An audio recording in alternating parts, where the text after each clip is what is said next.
Alright, so last week we opened on the Rainfalls on the dropship, heading out for a very important mission. But before we could get to that, we switched over to Ash working with Tommy Wiseau to buy a house. Tommy would give a really good deal to Ash before Ash would go and have a difficult discussion with Integra. Then we swapped to the Rainfalls, landing on the colony of YouTube and meeting Junkyard. They were told his tale of woe before having a showdown with President Fwedwick. In the showdown, Fwedwick would fall to the hands of Davine and be revealed as an android. Both his body and his dear dog Honey would be brought back with the Rainfalls. Then they went to explore the new Rainfall cabin. They had a beautiful discussion before they got home and had a much more tear-filled goodbye with Ceres. She was leaving to go live in the house that Ash had just gotten because things had become so uncomfortable and awkward in the apartment. She also gave Julius Integra's medallion. That was meant as a symbol of leading the headhunters, because he's going to someday. He was also given a letter from her. After Ash arrived, he would be taken with Julius into the mobile suit bay for a game of catch with Tommy. In that, Julius made his feelings to Ash clear. He made it clear that Ash was no longer a part of his family and really was only being tolerated on the squad at this point. A few more discussions about the ramifications of what had just happened were had before Ash went to the frontier for the weekend and the Rainfalls went down Earthside for a nice night out. But not before Tal made his mark on Suletta when picking Ash up. While the Rainfalls were out shopping and discussing the chronicles of young Davine, Ash was being retrained on how to be a professional soldier.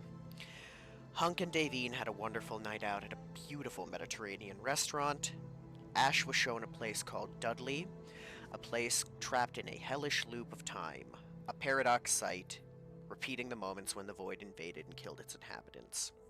Meanwhile, the rest of the Rainfalls had a wonderful night out at a restaurant before we ended on Hunk and Davine having a wonderful dance together, and I believe I hit on everything from last week. Give it up!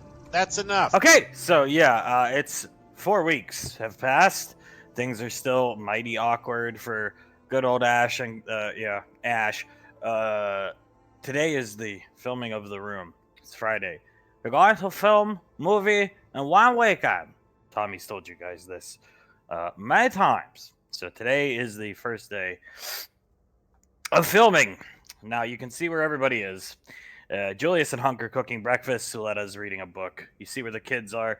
Ash is in the armory with Blaze and a couple other people. Pequod, Banksy, Honey, Icy in the gym. Davine, somebody has killed Davine's alarm. She wakes up and it's 10:30 in the morning. Probably pretty late for her to sleep in, I would imagine. Somebody has killed Davine's alarm and left her breakfast in bed. Nice and piping hot. Go. She sits up, rubs her head, looks at her alarm, looks at the food, smiles at it, tilts her head and starts to eat it. Good. It's excellent. It's a little different than usual. It's fried breakfast. Fried bread, fried eggs, tomatoes, mushrooms, black pudding, beans. Traditional English breakfast. They call it the full Monty, is what they call it. As Davin enjoys her breakfast, Ash, you're sitting in here, playing with guns with Blaze. Davin is free to finish her meal anytime.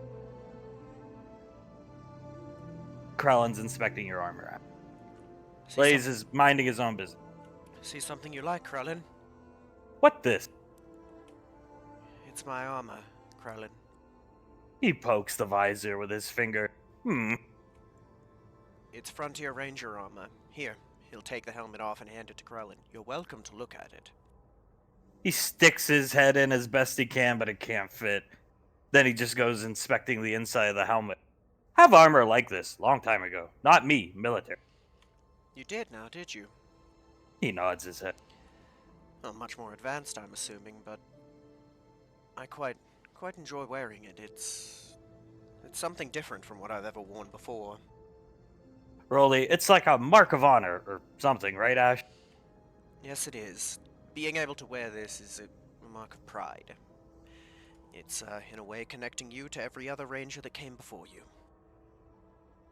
Krellin, very interesting. Just staring at the helmet. I'd say so. And it's different.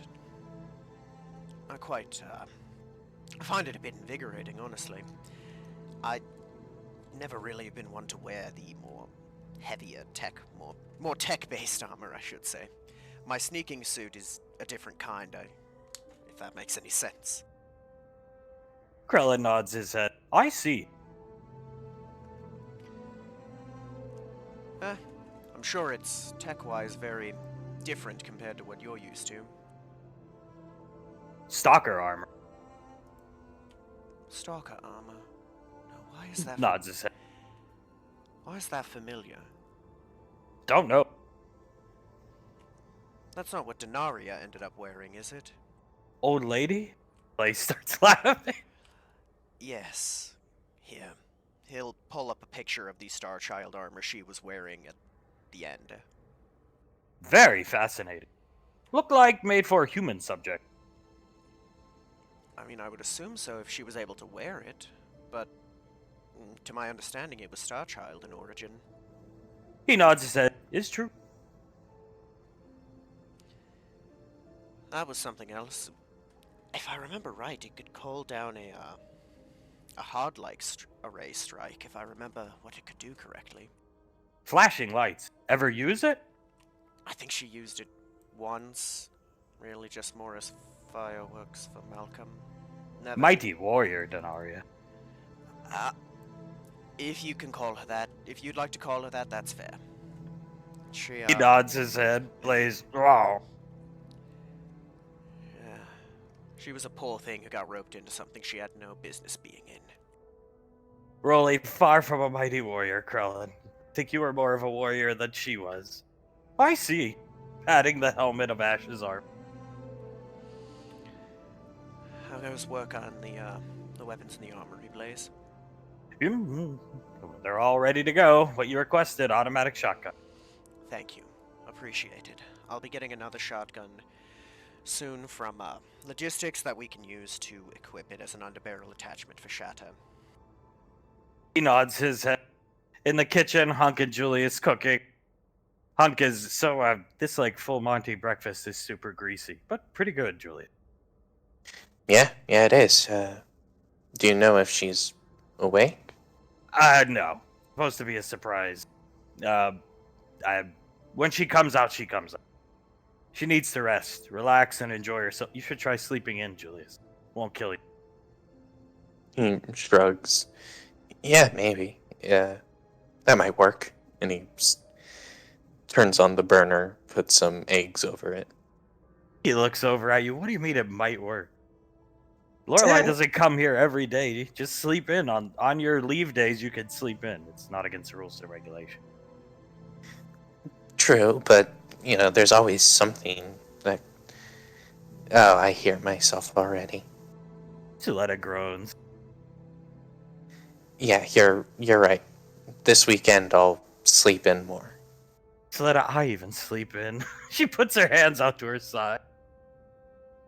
And maybe I should take a page from your book, Auntie. I think you should. Yeah. Trust me, you're gonna need it.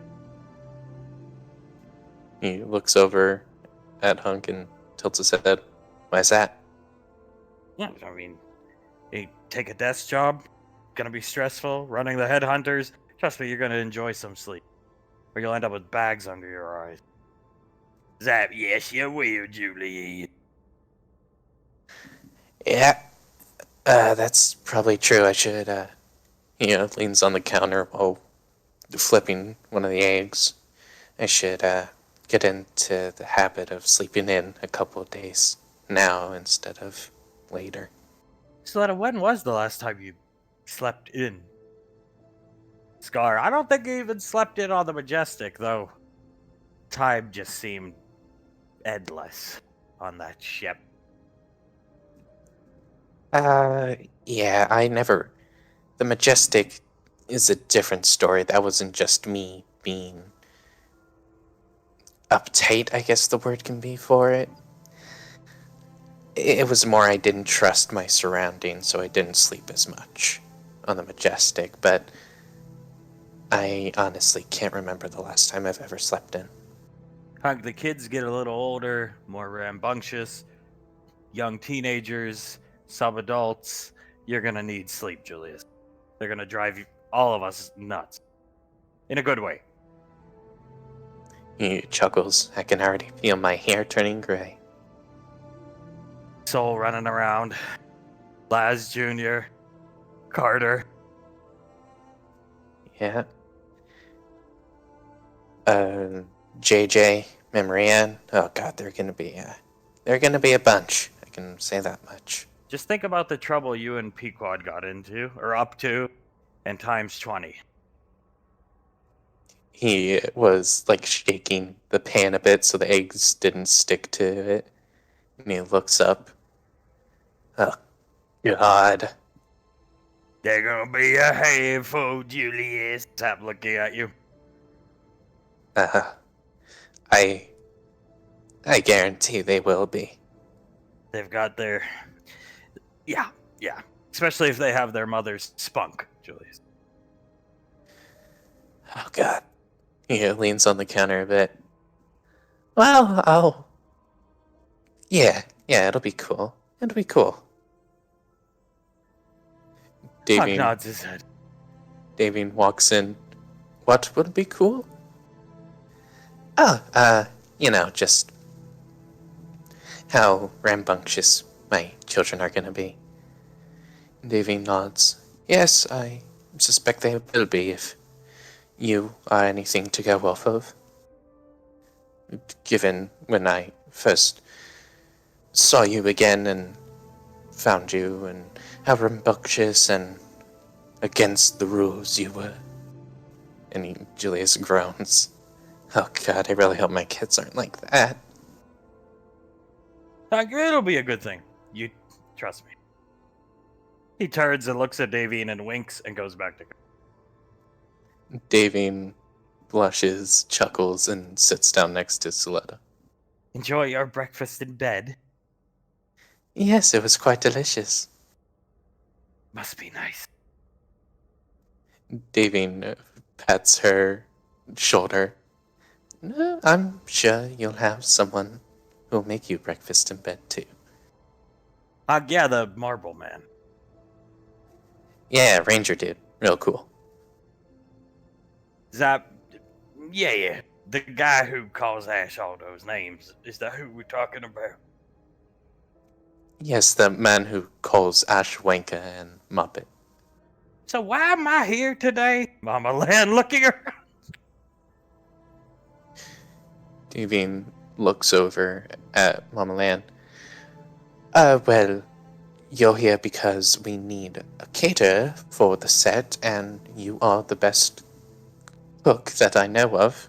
Everyone on the set, I'm sure, will love your crabs. I'll be working for Mr. Wiseau. It will be an honor. Julius looks over at Mama Lan. You know a lot about Mr. Wiseau? He's been around a long time, Juliet. Oh, so have you ever, met him? No, I have not. I've always wanted the pleasure. Okay. Well, we'll make sure that you're able to meet him today. He'll be on set, right? He looks over at Davine and she nods. Yeah, he'll be there. His first scenes today.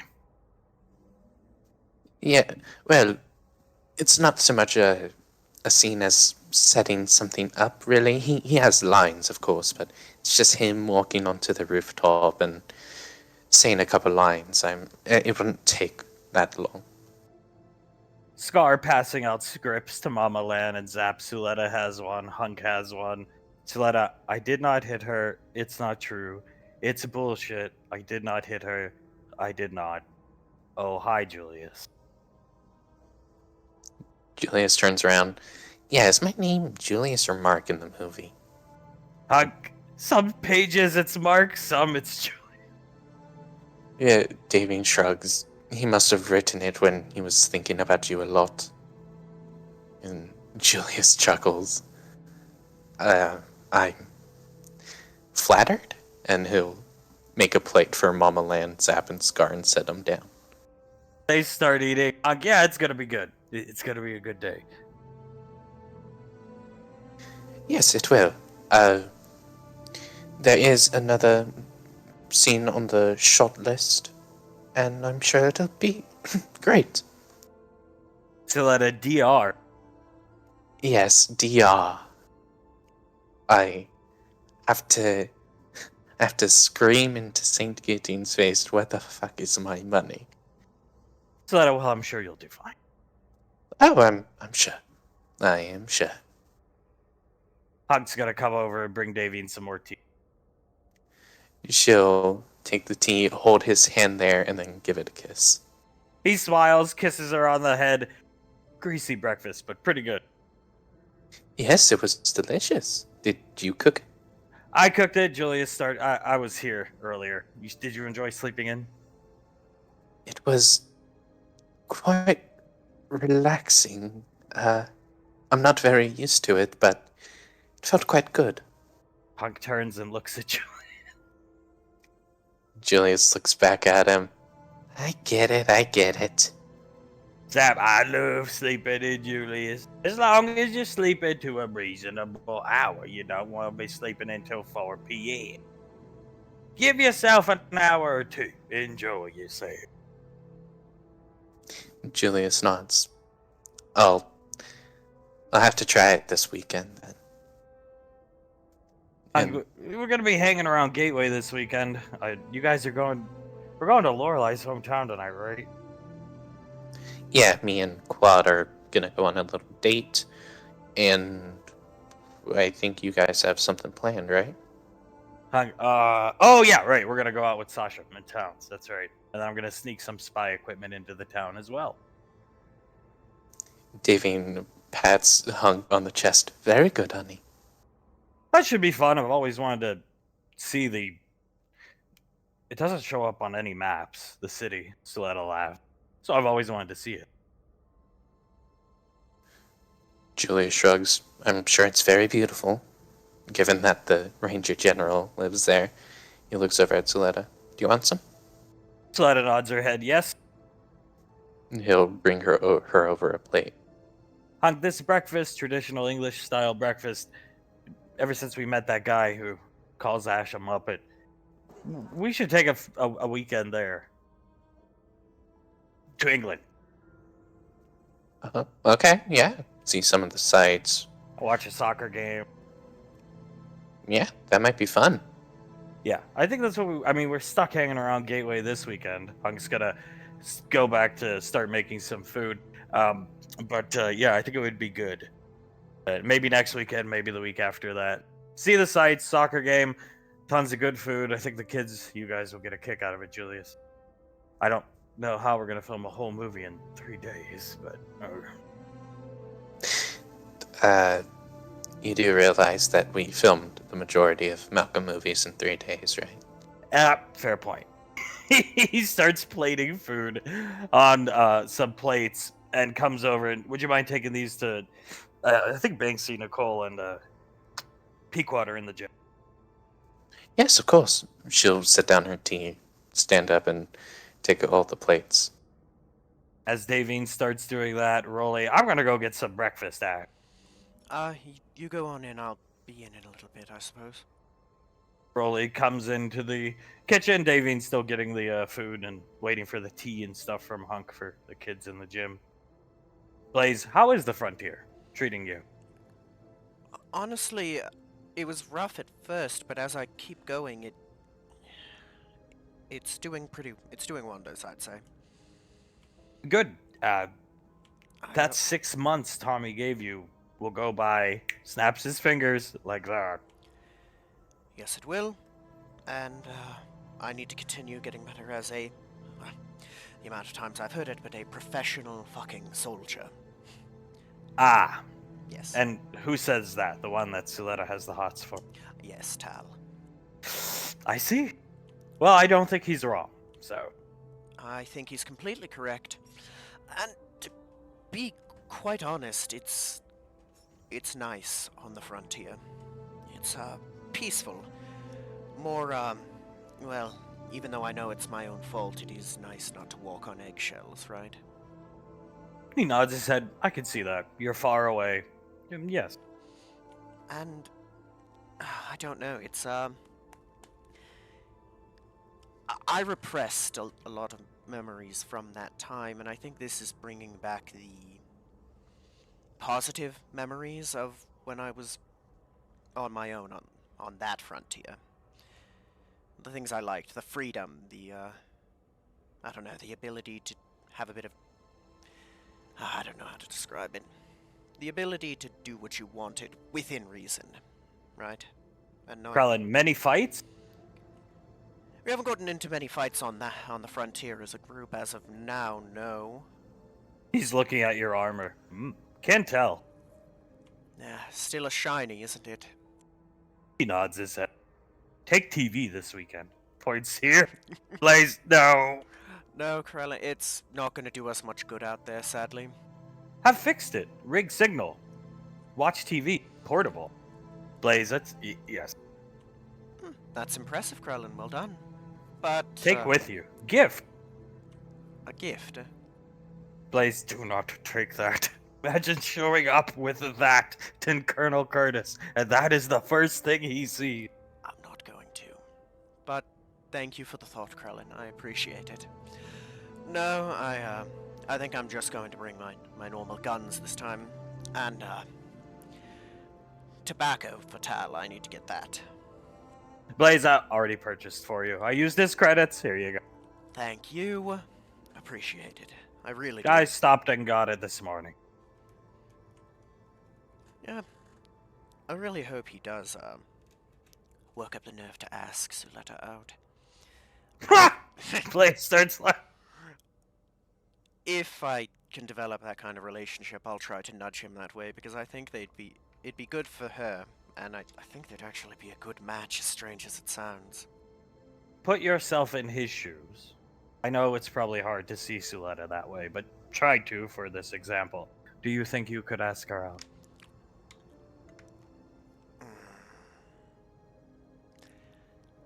Probably not, but it doesn't hurt to try and give a nudge, right? Blaze, no, he'll need more than a nudge, I think. That's fair. How's Integra and Saris doing down there?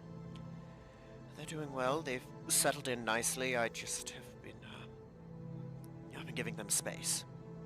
That's what they need at the moment after everything that's happened, and when they're ready, I have a feeling I'm gonna have some difficult conversations with them. Blaze nods his head. Rolly's sitting down, waiting for food. Davine's got everything she needs to take to the gym.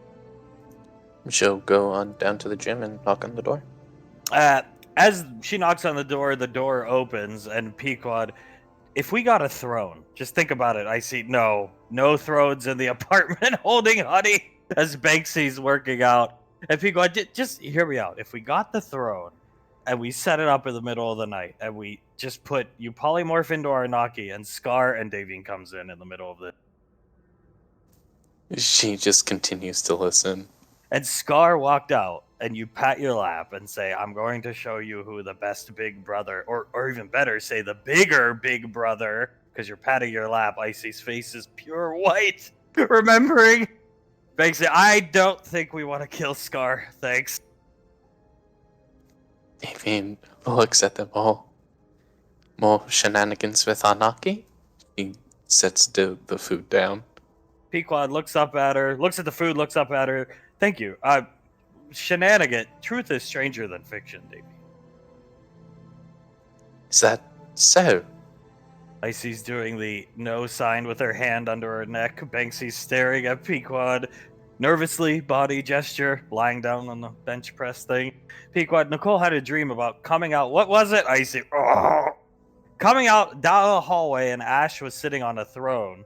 Was it Ash or Arnaki? Icy. Ash. and Ash was patting his lap saying, "I'm the better big brother, something other I'm gonna show you," and then she ran out of the apartment screaming. Davine stares down at Pequod, then over at Icy. And her eye twitches for a second. Icy puts her hands out to her side. You notice I haven't used the Arnaki polymorph. You remember that night I was screaming and you came in, then Scar, then Zap, then Zanzibar tackled through Zap and Scar. I remember. It was that night. The night I made Banksy go deaf in the right ear. Davine, her foot taps a bit. She nods. If he ever does that, you tell me, Julius, your father, any of us. Understood? I'll run right to you. Instead of running out of the apartment screaming like in my dream. Good. Very I good. ran into the door and that's when I woke up. Pequod starts laughing at her. You ran face first into the door. In my dream, yeah. Well, what would you do? He was just sitting there patting his lap. It's weird. Davine shakes her head, sets the food down, the tea, gives her a kiss on the head. Takes a step back. I probably would have done the same. In fact, it probably would have been a wall, and not just a door. Banksy, then what? You would have hit off the wall, got up, and came for... And he points to this. Maybe. It just depends on how fast I was running, and if I would have been knocked out by the impact of the wall. Pequod, why a throne, though? I have no idea. I try not to think about it. But I do believe that would give poor Scar a heart attack if he saw that. Either that or he would rush you to attack you. Pequod, well, we could get Jennifer. Or Sonny. I'm good things. It was very traumatic. Davine shakes her head, pats Icy on hers. It's okay, dear. It's okay. Icy's gonna look at Davine. You remember that Air Force One movie we watched? Harrison Ford, he's the president. Yes, I remember. Now that Fwedwick is under your command, what do you think about Fwedwick Force One? She'll pull this picture. Davine looks at it, stares at it for a couple seconds, looks at Icy. I think I can definitely work with this, especially with Fwedwick being, to my understanding, under my control. I could direct him any way I want, so I definitely think this could work. Why is the dog's face on the front of the airplane? Icy, Pequod insisted. Pequod, that dog has not changed his expression in over a month. Damien looks at the dog, is taken aback a bit, looks back at the poster. So it hasn't. Pequod, besides, in the movie, Harrison's trying to protect his daughter and wife. We've just rewritten the daughter and wife out and put the dog in. Oh, okay, so he has to protect his dear old dog Honey from Tommy Wiseau. Tommy Wiseau.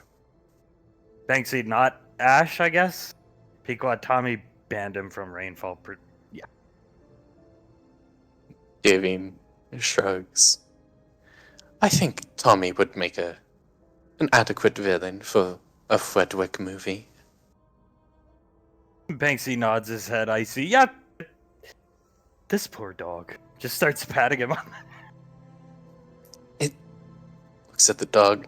Really hasn't changed its expression. No, he eats with this expression, pees, poops with this expression, sleeps with this expression. It's just his eyes don't shut. It hasn't even blinked. Oh. Goes on walks around Gateway with this expression. Davine pets it a couple times. Oh, this poor thing. Banksy, well, he'll have a good home at the academy. Hopefully then the expression will change. Banksy Oh. pulling out the script of the room. Go ahead, Davine can... Or not, because Fwedwick really did that much of a number on this poor dog. Pequod, if you had to live with Fudwick, I think my expression would probably be the same. And she starts eating. Devian chuckles, as would mine.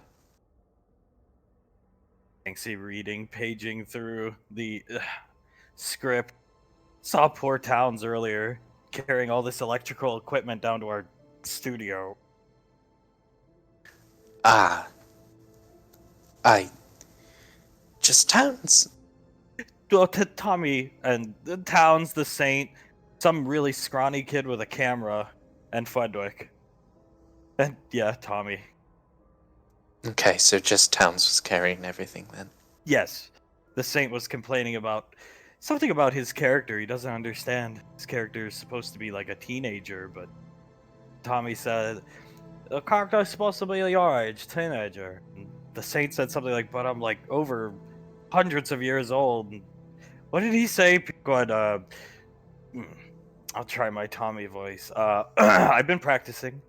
Same thing, okay? You look great, Saint. Devian starts to laugh. Looks over at the script. His character's name is Denny. His first scene, or one of his first scenes, is with me, DR. Yeah. Pequod looking at you, DR. You're gonna be dressed like a man wearing a ski hat. Oh, I can't wait to wave a fake gun around and scream in the face of a supposed teenager. A teenager that looks like he's a middle-aged man going through multiple midlife crises. Oh, I cannot wait. She looks down at the dog, pats its head a couple times. Maybe time around Julius would make him cheer up. Do you want to take him to the kitchen? I see points at it. Sure, it might need it. She pats Honey on the butt to make her follow her. He follows. Before leaving, Icy, by the way, that Tal guy's coming to pick Ash up today. Pequod, for your information, Davy. Davian stops walking, turns around and smiles. Thank you. Thank you for the information. They nod at her, and Davian and Honey will go into the kitchen. As the dog walks in with Davian, that poor dog done hasn't changed his damn fate. Look at that motherfucker as he comes over here and starts eating. Julius looks down at the dog, pets its back a bit. That poor thing. I thought maybe time around Rocco would, you get dogs together but no. Not even Zanzibar with the flying monkey cheers them up. Huh. I honestly don't know what we could do to get that expression off its face. Maybe it's like if you block your jaw for too long, you get like locked jaw. Maybe it's like that with its eyes. Scar studying the dog with great intent, scratching his chin with his index claw. Denaria had a similar expression the first couple weeks of the Majestic, if you remember. She looked like, how did I end up here? Back when she was sane. Suletta starts laughing. Sane-ish, I'll say. Right, yeah, and then it just suddenly changed into... I don't know how else to describe it other than Denaria. Scar nods. Yes, I think I too had a similar expression, being shanghaied. 1 minute you're dropping a box at a power loader, the next the ship is taking off, the cargo hatch is closing, and Malcolm's cackling, walking away. Julius looks over at Scar.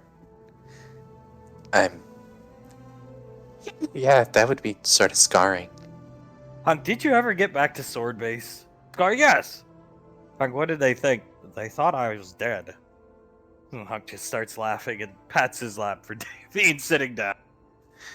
Davian will sit on his lap, and Julius will look over at Scar. Yeah, I would...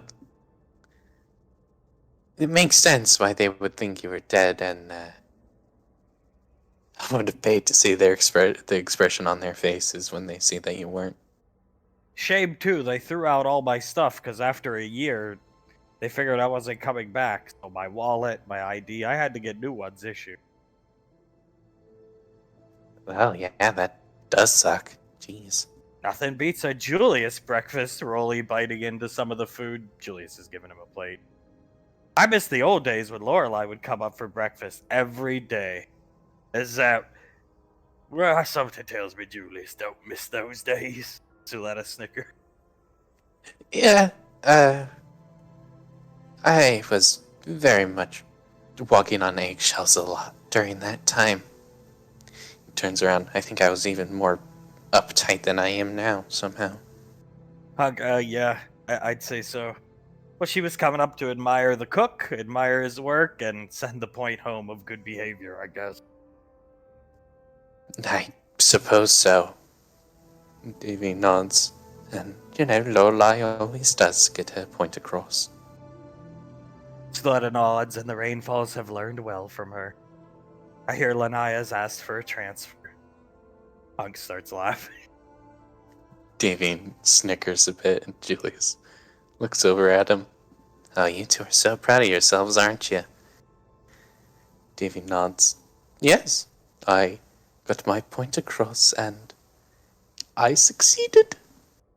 Hunk, well, wherever she gets transferred, if she's on Earth, we'll go down once a week. If she's on Gateway, we'll find her. So that she just requested transfer down to a different ring. That's all. So she won't be too far away. Hunk, good. It'll be easier to find her then. Julius just shakes his head and looks over at Suletta. These two, am I right? Suletta, as I told them a few weeks ago, the resemblance is uncanny between you two, and those two, and Pequod and you. I'm surprised Pequod hasn't decided to take you out to wherever I can't even think of her name, that young girl she had banished. Was it Mars delegate? Wherever EarthGov set her up. And sucking each other's face outside her off.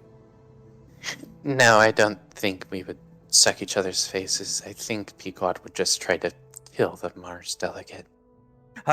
There'd be some sucker punching of that girl. Yeah. Yeah. Pequod would want to get her point across in a different way than romantic intent. More direct way. As Rocco has come into the kitchen and starts eating out of the bowl too. You see, that's a normal dog, and then there's one that spent 5 whatever it was years with that Frederick fella. Poor baby. Vivian looks at him and shakes her head. Is there like such a thing as dog therapy or something for it? Yeah, there are animal therapists. Nicole tried to read his mind, and she said all she saw was the bucket with the hole and water coming out of it. I think Frederick really traumatized it. Poor thing. Imagine sitting there listening to those broadcasts over and over and over. Suletta shivers. Yeah, now I understand why it hasn't blinked, and well, since we've gotten it. I wonder if Cargo Bay, or whatever his name was, is still trapped on his roof. Junkyard. Yes. Junkyard. I don't know. What would you bet? Is he stuck on his roof or not, Letty? Suletta, well, my hope is that he jumped off and broke his leg. Julius snickers, and Damien shakes her head. Oh my. You really did not enjoy him, did you? He was annoying. But yes, he was. He was filming us without our permission, touched Julian. Touching us without our permission? Yes. Yeah, you know what? Maybe he should just stay on his roof. He said he was going to find his way to Gateway to see us. I look forward to it. I feel sorry for the day that Junkyard finds his way onto Gateway and meets you, Auntie. I'll direct him to Lorelei. Oh, even worse. Hey, everybody, it's Lorelei here. I don't know what Lorelei would even do at that point. Send him into the plane between planes. Shoot him into an airlock, disintegrate him. The list goes on. Julius nods. That woman can do many a terrifying thing to poor Junkyard. Him and his antiquated technology. Yes, how... Do you have any idea how he would have gotten a camera, 2 cameras in fact, from 2004, and that lawnmower didn't look much younger than 2004 either. Zap, well, how old is he? Did anybody ask?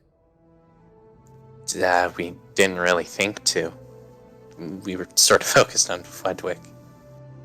Maybe he's old.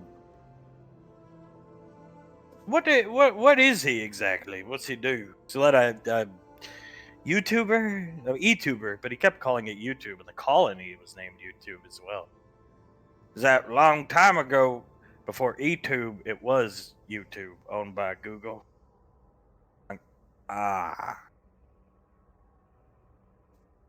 Julius looks over at Zap. So he is that old. Siletta, of all creatures to be blessed with that long of a life. Somebody as annoying as... What was his name? She looks at Daisy. Junkyard, dear. Junkyard 129 to be precise. And I'm looking at his YouTube page now. He hasn't uploaded any videos since we liberated the colony from Fwedwick, so he's probably still on the roof. Good. Siletta just crosses her arm. Do you mean... Yes. Good. She tilts her head. He was human there, right? I'm not misremembering this. Okay, I mean, looked human to me. So how did he have as long of a life as that? You would need some powerful spell or potion or whatever to have that done to you, correct? Hung, I would just... Oh, yeah. Friends in high places? Sleda, I don't know. Maybe, as it was accidentally cast on him. Test subject? Maybe he's an android like Fwedwick? Fair question, actually. Julius shrugs. I got my money on Android. He just kept on repeating the same phrase over and over again. He didn't have social cues or anything like that. And so malfunctioning similar to Fwedwick. Yeah. Davy nods. Yeah, perhaps it was a defect android, like Fwedwick was too. All the more reason to scrap him. Let us shrug. Zab, I'd like to meet him before you kill him. Sounds like an interesting film. Oh, trust me, he was. You can watch one of his many videos on mowing grass in the desert where there is no grass.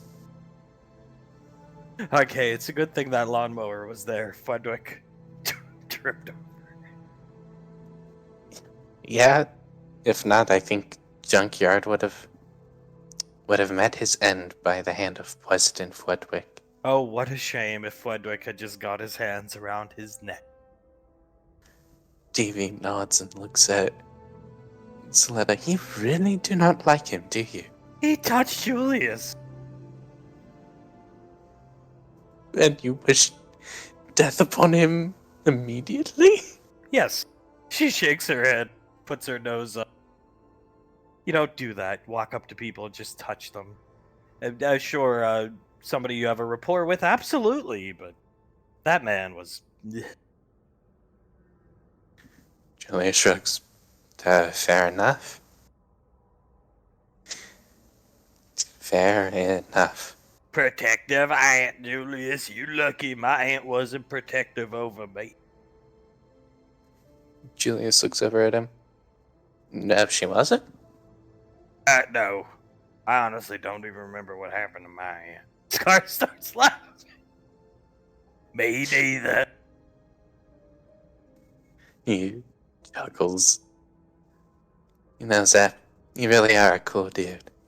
Thank you kindly. As the dogs leave together, everybody watches them leave. Zap, at this rate, I don't think that dog's ever gonna lose that expression. I think even with the influence of Rocco as weird as Rocco is, I don't even think the influence of him would be able to overtake Honey's expression. As Davine says that, they hear the door open. They hear Sonny and Jennifer, who are with the kids, greeting somebody, and the rain falls. Who are in the kitchen? The ones in the gym don't really notice. They're too busy eating, talking. See Lorelai, Sasha, and Dr. Contry marching towards Ash. Zap. Uh-oh. See ya.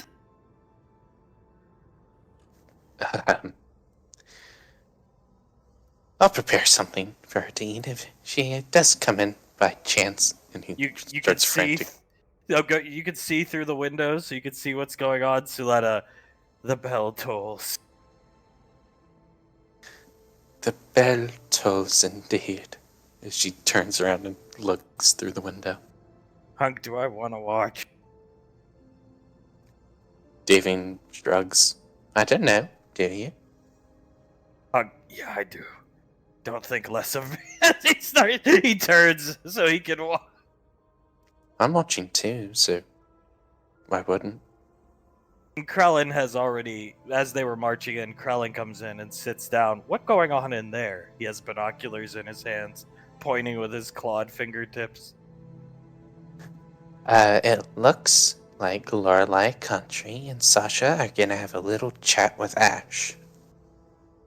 He sits down, pulls the binoculars up, and starts fixing them, adjusting them to watch. Scar, best seat in the house, I'd say. Uh-oh. Uh-oh, indeed. As Julius also sits down and starts watching. Surprised Pequod isn't cheering. Down here, they've noticed. You can see them all at the door. Pequod's got her head stuck out the door watching. Ash, you hear the armory door open, and Lorelai, Sasha, and Country are standing behind you, Blaze fiddling with some guns, not even paying attention. He's gonna turn around, pop up, and salute. Ma'am, Doctor, Sasha, good to see you. Blaze looks up. What are you talking about? And immediately stands up and salute. Sasha's gonna stand back one step. General Lorelai sticks her hand under your chin forcibly and lifts your head up. Ma'am? Dr. Country comes over here. How she's got a clipboard. Well, futuristic wrist computer pulled up. How have you been feeling, Ash? Stick your tongue out. He'll stick his tongue out. Before putting it in, as well as I can be, ma'am. Blaze is gonna and make his way into the kitchen because I think he knows what's coming. General Lorelai grabs your face, pulls down the skin under your eyes. Been sleeping? Well enough, ma'am. I have been. Dr. Country, life without Saris up here going okay? As good as it can, ma'am. It wasn't easy for the first while, but I'm adapting. Fine. Yes. Lorelai twists Ash's neck, looking into his ear. Yes, I'm sleeping well, eating well. I'm doing all right. What was the last meal you had? When I got up, I made myself eggs and toast this morning. It wasn't well made, but it was food. Dr. Country sits down. Anything on your mind you want to talk about, Ash? Lorelai twists his neck the other way. Not... Aside from just it being, awkward in the apartment, not really. I'm doing fine. But the awkwardness isn't coming between you guys, right? Personal relationships? Yeah. But we're professionals. We'll be fine on missions. Country looks at you. Lorelei will let go of your head. Country, you're sure? Positive. On missions, it's business first, and I know everyone in this apartment is a professional who won't let personal matters get in the way of doing the job. And when you're out on the frontier, you're doing okay, sleeping well, eating. Yes. Yes, actually, it's good sleep, good people. I've been getting plenty of rest, when it's not my turn to take the shift, of course. And, to be fair, them cooking helping me cook has actually made it to where I'm eating better than when I'm cooking for myself, ma'am. No recurring nightmares about the Majestic being far out there. None recurring. Once in a while I'll have something, but for the most part it's fine. Country nods her head. And when you're home, your new home, I hear you have. When you're home, how are things there? Good. Good. You know what's going on with everything. You know how things are going there. I've been giving Ceres and Integra space before the hard conversations have to happen, ma'am. Country stress, overpaying the bills? How are you handling? Saving as much as humanly possible, ma'am. Working myself really hard to make sure that I don't waste the opportunity I've been given with the Frontier Rangers, ma'am. She's typing onto her wrist computer. Okay. You're telling us the truth? Every word, ma'am, and I mean, even if I weren't, he's gonna look at Lorelei, you know. Country nods her head. I mean, he seems fine to me. He looks fine. Looks can be deceiving. He looks at Lorelei. Lorelei looks at her. Leave us. Dr. Country, leave. Good to see you, Doctor. Bye, Ash. Bye. As she's leaving in the kitchen, Hunk. Uh-oh. I gave Ash a crash course Suletta psych evaluation. Oh, jeez. Julius takes a bite of his food.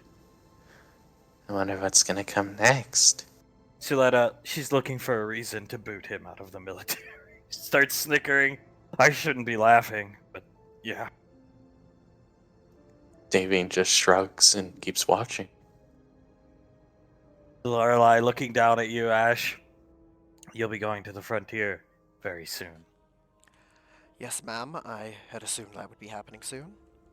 It's a thank you for the opportunity. Again, it's been delightful. She runs the back of her hand down the helmet. How's the armor treating you? Very well, ma'am. I have not. I'd say this is a good thing. I have not gotten the opportunity to test it in combat yet, but like I said, that's probably a good thing. She types on her wrist computer and the door locks here, closes here, locks, and closes here and locks. You can almost audibly hear him gulp. Ma'am? Down here, you hear everybody in the kitchen, you hear Pequod gasp. She looks in the kitchen and sees Julius. He gestures for her to come over. She starts coming, but then gets caught up in watching, and she's pointing right here. Lorelei, you like the frontier? Looking at her hand, fixing her, Go ahead, it's the cuff thing. Cufflet! Yes, ma'am. It's nice and peaceful. I'm getting to learn a lot more about the, I suppose you could say, universe that I'm in now than I've ever known was out there. It's invigorating, in a way, ma'am. I heard they took you to Dudley. Yes, they did, ma'am. Playing with her cufflink. What did you think? It was horrifying, ma'am. A hell on earth for those poor people. They don't even know it. Yes. Hell on earth, indeed. A stark reminder of what's at stake, ma'am. Indeed. Plays with the shotgun with her finger and then goes back to playing with her cufflink. Something I would rather do my part to prevent from happening again in the future. I'm sure it's been made clear to you many times, but if you fail, you are out. Do you understand me? I understand perfectly, ma'am. It's crystal clear. Well, I'd hope so. Because I've told you time and time again, if you fuck up, if you fail, I was going to kill you. You've burnt your goodwill with me. Understood, ma'am. Threatening to kill anybody lately? No, ma'am. How is Ceres and Integra? I do miss Ceres. You see him kind of look at the ground. They're doing well, ma'am. They've settled in nicely. Like I said, I'm giving them their space at the moment. Something I Yeah. should have done a long time ago. All your answers, when Colonel Curtis asks, are reported back to me. So I won't ask you why you did what you did. Understood, ma'am. That being said, I think there's somebody that would like to have a talk with you. He's going to look over to Sasha. And there's no running away, slave. No, there's not. No, there's not. She walks right up to you, Ash. I honestly don't care about you giving me an order, Ash. I understand that, but I honestly don't care. You were trying to help, but just to be upfront, I would prefer shots called from Julius or Hunk. People who are upfront in the shit. You and me are very similar, Ash. It's better to have those calls from people like those two. understood, and although you don't mind, I will offer my sincerest apologies. I feel the need to. I appreciate it. She's gonna put her hand up Yes? for a handshake. He'll shake her hand. No hard feelings on the order part. She starts shaking your hand. No hard feelings on that part. Her hand starts to squeeze yours very tight. She doesn't say anything. But I'm assuming there are hard feelings on other parts. She's gonna quickly let go of your hand and grab your wrist and start twisting it to try and bring you to your knee. He goes to his knees. Knows better than to resist. Do you remember when you came back from the Majestic? Pulled me off the frontier, Ash? Yes, I do. Do you remember our conversation? All I did, simply as she torques your arm, was all I did was ask you, Ash, did you cheat on Ceres? And what did you say? No. No. And torques your arm, and what did I do? I believed you. Yes, you did. All I needed was your word. She's gonna pull you in and knee you right in the face with her knee. Yes. She's holding your arm up, trying to pull it out of your socket. I want answers, Ash.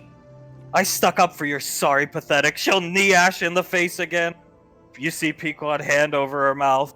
Ash's nose is starting to bleed. I want answers, Ash. Ask away. I stuck up for you.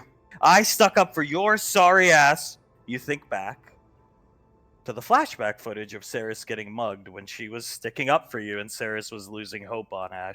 Do you remember? Yes, I do. Ceres and me were friends. Ash, as she tries to pull the arm out of your socket. It really hurt. We were friends, Ash. So you're gonna... I don't know what answers you gave Curtis. I want to hear them. Why would you treat her this way, Ash?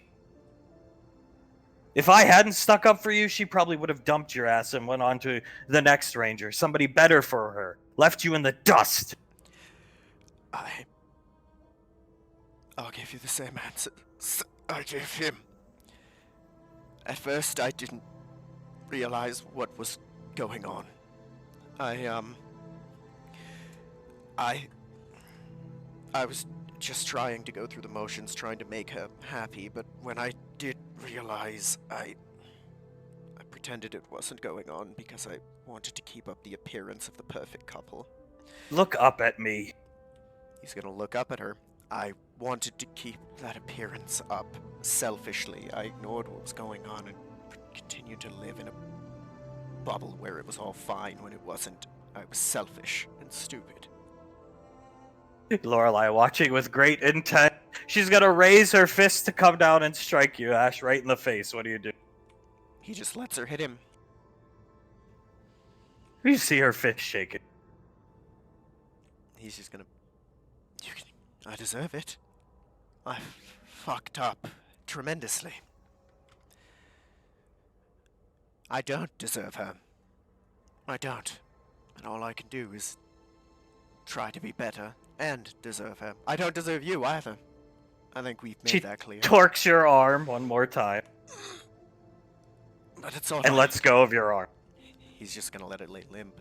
It's all I can do to try and do what little I can to pick up the pieces and make what I've been given worth having been given. She looks at her hand for a second. She has some of your blood on her hand now, and her knee. She looks down at her knee, lifting her knee up, and then looks right up at you. Looks down at you. Doesn't say anything. He's gonna look up at her. I know it's all I've ever done. I know it's not worth anything, but I am sorry. Do you think sorry's good enough, Ash? She's gonna walk over here. She's starting to lose her composure. Never seen her like this before. Do you think it only goes skin level? What you do to people, Ash? You see her, a tear coming out of her eye. No. Even after everything you've done, I still actually feel horrible for what I just... She starts crying. Did to you. He's going to struggle to get up. Stay where you are. Lorelei looking at you.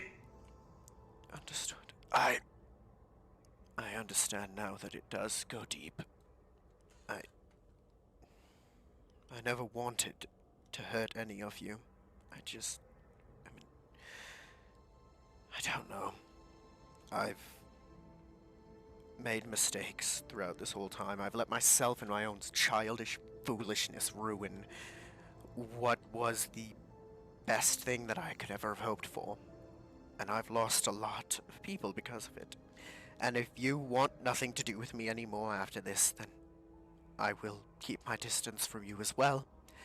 All I can do is try to make up for what little I can and be better. I'm sorry isn't enough. I've ruined a lot. She's got a little bit of the blood on your hands, looking at her hand, or her hand, right hand. You know, Ash, there was a time I even actually kind of looked up to you, in a strange way. I had everything. I was posted on Gateway, a straight rocket ship shot up, Ranger General successor, and down at Raven Rock in what was considerably a hellhole of frozen base, you were a model soldier.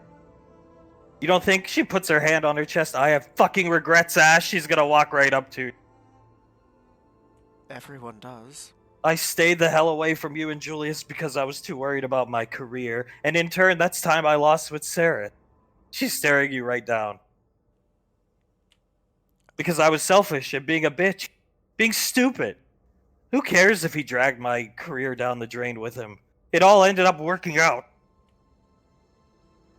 Until I made it not work out. She's staring you right in the eye, and she slams her forehead into your head. He And grabs you by the collar. Stare me in the eye, Ash, and tell me you're sorry. He's gonna look her. Do it! He'll look her in the eye. I'm sorry. She's just staring you right in the eye. Lorelei, you know, with becoming a ranger comes liberties. You can grow your facial hair out. You can get tattooed. It's the full works, if you will. Whereas basic soldiers have to be clean shaven. Sasha, but at the cost of higher standards, Ash. Do you understand that? Do you know the definition of the word standard?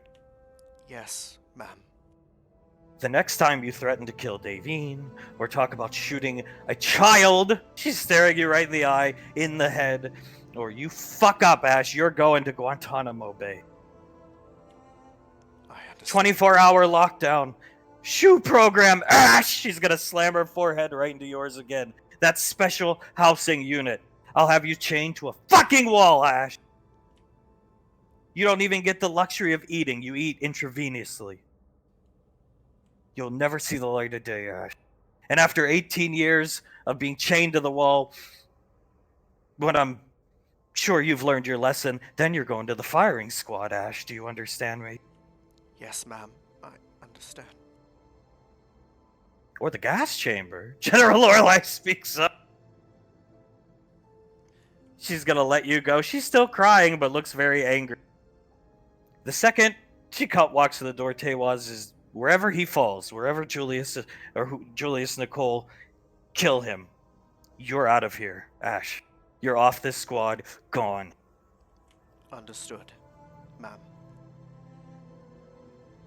And I still feel fucking sorry for you. How it's pathetic, really. She starts crying.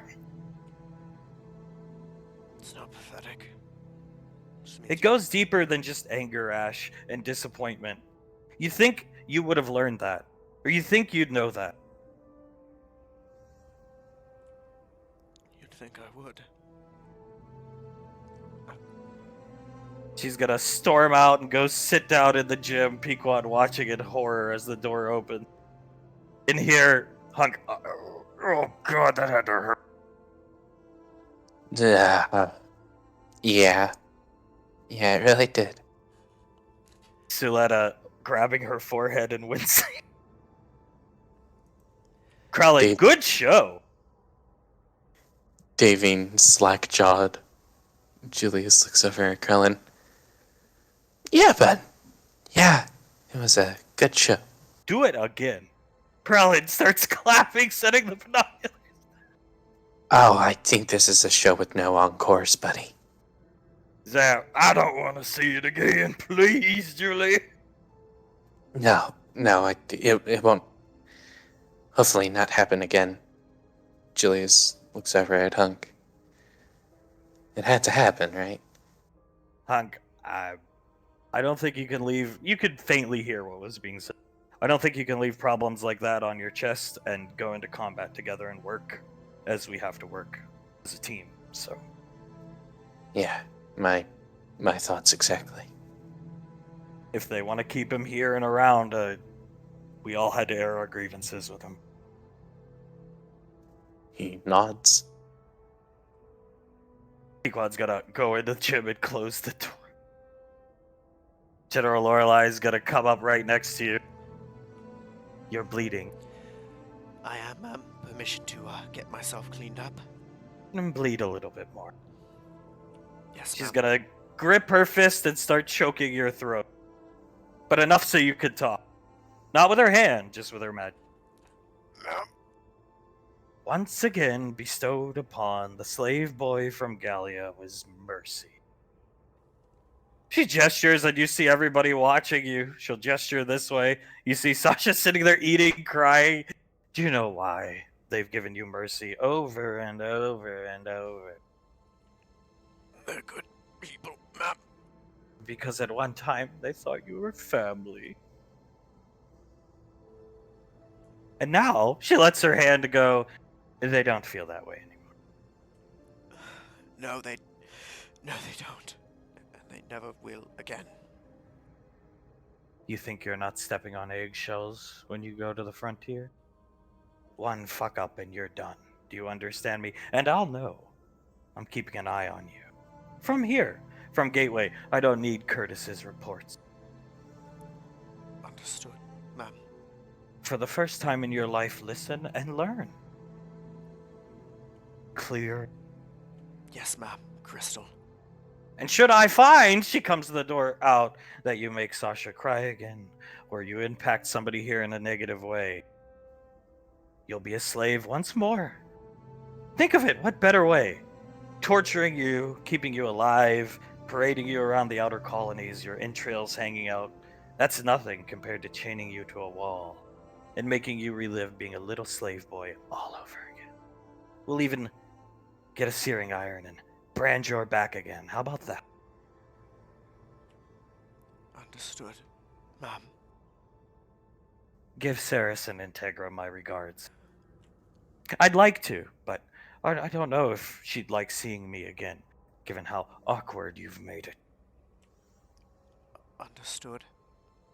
Ma'am, we'll Cut your be teeth gone. on the frontier. Cut them good. It's your only line of employment. It's your only option. Yes, ma'am. She's gonna storm off into the kitchen and shut the door behind her. Sit down. Ha! Go ahead. He's gonna sit down. Excuse me. He's gonna sit down and look around for a mirror before. I'm assuming there's a first aid kit in there. Yeah, and then there's the bathrooms up here you can go. He'll grab the first aid kit, make his way up to the bathrooms, and start cleaning his face. Cleaning his face up. Lorelai sits down. Gestures to the window because everybody's staring at her. Have fun. That's a word for it, ma'am. Hungry? He stands up. Yes, please. Of course. Turns around and starts making food. Hug. That was awkward. Pats Davine's thigh. Davine still staring slack-jawed at the window. Yes. Yes, it was. Suletta. That was awkward. Julius nods. Well, yeah. It had to happen, and it had to be said, though. Krellin, do again. Looking at Lorelai, who just puts her hand up and waves him off. Krellin walks out of the kitchen. Goes back into the armory. With his binoculars blaze. Sits down. Well, I suppose that answers the question. The young Valorious sire will be gone once the mission is complete. Yeah, that takes one thing off my plate that I was having to consider.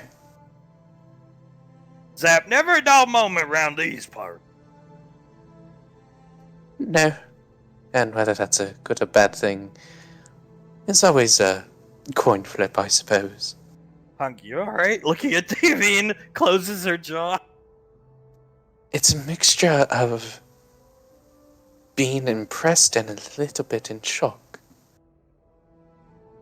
General Lorelai, your father can cook for me. Maybe you should go check on your wife, Julius. Yes, ma'am. Yes, ma'am. He pats Hunk on the back, does the same with Davine, and then walks out. Lorelai looks down at Davine. Suletta, maybe we should go too. And walks this way.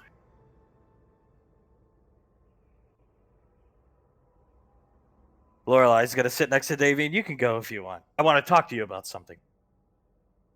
Of course, ma'am. When you're done. Go comfort your children.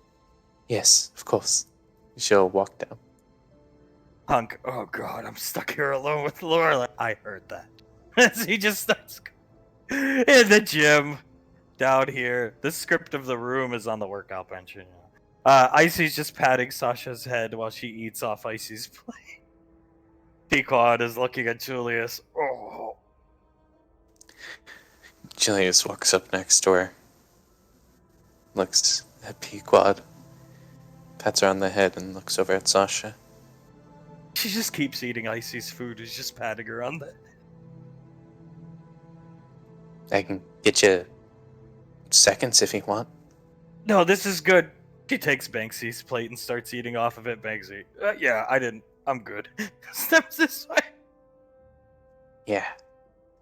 He walks over and sits down next to her and rubs her back gently. Pequod, hell of a knee strike or whatever it's called. Looking at... Yeah, I think even I have a thing or two I can learn from you. I've been waiting for weeks to do that to him. She starts collecting herself, drinking Icy's tea. He chuckles. Well, did you practice in the mirror? She looks up at you. No, not really. I can't stand the sight of him anymore. I don't know if that makes me a good or bad person. Julia shrugs. I mean, I get instantly annoyed whenever I have to look at him too. Rubs his hands together. So if that makes you a bad person, then I think I'm a bad person too. She looks up at Davine. I was considering doing the knife thing, but that's kind of Towns' and your get up. Knife to the mouth, Suletta. I'm certain it would put the fear of God into it. Suletta, hey, all we must do is tolerate him, and it should light a fire under our behind. When we're on missions, make sure we get them done clean and efficient. Where is Towns? Sasha, helping Tommy with the electrical work for the stupid movie. Julius chuckles. Yeah. Yeah. He rubs his hands together. Icy's gonna bring Honey in and sit him down. Julius looks down at the dog, up at Sasha. Kind of looks like Ash's expression, Icy said, when you walked into the room. Sasha starts laughing. Yeah. It needed to be said, Sasha. I've never despised anybody, but still felt bad for them. I've never felt this way. I don't talk much. I'm reserved. I always have been.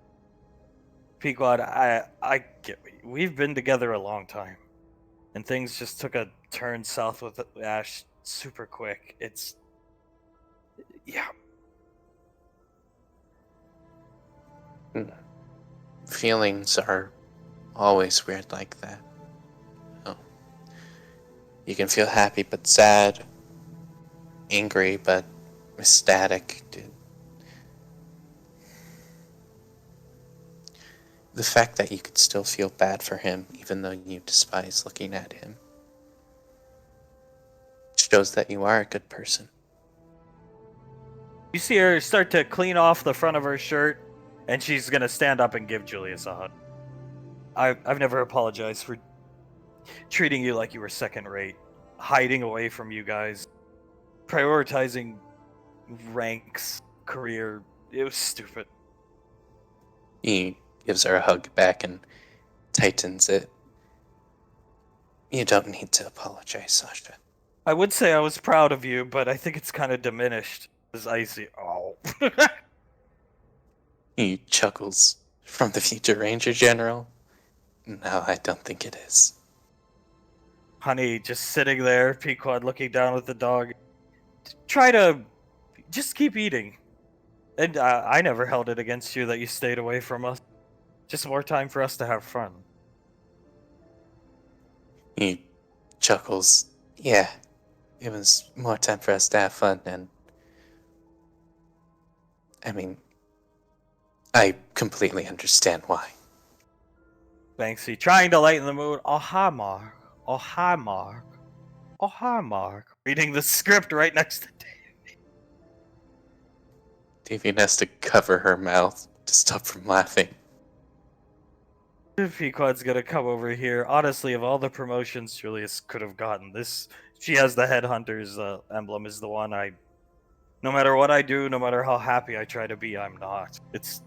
I know what you mean about feeling strange. One emotion, but then you get the raw other. It's weird. Sasha sits down and keeps eating. Yeah, it's a weird thing. Compare it from when I was promoted to captain to that one, and the differences are just insurmountable.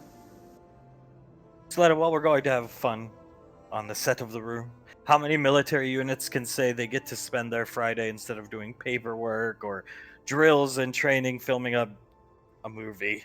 Sasha laughs and takes a drink. With the next Oscar-winning director, she gestures over to Dave. Davine chuckles. Yes, how many military squads can say they've been on set when the lines? She flips through a couple of pages. when the lines, "How's your sex life, Julius?" slash Mark. There is quite literally a slash in the script. Sasha, wiping her eyes a little bit, starts laughing more. Pequod, and I miss Saris too. I do. Sasha, yeah. Yeah. Davian closes up the script. I was never as close to Sasha as I probably should have been. Wish I could have been. But she seemed like a wonderful girl, and I miss her too. Pequod, Sasha, she gestures over to her and I were really close and basic, but then we had to go our own separate ways. And then I met Saris, and we were together every day for quite a while until Julius and Ash came around. Saris, and then I met. Same thing basically happened. Saris was destined to be a ranger. She was with me, I think, a lot more than even at the Headhunters. Though my memory's rusty.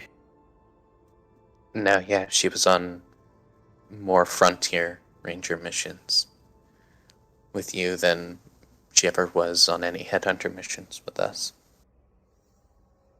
Sasha just shakes her head. I never would have stuck up for him if I would have known even if he didn't understand what was going on. It's not a good enough excuse or reason. I wanted to say something so bad back when he was groping her in public and she wanted her space, but I bit my tongue. Professionalism. He nods. There are a lot of things we all probably should have said to Ash. There are a lot of things that probably would have prevented this from happening. But it's in the past. As much as it hurts, we can't really change that. And he looks over at Sasha, nudges her arm a bit. Ranger's always got to move forward, right? She's gonna wink at you. I don't know what I want more. The mission to be over, just so we know the universe isn't ending, or just to get him as far away as humanly possible. Davian looks over at Sasha. Well, I have a coin if you want to flip it. Heads, get him away. Tails, save the universe. She'll flip a coin. What's it land on? Heads. Sasha, if that's my top motivating factor, I'm okay with it. Julius chuckles. Jesus, my head hurts. She grabs her forehead. So that Davian looks at her. Lot of adrenaline? She nods, yeah. Daletta, you did headbutt him 2 or 3 times. Nice touch. Nods her head. Yeah, I haven't seen a beat down like that since Lorelei kicked our asses. Sasha nods her head as up here, Blaze is gonna come up and check on Ash. Cleaning yourself up, sire. Yes, sir. Just patching myself up before Tal gets here. It's a fair point. It is.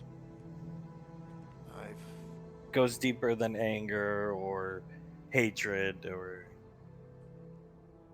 you caused more damage than I think you understand. I think you're right. Even now, I'm only beginning to understand it. I get it. I'm here because I have a use to them. I'll be of use to them, and the moment that it's all over, I'll move on to whatever's next. God willing, the frontier. God's willing, yes. And I will do my damnedest to, be that idiot who went into the headhunters bright-eyed and as a good soldier. Because maybe if I'm that person again, I'll, be able to actually do this. I don't think she was wrong. You were a model soldier back in the Headhunters, and you should try to ground yourself back in those boots. Before the promotions, before some of the notoriety, whatever drove you to make these poor decisions. I think you're right. It's better to be that person anyways. I was better to them, better to my wife, and better to myself. He's gonna hand you a carton of cigarettes as you say that for Integra next time you see her. Thank you, my friend. Whew. I appreciate you being here for me. I don't deserve it, but I do appreciate you. Blaze nods his head.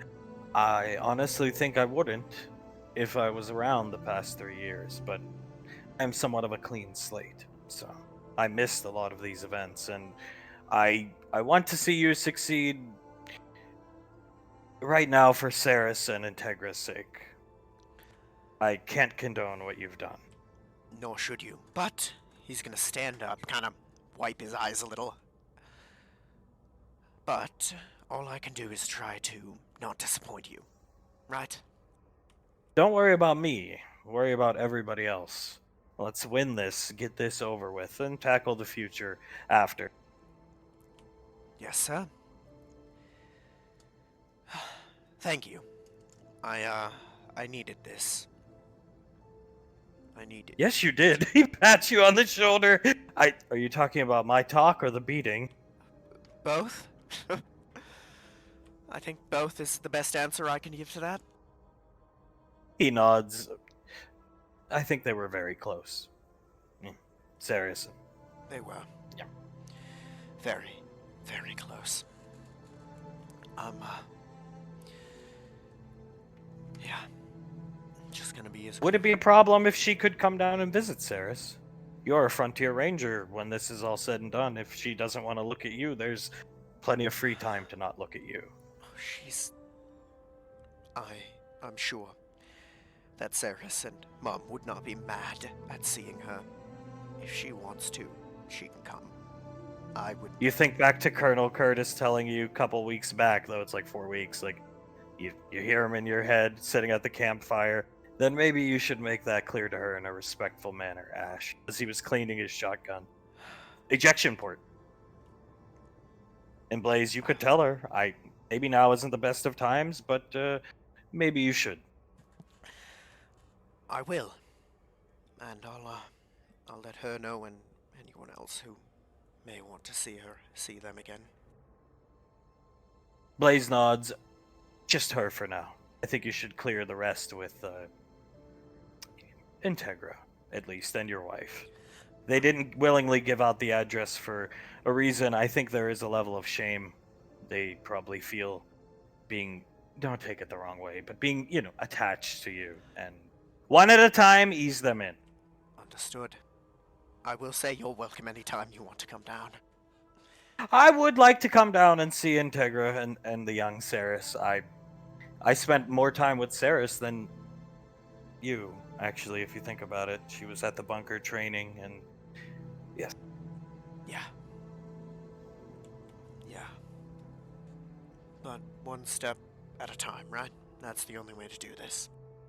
One step at a time, be professional, and understand just because you're walking on eggshells doesn't mean you're going to mess up. It should be motivation not to mess up. I think that's why they coined the term. I think so. I think saying walking on eggshells was the wrong term now that I think about it. I think it's more feeling more comfortable to be around them than I am here. Blaze nods. Either way, he's again gonna put his hand on Blaze's shoulder. Thank you. You need anything, let me know. I think I should start getting ready to go. Yes, go select your weapons. I'm sure Tal, is that his name, will be here in due time.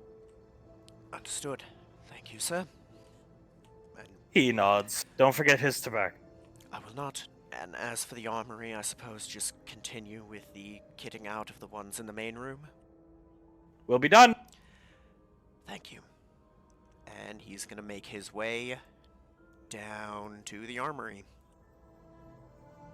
You go down there as Lorelei comes into the gym. Banksy was in the middle of reading the line. I'm so glad I have you as my Hello, General Lorelei. And he puts the script away. Davine turns around quickly. Hello, General. Come out here with me. She's out into the living room, please. Yes, ma'am. Snapping her fingers, the front door begins opening, and you see her bodyguards. You should get the rest of them. Nicole, she speaks up, and I say, I think General Lorelei wants us all out there. Yep. He stands up. Yeah. Banksy captains first. Puts his finger up. Looks at Julia. Oh, thank you so much, Spartan. He pats Sasha on the head and on the shoulder and then walks out.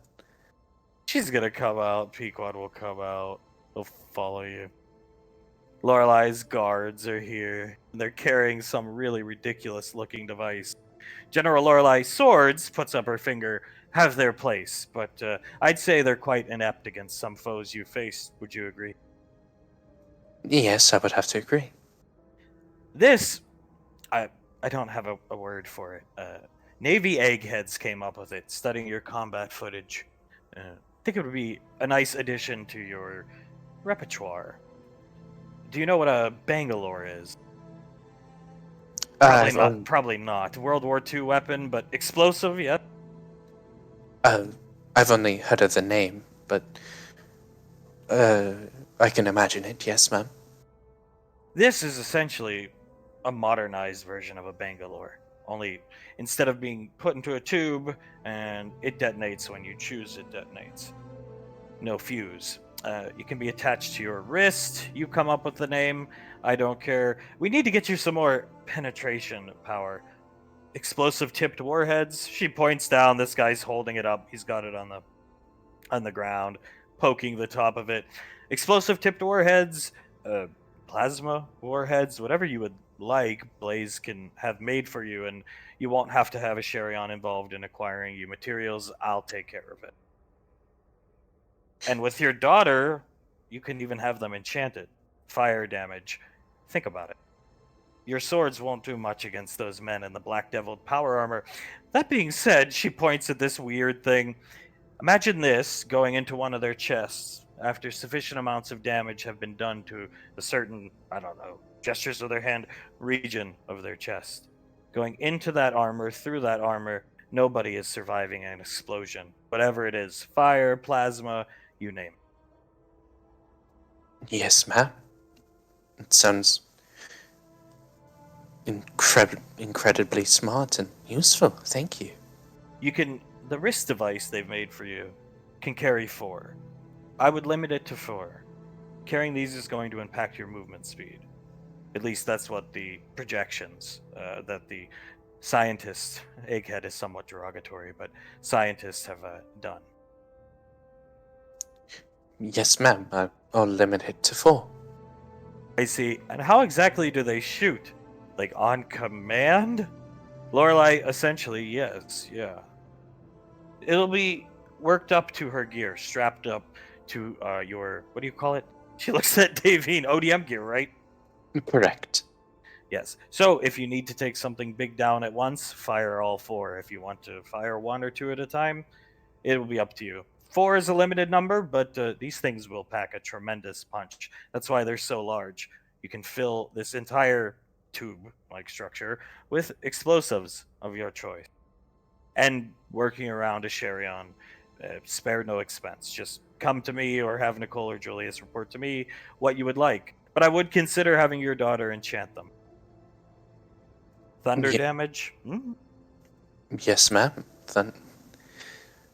Give it a bit more loud to it all. Lorelei nods her head. Poison tipped. Actually, the possibilities are near endless. This is just a prototype. I'll have my rangers take it down to the armory. Blaze has already been briefed on them, and you need to hook up with him at some point and tell him what you'd like. And Nicole, if you want enchanted tips. Thank you, ma'am. I'll have to think a bit on it. Please do. The idea came to me, not the idea for this. She gestures. Dude, I just studying combat footage. We need a way for you to. I don't think those swords are going to cut it against those men in that armor. Yes, ma'am. I would have to concur. This should even the playing field. She taps it with her hands. Have fun shooting the movie today. I won't be there today. I'm not interested in any of the scenes going on today. Somebody do let me know when the sex scene is coming up this weekend. Sasha looks at her confused. Julius leans back.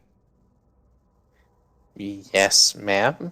I want to be there to make sure everything's copacetic.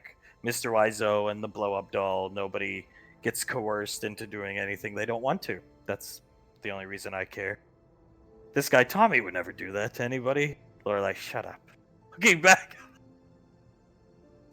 Yes, ma'am. Well, make sure to let you know. Good.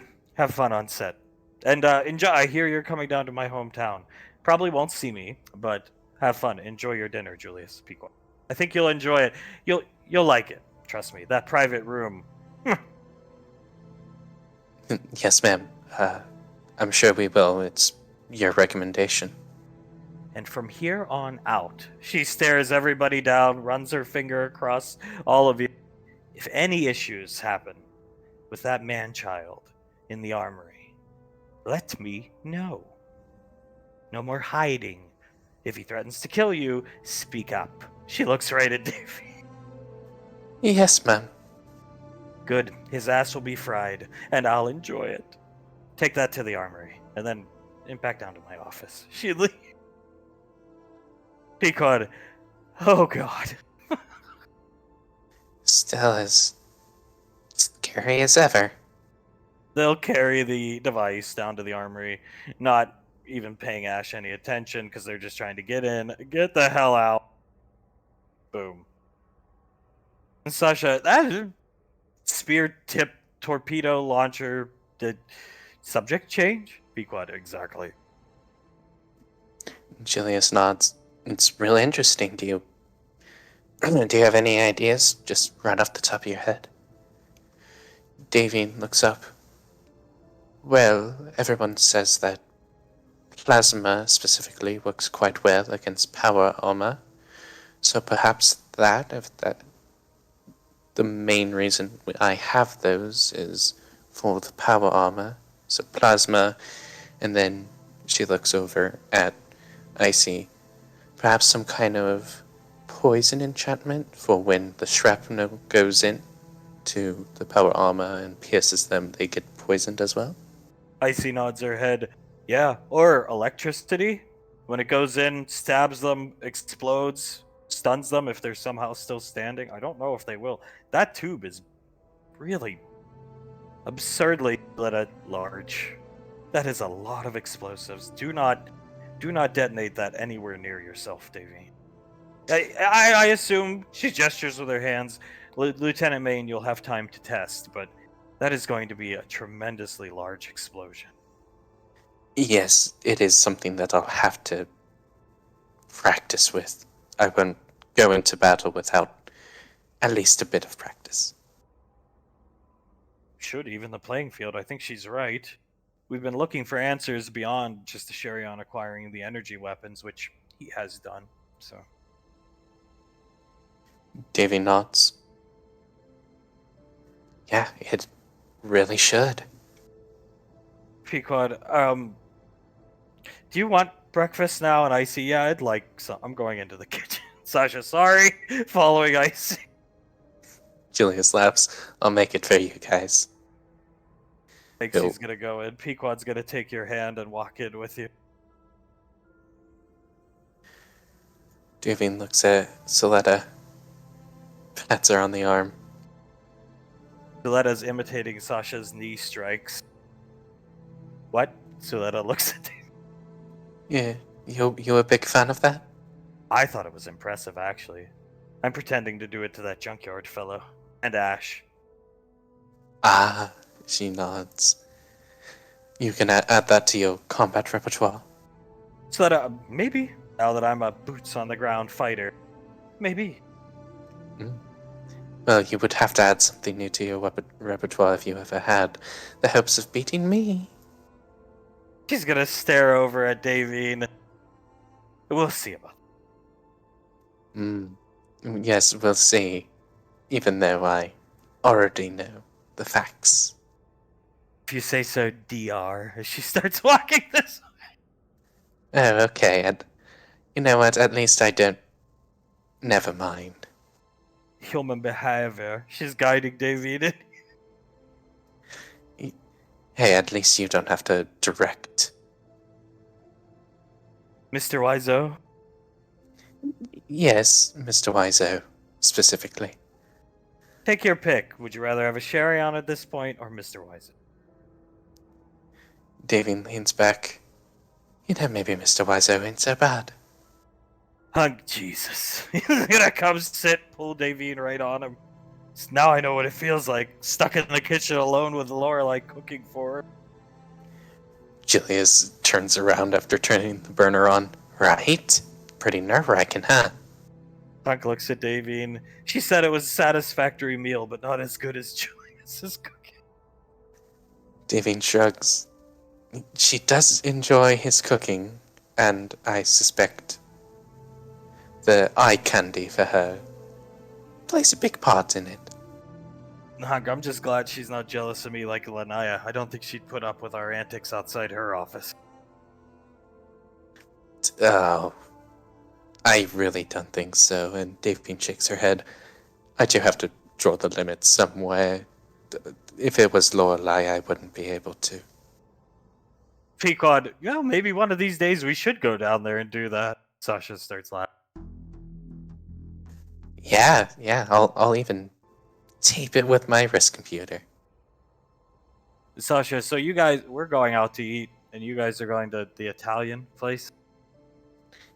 Yeah, we are. At Lorelai's recommendation. Private room? Yeah, she got us her private room. It's honestly really nice. Pequod, apparently it's gonna be amazing. Or something. Such a big room, grand hall. It's more like a hall than a room. You'll see. The food will already be made for you. Pequod, what? Looking at Sasha, They'll give you the Lorelai treatment if you got the ticket. Julius shrugs. I guess it's good to know big people in high places. As Julius says that, you hear somebody grumbling to themselves. You're a little too far away to hear the door. Where the fuck? Suletta, huh? And her her head perks up. Where the fuck? This place is so fucking big. How fucking ridiculous. Is this a gym? Look at that fucking dog. What the fuck? Looking down at the dog. Julius looks past Pequod and Hunk. Uh-oh. I've never seen the place this big on fucking Gateway. He's walking around. Star Child, fucked up dog. You can hear him just mumbling to himself. There's a knock at the armory door. Come in. Up here, Suletta's starting to sweat Pequod. Everybody's just staring at her. Uh-oh. And down in the armory, Tal comes in. How the fuck do you find your way around this place, mate? It's fucking ridiculous. You get used to it after a while, sir. He's gonna turn around. How are you doing today, sir? What the fuck happened to you? Looks like you got hit by a semi-truck, mate. Had a discussion with Sasha about what has happened, and she got her point across very well, sir. I would ask how it went, but I think I can see, yeah. Yeah, could be worse. I'm alive, Are you allowed to smoke in this joint? Yeah, oh, speaking of which, and he's gonna hand him the tobacco, a gift. What you got? Thank you. Aye. Keep the change, mate. He starts rolling a cigarette. This is a rolling, mate. You roll your own. You got the filter. He shows you the paper. Fine amount of tobacco. Roll it like this. Put the filter in. Then you gotta lick it, mate. Don't cross my lips, none. He licks it for you and hands it to you. Now try that. And that's how you do it. He'll light it and start smoking it. Thank you, sir. Especially if you gotta save money, because you gotta pay $1 million a month for your ridiculous fucking mansion. It comes up. It makes sense. Makes perfect sense. Probably should stop with these cigars for the moment. The fuck you got a satellite phone, mate? Comes over here. This place is fucking ridiculous. That stupid thing is my one trophy of surviving the Majestic. Did you see that fucking dog in the gym, mate? Looks like somebody raped it. Yeah, that thing's had a 1,000-yard stare for the last month. This is fucking magic fucking egg. Are you serious? Comes over. That's Icy's, I believe they called it a water turtle. Why the fuck do you got crutches on the wall? Is this how you run your fucking armory? There's an auger there, mate. I know. To be fair, those were zaps, but we're actually considering putting some modifications to use them for bartering with SIS. And the crutches, mate. I mean, these should be in the med bay. Zap prefers to put them here, and if you're dealing with a 500, 600-year-old Walren, you let him have his eccentricities. I don't know how you ever find your way around this place. He starts walking around, and there's a pipe and a cross and a catcher's mask. He's got, not to mention this guy who's just inspecting the light machine. Well, you get used to it. Everything has its place, and believe it or not, he's gonna point to those are apparently holy artifacts. Hey, yeah, Arcane Council Strike Squad. Krellin gets up. Salutations and Guten Tag. Puts his hand out. They shake hands. Never thought I'd see a Star Child. Kill Ash. He looks and gestures to Ash. That's apparent. That seems to be his formal greeting. He's not a fan of me. I can see that, and I can see why. Good man. He's still shaking his hand. Everybody here hates you, yeah. Some of them can tolerate me at least. He'll walk over. I'll get suited up and then meet you for the ship, sir, if that's alright. Yeah, get your gear in your duffel bag, and we got time. We got some time. And he starts rolling a cigarette, comes out here just looking around. Ridiculous. Just looking around the hallways, pictures of the Ranger General on the wall, half naked. How did they get away with this stuff? In the kitchen, Suletta's just staring out the door.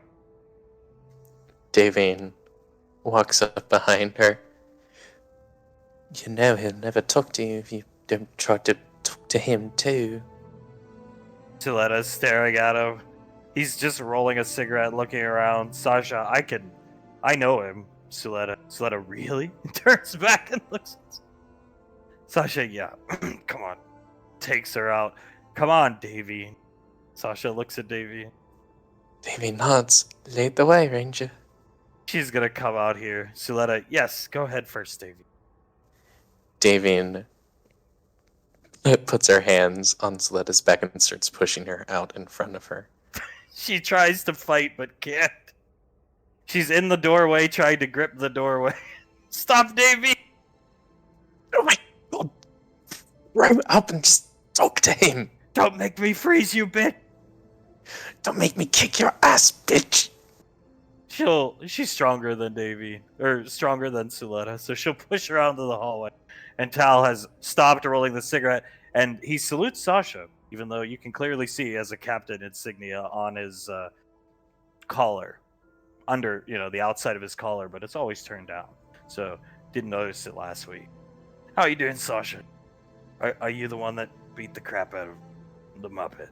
Sasha, yeah. Just puts her head down, looks at the ground. Well, it must have been a hell of a fight. Did he strike you back? Sasha, no, he didn't. Oh, good, then I won't have to gut him. Part of me was kind of looking forward to it, though. He turns around while he's laughing. Oh, hello, ma'am. Ma'am. Nods his head to Davine and Suletta. Tal, very nice to see you. She looks over at Suletta. She's just staring at him, eyes wide. Can't bring herself to talk. Davine shakes her head. She's happy to see you too. Tal, it doesn't look that way. Sasha looking at Siletta. So where are you taking Ash this weekend? Tal, Ripper system. Some colony reporting some type of disturbance, ma'am. I don't know. Colonel Curtis and Lake are out there already. They left ahead of us. Every other week, I should say, I draw the short end of the straw, and I gotta go pick up the wanker. Siletta starts laughing. Oh, go ahead, Tal. Go get the wanker. I'm sure he'd be happy to see you. Have a jaunt up to the gigantic fucking apartment. He gestures. Davine starts to laugh and looks over at Siletta and nods over to Tal. Sasha, do you want a cup of tea? Tal. Yeah, I wouldn't mind. I'm giving the Muppet time to get himself ready, squared away, and go. What are you guys doing this weekend? We're helping Mr. Wiseau film a movie. You gotta be kidding me. He looks at Davey. We are not joking, no. Oh, what's the movie about, ma'am? If you don't mind me asking. Sasha's gonna go get him a cup of tea. You know, it's about two friends, and one of the friends is about to be married to this woman, and the other friend is having an affair with the woman who the first friend is about to be married to.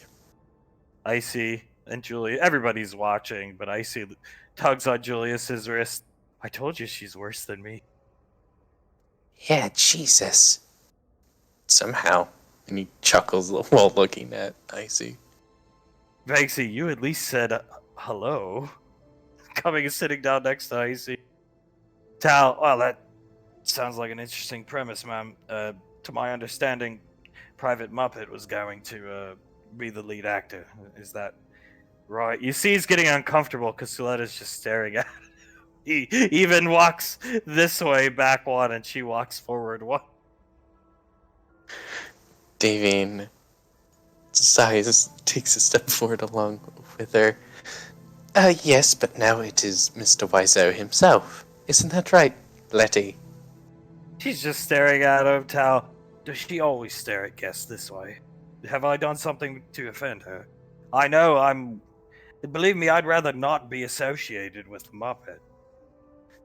No, she only stares at people like that when she quite enjoys being around them.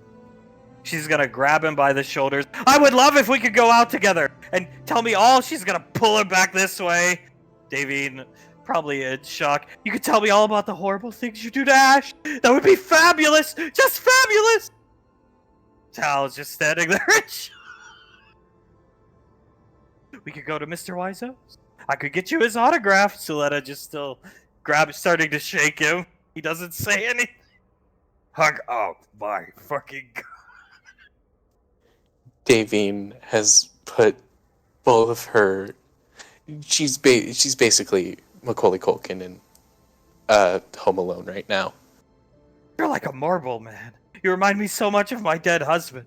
He's been dead a long time, you know. I've been single forever. Al, my condolences, man. Looking at Letty. She's going to let him go. When are you back in Gateway Space? Tal, Monday morning. I have to drop off Ash. Unfortunately, ma'am. We should go out to breakfast. Rainfall breakfast. You can come out with the whole family. They're my family. Tal, right. I heard you changed your last name. You're the Rainfall matriarch, right, ma'am? Points at Dave. Yes, I'm the mother of the kids. Well, that would be wonderful. You know, we're planning a trip to the UK, the United Kingdom, in a couple weeks or at some point. I don't know when. But maybe you could show us around. And she grabs his shoulders again and starts shaking. I see way worse than me, Julie. Yeah, when you actually talked to Banksy, when you started to talk to him, you didn't shake him around like that. He looks over at Banksy, unless she did. Banksy, no, it wasn't that bad. It was cute. This is just weird. Looking at Ices was cute. Soletta's just really weird and scary, honest. Pequod, scary's an understatement. She's manhandling that poor guy. Yeah. Davine clears her throat. Letty, you're shaking him again. Sasha's gonna get a to-go cup. She'll let go of him. As long as it's okay with the rest of the rainfalls, I'd love to accompany you somewhere Monday morning, ma'am. That would be a pleasure. Maybe we could get to know one another a little better. Sletta, yes, it would be fine. Trust me. Right, Davy? It would be wonderful to have you join us, Tal. Yeah, then sure. We'll meet for breakfast somewhere Monday morning. I think I have a concussion. He's grabbing the back of his helmet. Soletta walks a step forward. Davine pats Tal on the shoulder. Yeah, sorry about that. Soletta, well then I look forward to it. I'll be waiting with bated breath till Monday. Tal, yeah, so will I. Yeah. Soletta walks into the kitchen. Sasha handing him a to-go cup of tea. What the fuck was that about? Well, I told you she only stares at people like that when she really enjoys them. He takes the tea from Sasha, sips it, takes the front of his mask off.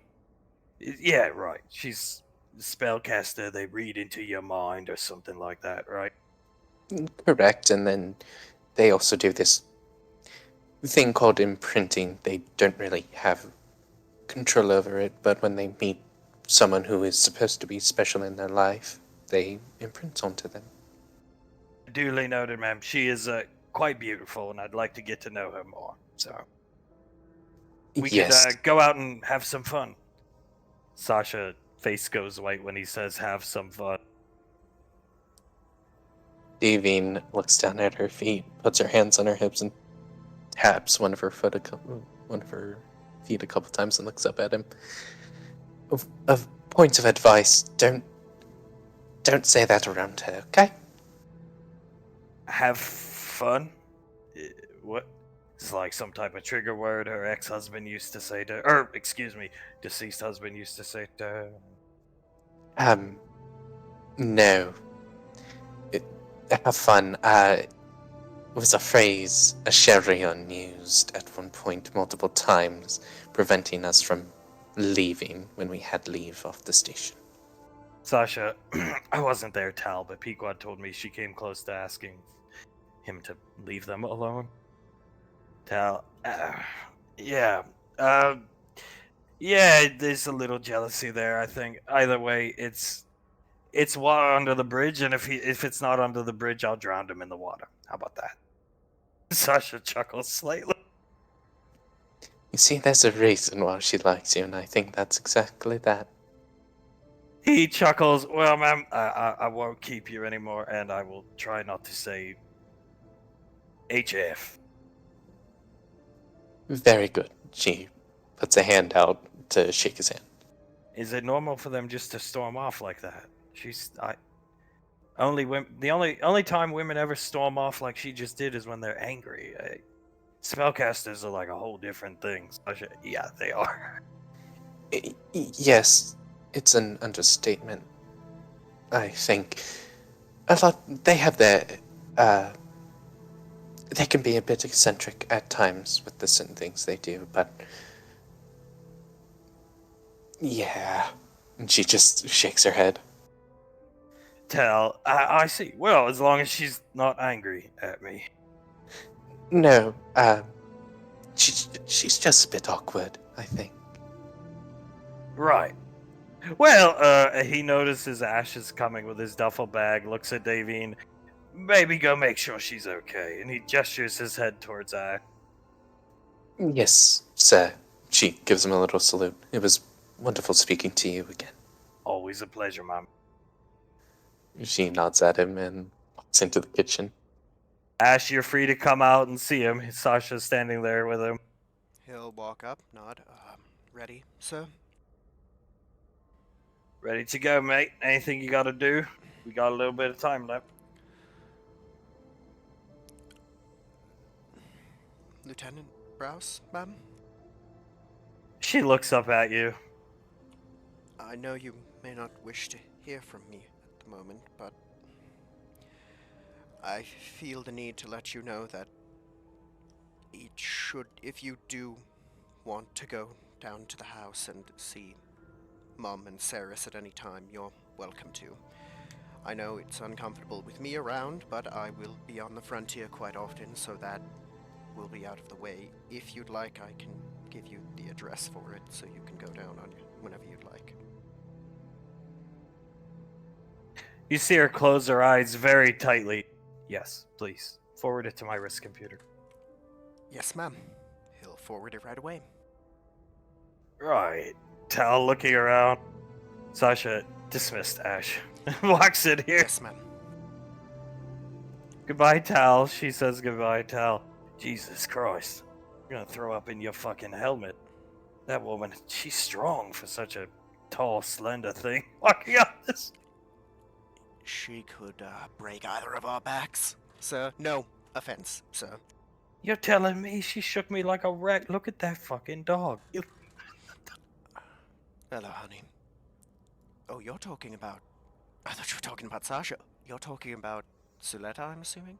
Yeah, mate. Sasha didn't shake me like a baby Wait. doll. She touched you. Yeah, I'll tell you about it when we get out to the sticks. Oh, I told you. I told you she likes you, sir. Apparently, I got invited to something called Rainfall Breakfast or something, and then she stormed away from me. I don't know. She stormed a... Oh, God. You think back to Icy kissing Banksy, and then the first time you saw, and then storming off. Oh, my God. She's flustered. Oh, is that what it? I just honestly, mate, I thought she was gonna kill me because I'm associated with you. No. You insult me. She likes that. Oh well, good. I'll keep doing it. He starts laughing. Hey, if it helps you, I got no problem with it, sir.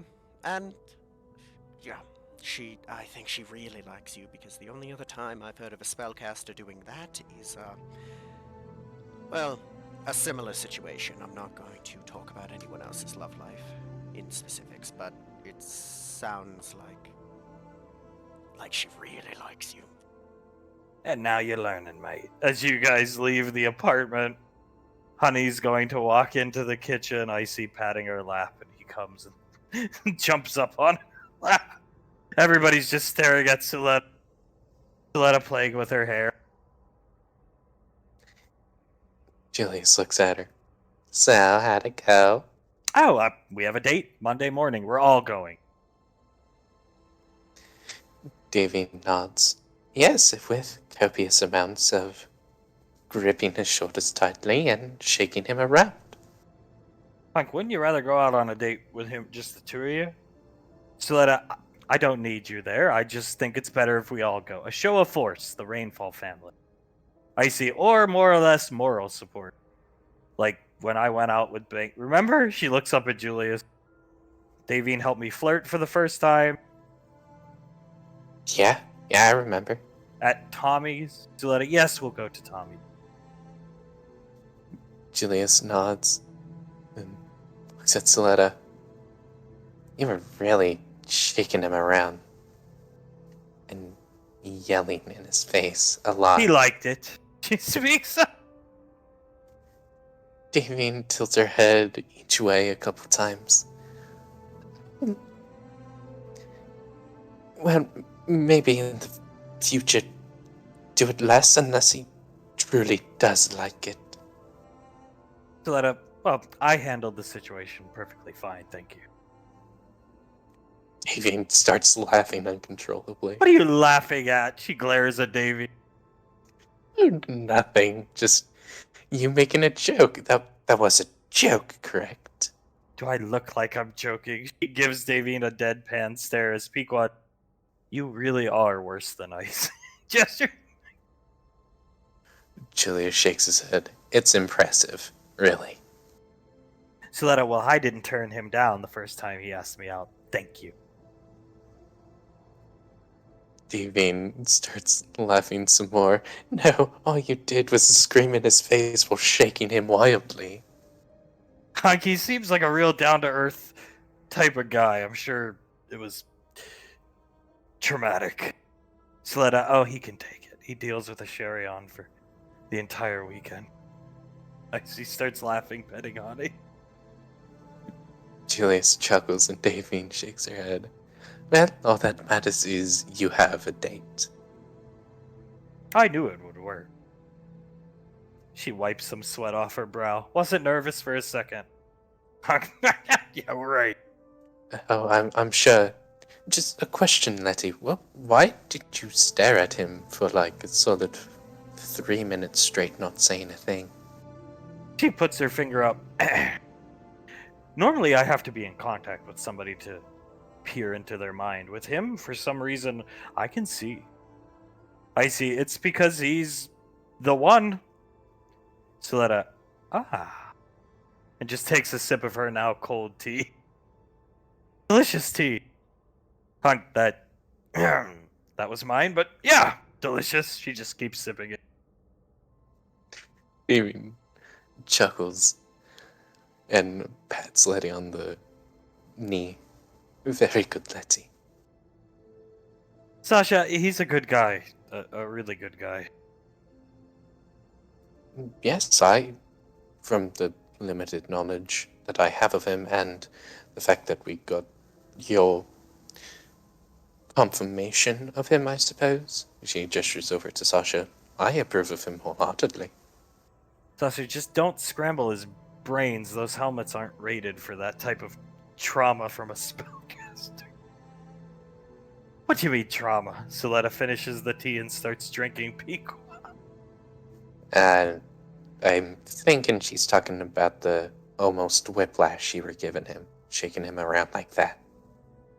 Pequod's gonna come up to Julius and start shaking you, imitating Soletta. See, it's called whiplash. Yeah, he starts moving his neck back and forth like this. This is what you were doing to him. Soletta, well, just getting my point across. Right, yes. A Rainfall Classic, learned from the General herself. Our bro man, he can take it. Oh, I'm sure he can, just... Hear the way he talked about his Sherion. I see.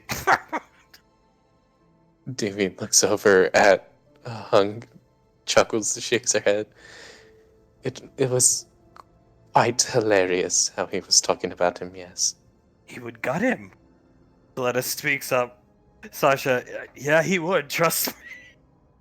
There's a reason they sent Ash to Curtis's squad. Yeah, he seems like a real cool dude. What did he say? Water under the bridge, then drowned Ash in the water? Oh, good God. He did say that, yes. What a hero. Sits down on Julius's lap. Yeah, your best kind of hero, Letty. She pats her on the shoulder and looks at Hunk and starts laughing. Icy clears her throat. Teach that wanker a thing or two. Mm-hmm. Oh, what, you're talking about Muppet over there? Everybody starts laughing as Pequod just, boom! Our wrist computer, Tommy, appears. Pequod about to kiss Julius's neck, looking down at their wrist computer. It never rings anymore. Hello, everybody. Hi, Tommy. Make your way down ring 3. Room 704. It's cargo room. It's been set up. Towns is down here. Everything is almost ready. We need to get that. The food is ready for Mama Lynn to start preparing. It's time to film the room. And he makes a fist and looks around. Davin looks around and does like a little, yeah! It's time to film the room. Let's get going, everyone. I'll see you all down there very soon. Making last minute preparations at restaurant. See you soon. And he disappears as Pequod finishes the kiss on Julius's neck and then transfers one to his cheek. I've been waiting for this day for so long. I'm sure it's gonna be just as great as how we've always imagined it. Hunk, all right, well, I've got your DR attire, honey. Let's get you dressed. And he's gonna take David up this. Oh God, Davine, dressed as a man, wearing a ski beanie. I see. It's gonna be good. Really good. I'm sure it is. Blaze comes into the kitchen. What are we doing? What's everybody doing? Oh, we have to go down to Ring 3, room 704, to film the room. Oh, it's time! He gets very excited. Scar, time to earn my stripes as a cinematographer. Yeah, I'm sure we're all gonna do great. Just, have fun with it. Get your lines right. Just, yeah, we're gonna do good. Rolly, nice to film a movie directed and produced by good people for a change. He gets up. Yeah, Malcolm movies. They could suck my... He looks around the room. No children. Suck my hairy dick, as far as I'm concerned. He walks... Sasha, what the fuck? Julius covers his mouth and starts to laugh. I see, that guy really hates Malcolm. I think Malcolm is... I think Scar hates Malcolm more than any of us combined. He's gonna kiss poor Honey, pat his bum so he runs off. No dogs on the set. Oh no, my poor old dog, Honey. Yeah, we don't know how Fledwick's gonna react when he sees him. Oh. Should we have something put in place just in case something does happen? I've got one of Mom's knives on hand to give to her if it gets out of hand, basically. Yeah, very good. Very good. Smart thinking. Everybody will collect themselves and make their way down to the hustle and bustle of the room. Transferring out to the frontier, though. Ash, you find yourself here on this planet. It's nighttime. Not too long of a dropship ride out. Tal's leading you this way. You hear Colonel, you see the fire, you see everything. Tal's coming up this direction. You guys are still talking about Suletta. He turns around and, yeah, so spellcasters, they're very powerful but awkward creatures. Yes, sir. If you want, I don't know a ton about what she likes, but I could give you one of her favorite foods as a bit of a pointer. Yeah, well, yeah, sure. I mean, trust me, mate, I would love to take a woman like that out. She is a 10 out of 10 in my book. My ex what? Meh. He stops. We're not on the clock, mate. This was me ex. And she looks tall, slender, but not nearly as beautiful as Suletta. Just a normal woman. Beautiful woman, but, you know. Yeah. She's like the royal bloodline or something. Miss Suletta is Rainfall now, right? You could say that. Beet salad. She likes beet salad. Beet salad? What the fuck? Alright. Not my thing, but she likes it. I hate beets. Guess I'll have to develop a taste. He's gonna start walking. I think you've already got that foot in the door, considering the way she acted with you. She's smitten, I think. Considering the fact she scrambled me fucking brains, he comes up here. He'll walk up. Salute. Sir? Ash, Colonel Curtis, he's putting shotgun shells into a bandolier. You notice that the weapons are all laid out. Lake's tuning a radio. Curtis, food, MRE, coffee, get it in your system. Yes, sir. He'll pull one out and start cooking it. Go ahead, sit down here. How are things going? He's putting different types of shotgun shells in his bandolier. Decently well, sir. I had what I assume to be a crash course psych eval today before getting... Well, you're gonna find out one way or another, beat up by Lieutenant Browse. He got the shit beat out of him. Looked like a truck hit him. Curtis, he keeps putting shotgun shells in the bandolier. Had to happen, Ash. Deservedly so, sir. I'm not gonna complain about it. It is what it is. Yeah. He keeps putting shotgun shells in the bandolier till it's full, and then pulls out another one. I'm assuming... Starts doing the same thing.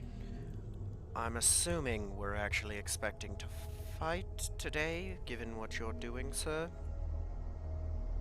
That remains to be seen, Ranger. He looks up at you. He picked up a distress call like 2 hours ago. Still tuning the radio. You hear him hailing on the radio. He can't identify yourself. He's just hailing over and over and over. Curtis, we picked up a distress call. I think it was local militia. There is a colony here, not that big, but it's Trident. It's a seaport colony. I'm sorry, lakeport colony. Uh, Decent sized militia. We're talking at least 80 men, so that's pretty big for a local militia. And I'm pretty sure we picked up one of their transmissions as we landed. The sun was setting. And ever since then, we can't raise them. And if we can't hone in on a transmission, we're not going to know where they are. So we can't help them. But just in case we do, yeah, that's why he gestures around. Be ready for a fight. That's why I want your stomach full and the coffee in your system, because don't know when you're going to get a chance to eat next. No, I understand wholeheartedly. He's gonna continue cooking. Oh my, it sounds, strangely, this sounds almost like deja vu. Local militia are supposed to have live transceivers, mate. But it takes time. They gotta buy them, so you could just hone in with your wrist computers. These boys are, yeah, deja vu. It's not exactly the same, but there was, I believe it was a ranger group, went dark when I was in the Headhunters. Julius and I were sent down to figure out what was going on, and we ended up getting in a fight with a space hunter. And this... Colonel Curtis, satellite facility. Troopers, not rangers.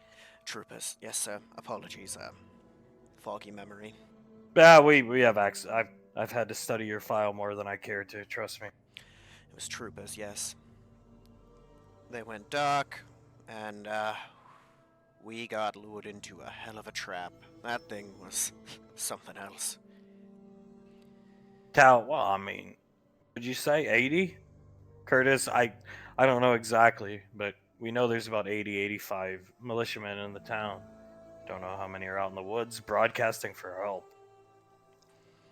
And no sign of any of them? Radio or otherwise? Colonel Curtis, no. The mountain range, your deep forest, heavy canopy. The mountain range screws up radio signals. We're in a canyon. You probably noticed when you came in. Aye. Screws up radio signals. Crappy frontier radios. Yeah. Most militias worth their salt buy secondhand stuff off EarthGov. Old stuff, hand-me-down stuff, good prices. These guys are operating on crappy civilian CBs. That's why he gestures over here, and Lake's still trying to hail. He's been at it for 2 hours while you were flying out here enjoying the on-flight movie. Cocks the shotgun. Understood, sir. No movie, sir. Just talking about spellcasters, please. I think it was a good conversation. Yeah, enlighten me as he loads this strange-looking gun and throws it over to Tal. Permission to tell him that kind of private business, sir? Yeah, go ahead, mate. Z slams the magazine back into the weird-looking gun. Miss Suleta likes Tal, sir. Oh boy. Colonel Curtis looks up. Oh yeah, I remember vaguely. A couple weeks back. About a month ago or something. Yes, and from what he described happening today, I think likes is a bygone term. I'd say smitten or head over heels may be a better way to put it, sir. I got invited to something called Rainfall Breakfast. I don't know what the fuck that is. Curtis. A very prestigious invitation, sir. The most elite. He cocks his shotgun of breakfast clubs, I'd say, from my understanding. Let's put it this way, sir. Outside of the Rainfalls themselves, the only people I can think of off the top of my head are the General and Sasha, who have been invited to that. Yeah, I'm going to go, trust me. I'll kill this mate if he tries to stop me. Gestures over to Ash, just kidding. Like I said about the thing of me calling you Mum, if I am trying to stop you, please kill me, because I have totally lost it. Curtis spellcasters, they get overwhelmed. It's like they see the person they know they should be with, and it's like 500 tons of bricks just falling on top of them. All different types of raw emotions. She shook me like I was a rag doll. Like I was Raggedy Ann or something like that. It was fucking nuts. She doesn't even look that strong, honestly. Not from a physical standpoint. From my understanding, she's quite physically strong and deceptive in that regard, sir. Looks can be deceiving, mate. Tall, long, slender arms, and she shook me like I was a baby.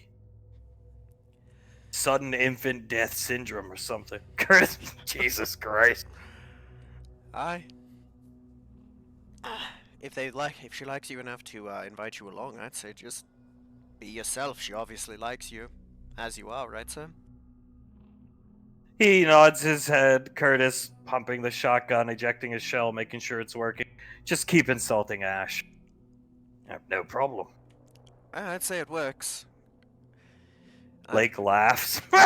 I've been keeping my distance, but it's hard not to pick up the fact that she very much likes when you call me I believe it was Muppet. Yeah, mate, that's what you are. Fucking Muppet. Yes, I am, sir. Just keep calling me that. I think you'll be right as rain. I said something like drowned you under the bridge, and you should have seen the look in her eyes. Curtis, yeah, trust me. Keep that up. Fair enough. I Well, think her eyes were glowing or something. I've never seen anything like it. well, they might have been. As I said, sets the shotgun down. Overwhelmed with emotions, he starts sitting down. He sits down, starts eating. Overwhelmed with emotions, they don't know how to collect themselves. It's difficult. Spellcasters don't have it easy. No, they don't. A lot of that's eye-opening. Interesting to feel the scales fall off one's eyes, isn't it? Curtis, yeah, you could put it that way.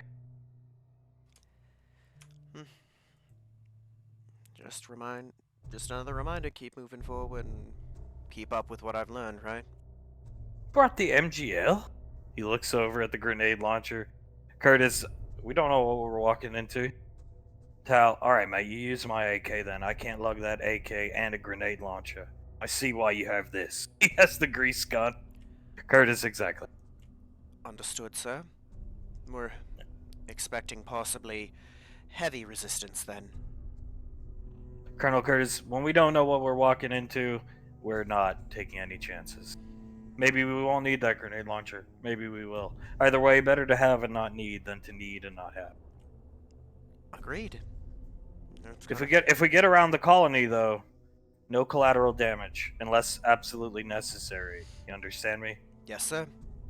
Honestly, I don't know. Makes me feel a bit more comfortable. I got a gut feeling in Broughton he's gonna pull out Abyss the Magnum.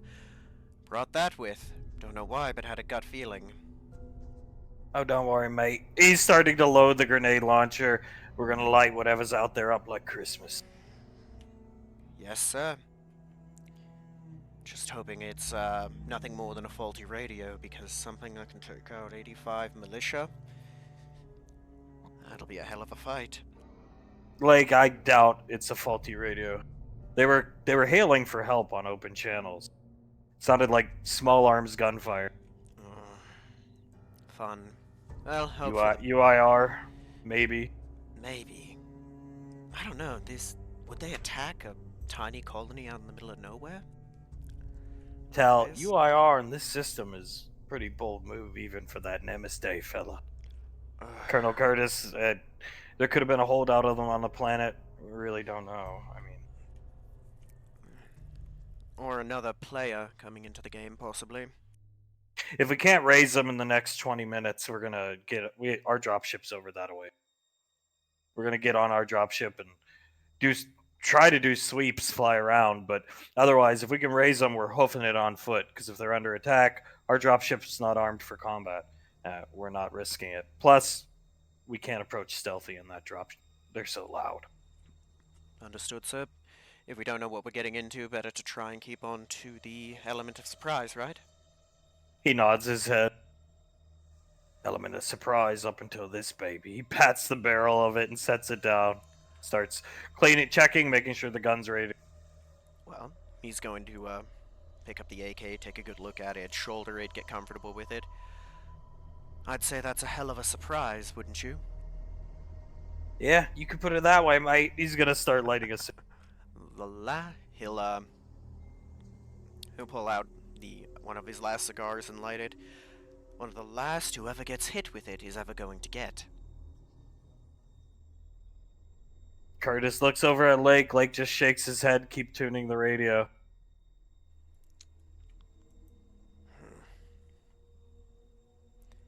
You ever had a situation like this before, sir? Yeah, many times. I've been out here for a long, long time. I'm assuming that most of the time it doesn't end well for the people we can't hail. You could say that. He looks right at you. Could be anything out here on the frontier. After you saw Dudley, you should know that. Yes, sir.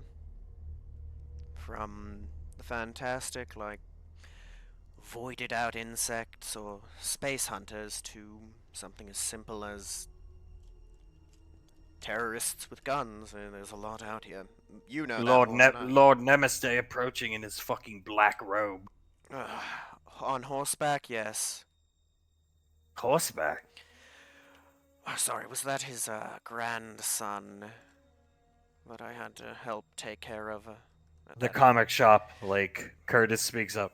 Oh, right, yeah, helping out Mr. Wiseau. Yes, to my understanding, there's a bit of a dynasty of Nemistes at this point. Just wait, if I'm out here long enough with you, I suppose we're going to stumble upon a, State Trooper Nemiste at some point? Colonel Curtis, Corrections Officer Namaste has been making moves in the Aridness system. No comment. God. He's just chuckling. The Namaste's a shoot on sight, mate. Ask questions later. I was hoping that was the case, sir. You get to give yourself any title you can, and you choose Corrections Officer. It boggles the mind. Maybe it's like a next level play, mate. He's really like second general in command, but if he's a corrections officer, who would think to shoot him? Maybe.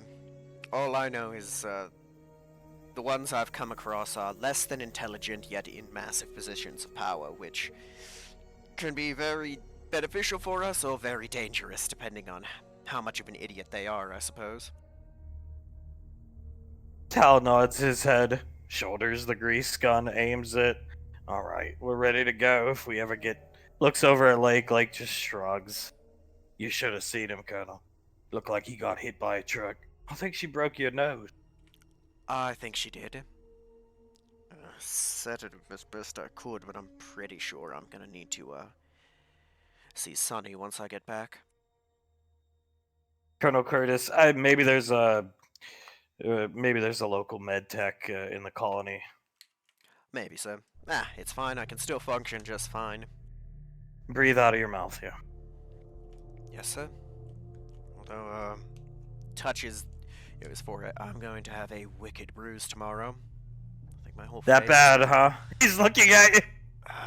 Based off the way it feels, at least one black eye, maybe two. He nods his head. Yeah, well, when you grow up thinking you won't have friends, or you're not good at making them, then you meet one, and then you gotta go your separate ways. Then you meet another one, and you gotta go your separate ways for the wrong reasons. Can't blame her, sir. On the bright side, I got to see how much of a wicked knee strike she has, so there's that. Is she as scary as Lorelei? In a strange way, yeah. Even without the magic, yeah. Colonel Curtis.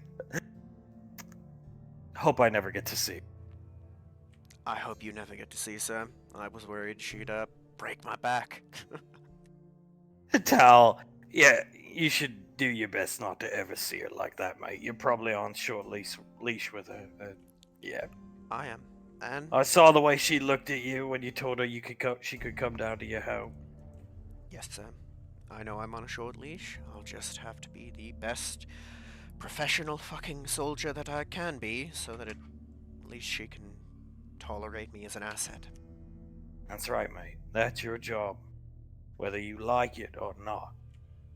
And he's gonna hit your chest with his hand, and when he does that, you think back to the power armor guy fight at the triangulation station, and you remember seeing Sasha run across the hillside, leave her sniping position, put herself in front of Icy, and put Icy behind her. She's a professional fucking soldier. I'll just have to be half as good as she is. Tal looks over at you. What? Yeah, she is, yeah. Nah, just thinking about the way, Sasha fights. Should have modeled my fighting after her, really. She You want to be a sniper, mate? It ain't easy. Not that. The guts. The willingness to just... Icy got hit on one of our recent missions, and Sasha dropped out of a nest and got in between them and the bullets. Colonel Curtis, like I said, it's even more so your job as a ranger to protect them. Yes, sir. And if the ranger general's successor knows that, then when her life's far more important than yours, then you need to know that. What's my excuse not to, right? Yeah, I'm not saying it's easy. I'm not saying it could have been done or should have been done, but you know what your priorities are. Or you should know what your priorities are now, son. Yes, sir. I am a tool to facilitate her in combat, sir. Tal, is it true that Suletta Rainfall, she's joining the squad in a fighting capacity? Yes, sir. Colonel Curtis, chuckling, looking at that. I know she'd very much like to kill me, sir, but I trust that I know that she's enough of a professional to at least only hurt me. Got bored at the Marauder Academy, from my understanding. That's fair enough, sir. Desk jobs are least favorite part of needing a point to the lieutenant insignia. Least favorite part of responsibility is the paperwork, and I can only imagine how much she was doing there. She's got to be very intelligent to be the head of the Marauder Academy. You know, I flunked out of grade school, Colonel Curtis. She is, but I wouldn't necessarily say book smarts are all there are to intelligence. From everything Damn right. From everything I've seen of you, sir, you are very intelligent, quick on the pickup, and good instincts, and I'd say for the most part that's far more important than book smarts ever will be. Curtis goes to say something. He starts his sentence, and you hear one of those, like, the radio, like, crackling, shrieking noises, and you see Lake's head recoil looking at the radio. What the fuck? He looks down at the radio. Sir? He looks around. You heard that? He had the headset on. You heard it through his headset. Yes, I did. What was that? I think I got him. He's tuning the radio, and you start to hear an immense amount of gunfire. Oh, gods. Curtis is gonna come over, kneel down at the radio. Tal, game time, kid. Comes over here. Yes, sir. He's going to, shoulder the AK. Move up. Blake, I've got him triangulated. It's coming from... What the hell is that? And he sends it to Curtis's wrist computer. Very rough map of the area that the frontier colonists have mapped out on their wrist computers and shared to the global net. Curtis, looks like a castle. It's marked Bubon Castle. As you hear over the radio, this is Squad 3. The enemy has us surrounded inside the tower. We are requesting backup. We need... and like, oh.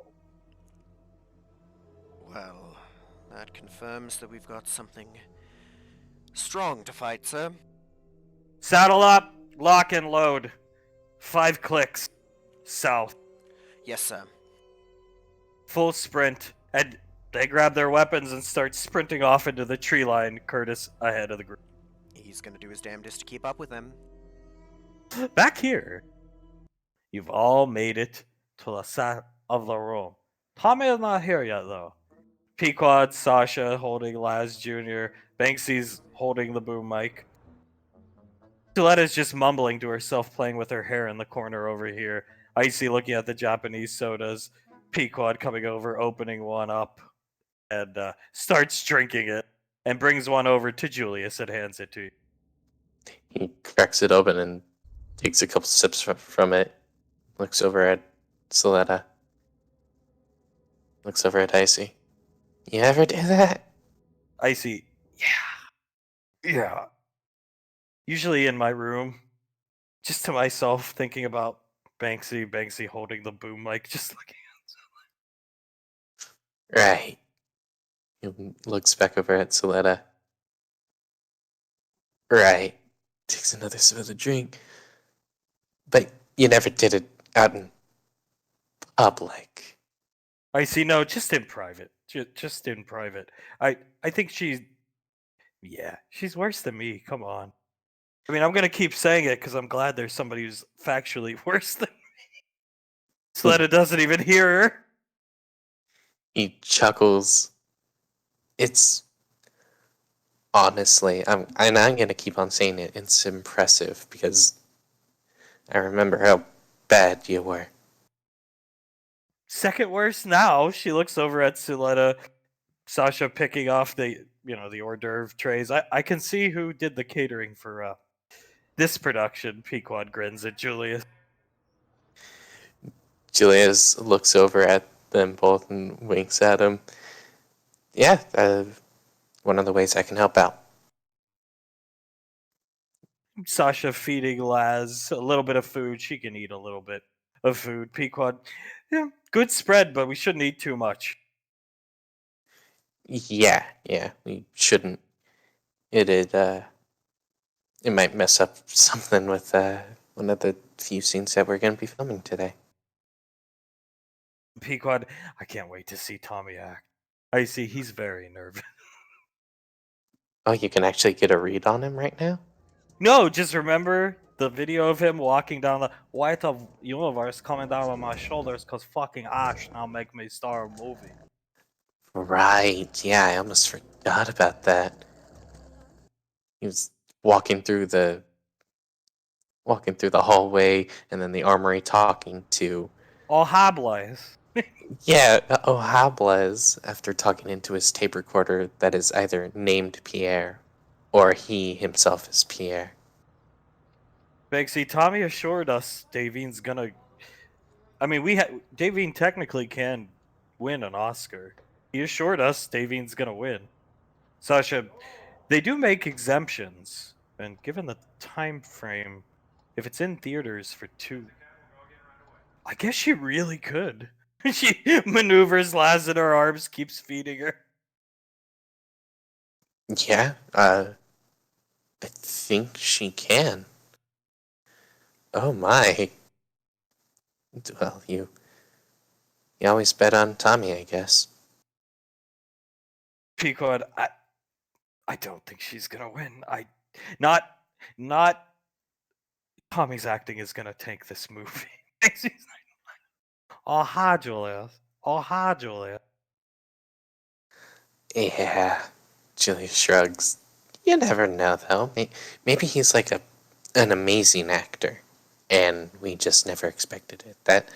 That'd honestly be pretty funny if he just comes out like Denzel Washington or Marlon Brando, something like that. Put your faith in Mr. Wiseau. He's a good man. Ain't that right, robot? Mercurius just looks down at her confused. He ain't no Jeff Bezos, let me tell you. I see. Who's Jeff? Never mind. And just opens a soda and hands it to Banksy. Julius chuckles. You should listen to Mama Lynn right now. Takes a sip of the soda. She is probably correct. Pequod inspecting the food. I really want to eat, but I want to save room for. Really, what is it like? It's a grand hall. She looks up at Sasha, and Sasha, yeah, and they're gonna have all the food spread out for you. It's pretty nuts. You won't even eat nearly half of it. Trust me. Julius lets out a long whistle. Wow. An, an entire banquet room's table full of food.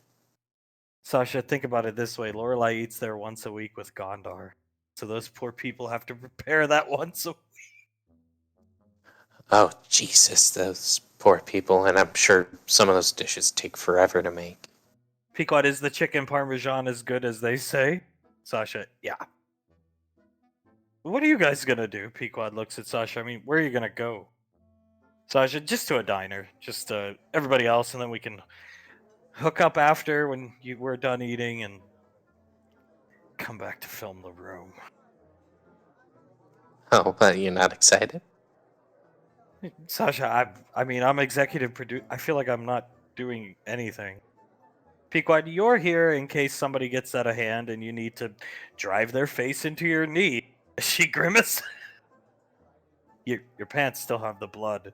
Sasha, I'll get changed after we're done on set. Julius Krellin nods. coming in. Oh, hi, Mark. Oh, hi, Mark. Oh, hi, Mark. Coming over here, starts eating the food. Pequod. You He- are lying. Never hit you.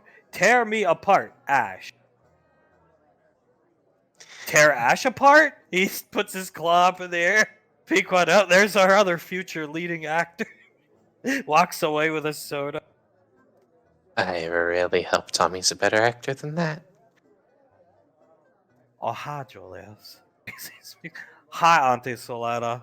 Soletta just playing with, twirling her hair in her finger. I see, like a little kid. Yeah, she's gone to the world for... How much you want to bet? Gone for a couple hours or even longer than that? We'll be lucky if she even pays attention to Davine and Tommy's scene, I think. I see. Julius chuckles. It's a lot to deal with. Soletta walks up this way, playing with her hair, comes out here. It's like a million tons of emotions hitting you at once. Damn. Shit. Well, she'll have a support structure that can at least assist her with that, though. So there's that. Pequod puts a grape up to Julius's mouth. He'll eat it. You're damn right. She's dragging us along on their first date. Icy starts. Worked for me. Yeah, it'll work out. It'll work out great. Pequod looks up at Lasley, feeds her a grape, puts a soda to her mouth, and starts drinking. But you notice she stopped drinking, just staring this direction. Julius looks over at Pequod. What's wrong? And he looks past her to look at the kids. Sasha's head is tilted, looking at Pequod, then looks over here. You see Carter. He's trying to stand up on his own on the ground. He struggling. He can't keep himself up. Memory Ann's going to help him up, shift the book onto his lap a little bit, and he falls onto her shoulder, and she starts pointing down at the book, reading to him. Pequod's just watching, and her hand shaking. Icy, looking at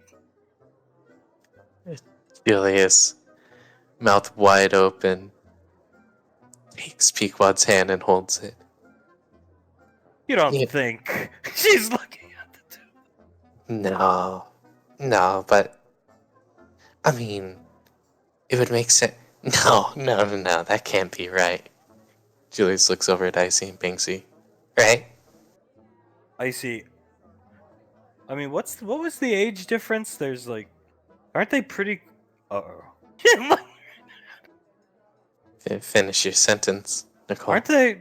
She's 1 year older than you were, right, Pequod? When Julius Pequod's just hand shakes more and more. Sasha, yeah, exactly what? Oh. Wait, is that that's the fossil he's always mumbling about? Right? Oh. Yeah, you don't. That can't be right, right? It's a coincidence. Maybe that'll be Carter's favorite animal too. Who knows? Icy tapping her lip with her finger. Never seen her read her books to anybody before. Oh my god. He looks back over. Oh, she's even holding the book up so she can show him the pictures. Hunk and Davine have made their way. Here, Davine dressed in DR attire, ski hat isn't on yet. Hunk, what's going on? Pequod stops drinking the soda. Oh, nothing. Davine looks at all the kids. Are you sure? I see Carter and Memrian reading the book. Looks really cute together. Davine turns around, sees the two of them, puts a hand up to her chest. Oh, that's so cute. Quite about as cute as Tommy needing to get that fossil from a Nova. Yeah, about as cute as that. Julius starts thinking, maybe I can see if I can help him out with it. No, he would probably just say his reasoning is beyond my comprehension and then tell me to not worry about it for 20 years. I see could be magic cat or cave under as she's about to finish. Tommy and company have arrived. Hello, everybody. Pequod sees Tommy standing right here. Tommy looks down at Memrian and Carter and looks up at Pequod, and they walk this way. Pequod's hand is shaking with this. I think he's avoiding us so he doesn't have to talk about it. Come on, everybody gather around. We have discussion to have before we film movie. The children will be fine. Robot can watch them. Alright then. You hear Suletta clear her throat and come over this way. Banksy and them come out. Everybody's working, but they're, gathering around, watching Tommy, or looking at Tommy, Sonny getting things ready. Okay, everybody, this is Brandon Law. He a champion of some very shitty town in Ohio. Brandon, looking at you. Anyway, Brandon has camera. He going to film entire behind the scenes of the room. Frederick is here. Davine, Frederick, answer your commands from now on. He going to join the apartment, okay? Frederick walks over right next to Davine. Frederick puts his hand out to Davine. Oh, well, Miss Davine, the Queen of Earthgov, I presume. She puts her hand in his and shakes it. Yes, that is what my husband called me. What a beautiful name. He bows to her. I will answer every demand you have, my queen. And he turns around and starts looking at Tommy. Tommy, you see, spare no expense. He your personal servant now. And don't worry, wiped his mind of Dog. He see Dog, not even remember Dog anymore. Finally, Suletta starts laughing, her concentration break. Oh, thank God. Now, today is top of mountain day, everybody. Today, which one of us will be the same after we film this movie? This play work if you understand human behavior, human emotion, trust, betrayal. He just looks around the room. Banksy's fighting back laughter. Elbows Julius in the shoulder. Julius looks over at Banksy and shrugs. I don't know. Tommy, you don't want to be good. You want to be great. Makes a fist and shakes it slightly. Now, let's film the room. Oh, and by the way, everybody, I have spent many credits back here. Private bathroom, just for Saint Guillotine. I see. Looking, there's bathrooms right over there. She points. No, this is. Listen, just relax. You're a nervous girl. Just relax. Trust me. This is real movie set. Real Hollywood movie. No Mickey Malcolm stuff. I see. Starts laughing. Okay, get everything set. Brandon, start filming. Saint Guillotine, go get in front of cameras. Scar, I need to take a light reading on you, Mr. Guillotine. Saint Guillotine, alright. They go stand here. Towns. Jennifer, Zap working on the electricity. The dual camera setup is ready. Krellin, the script supervisor. Sasha, what is Krellin's job exactly? Tommy, his script supervisor. You'll see. Julius tilts his head. So the one who doesn't understand our language very well is the script supervisor? Pequod coming up with her soda. Tommy, he'll do a good job. Whatever. He tried his best. That's all that matters. Would you rather have Ash here? Tell me truth. Oh. Yeah, never mind. Oh, hi. Oh, hi. Oh, hi. Why say so many times? Tommy, stop criticizing my writing, Krella. He comes over. Flitwick looks over at Davine. Is there anything you need me to do, Queen of Ufgov? And Davine looks at him. No. Maybe just go see what Jennifer, Zap, and Towns need, and see if you can help out with them. Yes, my queen. He gives her another bow, looks over at Hunk, King of Ufgov, I presume, and he walks off towards Jennifer. Hunk starts chuckling. What the fuck? You got yourself your own indentured servant. All thanks to Tommy. Hunk's gonna come here, put his hand around Davine's waist, take her this direction, somewhere a little more private. As Pequod, look at them. 2 peas in a pod, pointing at Tommy and Krell. What this like? I kill you, motherfucker. Say this to Ash, Tommy. We can next time we see him. Krellin, like you very much. Looking up at Tommy. Julius starts laughing. They're gonna be best of friends, just watch. Sasha never thought I'd see the day where Tommy hated Ash. Blaze. Yes. Come back from the dead. Assume Ash is the same person as he was, and then just disappointment. Yeah, it was all a long time coming, I think. Blaze is going to come up, rub Sasha's shoulder. You had to say what you had to say. Let it go. Enjoy the...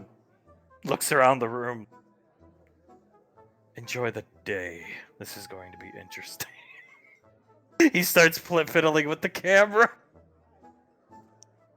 Oh yeah, it's gonna be a downright show. Brandon going around filming everybody. Tommy, this chair back here, executive producer. Sasha, sit down, relax. No need to feel bad or cry anymore. I know you beat Ash to hell. Sasha, what? Looking at Tom. You did a good job, trust me. Maybe we'll give you a raise. She sits down with Pequod. I've always liked Tommy. He's a cool dude. And he's honestly pretty awesome. Icy gives Banksy a kiss so that he's gonna go get ready to hold the... Towns looks up at Frederick. Oh! What are you doing? Because he's just staring at them. The Queen of Ufgov has asked me to come see if you require any assistance. Yeah, actually, run this Cat 5 cable over here. Points to the cameras, and then Scar will know what to do with it. Zap, yeah, just unfold it and go this way, but don't put it anywhere anybody could trip. You got here, electrical tape. You gotta tape it to the ground. Jennifer, so nobody trips, Fledwick. Yes, my Ouija's. And he'll start walking backwards around The f- everyone. What the fuck he just called me? Town lieges, but he said Ouija's. He has a lisp. Oh, I was about to beat the fuck out of him. I thought he called us a slur word or something. Towns, he's got a lisp. Lay off. Yeah, he's special or something. Jennifer laughed. That one rides the short bus, Towns. We all do sometimes, I think. Frederick lying the cable. Blaze turns around. Oh, Frederick. Hello, Exoflame individual. What is your name, may I ask? Blaze puts his hand out. Pleasure to meet you, Armory assistant, I suppose, to Alpha 9, and soon to be, I'm not sure my official title, but Armory something or other at Miss Davine's Academy. Ah, another worker for Miss Davine. What a wonderful person to meet. He shakes Blaze's hand and does not let go and continues to shake it. Blaze shaking his hand back. Basically, everybody you see here, with the exception of, as he's colloquially known, the Saint, Mr. Wiseau, Mr. Law here, and yes, everybody else is going to be involved in Miss Davine's Academy in one way or another. That is Nicole's boyfriend. Nicole is Miss Davine's daughter, Julius her son. Pequod right there. He's pointing around. That is Miss Davine's daughter-in-law, Julius's significant other. As to Banksy and Nicole, you see. Sasha, good friends of Miss Davine's family. Blaze sees Frederick almost start to tear up somehow. "'Twill be my place that I need to be." He gestures over to Julius and Icy, the prince and princess of Evgov. He starts laughing. I think those are fitting titles for them, yes. Perhaps we could do something with your... He's going to forcibly pull his hand away from Frederick. Your attire, that man's face on your shirt. Would you like a shirt with Miss Davine's face on it, perhaps? I think that is a wonderful idea. It would tell everyone who my allegiance lies with. And I do not know who this man is. Which man? Point him out to me. He points to the picture on his chest. Oh, you know... You know, I was going to ask who he is. Apparently, I think his name was Junkyard. Is that right? A neighbor of yours or something or other? I am not sure, sir. Junkyard seems like a stupid name in my opinion, but... I would have to agree, Frederick. I think we're going to get along very well. I think so too, Blaze. Or should I say, High Knight of the Queen. That is... I would like to be a knight, yes. He nods. I shall put in good word with the Queen. I am her advisor, if you did not know. Oh, well, pleasure to meet you. As Scar comes, sits down behind the camera, getting the cameras ready. Scar, Jesus Christ, looking at Frederick. He turns around. I am not this Jesus Christ you speak of. I am Frederick. Good Pleasure to meet you. I'm Scar. Blaze, he'll be working at the academy too. Good friend of the Rainfalls. Wonderful to meet you. Wonderful to meet any friend of the Rainfalls. Scar, well, everybody here is part of the family. And then all those kids over there are, yeah, for the most part, basically, yeah. Rainfall, you see, like these scarves we all wear, we'll have to get you one. Then I will truly be considered a Rainfall. Yeah, you'll have to ask David, of course. It's like she gives you the scarves. You don't just show up. And, yeah. I must ask her then. He turns around and looks at all the kids. That one... Look you over here. Good. That one has a very large book. Which one? Scar turning around. That one. He points at Memory Ann, showing Carter the book. Yes, that's Membrienne. That over here. That's Suletta's daughter. Basically David's sister at this point. That's her daughter, and then Carter is Julius's. That one there is Soul. That's Julius's. That's JJ. That's Hunk and Davine's child. That one over there with Sasha is Julius and Pequod's. And then the two Walreds are Zap and Mama Lan. He nods. It's truly oh so beautiful. I must use this electrical tape now. Good day, sirs. And he starts taping down the wire so no one trips. Scar, what the hell? Comes over. Blaze, we have to get him a shirt with Davine's face on it. I think the kids will get a kick out of it. Scar, I'll put in the order. I know which site Pequod uses. As back here, Hunk puts his hand on Davine's shoulder or arms and rubs them up and down. Nervous? Oh, you know, a bit pre-show jitters and all. They'll leave your system the second you get out there. Oh, maybe not.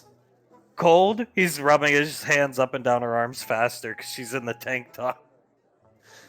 Oh, you know, a bit. Might be just shaking with this excitement or something. He pulls out the hoodie. I have your hoodie right here. His hoodie, but yeah, right here. As soon as the scene's over, you put this on. Yes, thank you, darling. All right. Just go up there. You've acted way more than me, but I love movies. Watched a lot of behind the scenes and interviews. Just take your emotions to the next level, honey. You're playing DR. He's gonna put the beanie on her head or the ski hat, whatever it's called. Kiss her on the nose. Pure emotion. Just let it all out. So you got to be asking Saint Guillotine for money. You're supposed to be angry. Get into that mode. He looks over at the kids. Well, imagine if Julius would just flatten him. Imagine you hear Nicole screaming. You come out of the gym and you see Ash running at her nude. Oh God, I'd shoot him. But anyway, trying to grab her and saying whatever they were making fun of about that dream they told us about after we ate at the falafel place. Amos. Davine starts staring at him with almost murderous intent in her eyes. His head recoils. Honey. She cracks her knuckles and then her neck. Sweetheart? He's looking right at her, puts his hand on her chin. Yes, darling. Edge of your moment. Yeah, I think I've. Yeah, you look sufficiently pissed. She holds his hand, gives it a kiss without breaking eye contact with him. Well, Yep. she wouldn't. She's too nice for her own good. She wouldn't be able to take care of herself. Julius would just flatten him. So just get into that. Go to the edge of your moment. Raw emotion. Unleash it on Guillotine. And if it's good enough, you'll be done in one take. And then you get the hoodie on and you're directing. And the hardest part's over for you. Are you sweating? He looks at you. Not only is she sweating, her eyes starting to twitch and she's starting to shake. Alright, baby, come on. He's gonna put his hands on her hips and not break eye contact with her. Walk out this. I see seeing Davy, Julius, and Pequod see her. Pequod drinking her soda. Cuck's gonna guide her up this way. Kiss her on the nose. You're gonna do good.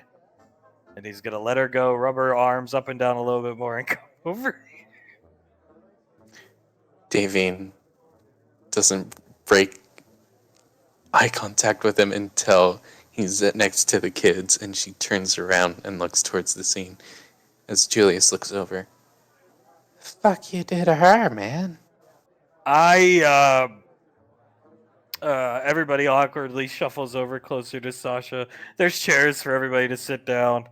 Hunk will organize the chairs so everybody can sit comfortably. Pequod wants to be right on top of Julius. Hunk, raw emotion, right, Julius? Yeah, it could do a lot. when you're acting. Well, you know that stupid dream. Icy, no, I don't want to hear it. Oh, I told Davine she's got to be angry in this scene. She's DR. So I told her, imagine she hears Nicole scream and Ash is running at Icy naked. Nicole naked. Pequod, the saint's gonna die. Looking at the saint. We're going to witness the death of an ordained saint. Hug. Yeah. Sasha, holy shit, she looks Julius rubs his face. Maybe we should start planning the funeral now. I see. Good thing she doesn't have her gear. Why would you say that? Turns to Hunk. Hunk, well, I wanted to use Julius as an example, but we all know he'd lay him out flat. You're the one who needs to toughen up. Points at Icy and she, yeah. And just looks down at the ground. Pequod, I think it's great. Well, not for the saint. Looking at the poor saint who's nervously preparing himself. He's dressed like Denny, the weird striped shirt with the collar. His hair's like Denny. Shit. Julius tilts his head. Pretty sure that's a wig, but, should I be ready to limit break and get in between the two of them? Hunk, maybe, as Blaze turns to Davine, are you ready, madam? Puts his hand on his chest and bows to her. Davine looks over at him, puts a finger under one of his shoulders and raises him up. More than ready, Blaze. Are you okay? He looks at her. Just channeling some emotion, dear. Tommy sits down behind the camera with Scar. Lighting good to go, Tommy. Tommy, Vargo! Blaze pulls out a pistol, prop pistol for you, dear. Racks the slide, hands it to Davine. Davine holds it, and it is the most naturally she has ever held a pistol before, and she puts it, like, in her belt loops. Blaze sits back here. You're going to do wonderful. Just right in front of Banksy here. That'll be your spot for when we call you on to the set for your line. Davine nods. Banksy holding the boom mic. There's an X on the ground for Davine to stand right here. Tommy, okay, take position, Davine. Sula, Kralin, are you ready there? Okay. Line saint is going to be ahead DR. Want to play some horse? And then Davine, you know you're supposed to wear my money. It needs to be natural escalation. Okay? You understand? Have you read script? I've read it, Tommy. I see back here. Look at Banksy shaking. Pointing at Banksy who's shaking at Davine. Are you okay? He whispers into Davine's ear. Davine looks behind her shoulder over at Banksy. Perfectly fine. Okay. Rolly looking at Davine. Brandon filming the whole thing the whole time. Tommy, alright. This is a real Hollywood movie, everybody. Action, Davine. Davine walks up to the saint. Oh, hey, DR. You want to play some horse? Davine looks down at the ball, smacks it out of his hand. He watches it bounce towards Jennifer. No, I don't want to play any horse, Denny. I remember we have some issues. Where's my money, Denny? I'll have it for you in a few days, DR. I don't got it on me right now. It's coming. It's coming, Denny. It's coming. She pulls the gun out from her belt and puts it up to his head. It's coming. Well, it better be here. It's coming, I'm telling you. It better be here right fucking now, Denny. I don't got it right now. I don't care. You better have it right now or else a bullet is gonna be between your eyes. You get me? I don't got it, DR, please. He starts cowering on the ground. I need my fucking money. Where's my fucking money? I don't got your fucking money. I don't got it. Please. You better find a way to get it real fucking soon. Right now. Or else You are going to die. You understand me, Have Davy? mercy, please. I'll have your money in a few minutes. She yells out, "There ain't no fucking mercy from me. Where's my fucking money?" I'll get it. Jesus Christ! His arms are flailing on the ground. Davine notices her boot or whatever shoe she's wearing, sneaker. She hears it's wet. Her foot hit the ground and it's wet. Water kick up, or what she thinks is water. Please! I don't have your money. 5 minutes, I'll have it. I don't need. You don't have 5 minutes. You have 5 fucking seconds in my mind. Oh my fucking god! Please have mercy! Help me! You're worse than Sandra. Caught. Everybody starts clapping. I see whistles. Davy notices Saint Guillotine's sweatpants are wet. The Saint's on the ground face down. Suletta, everybody clapping, even Corellin. Excellent performance.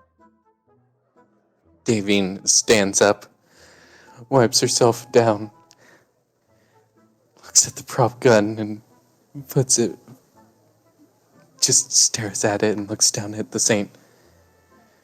Are you okay, Saint? Harpist Marcel.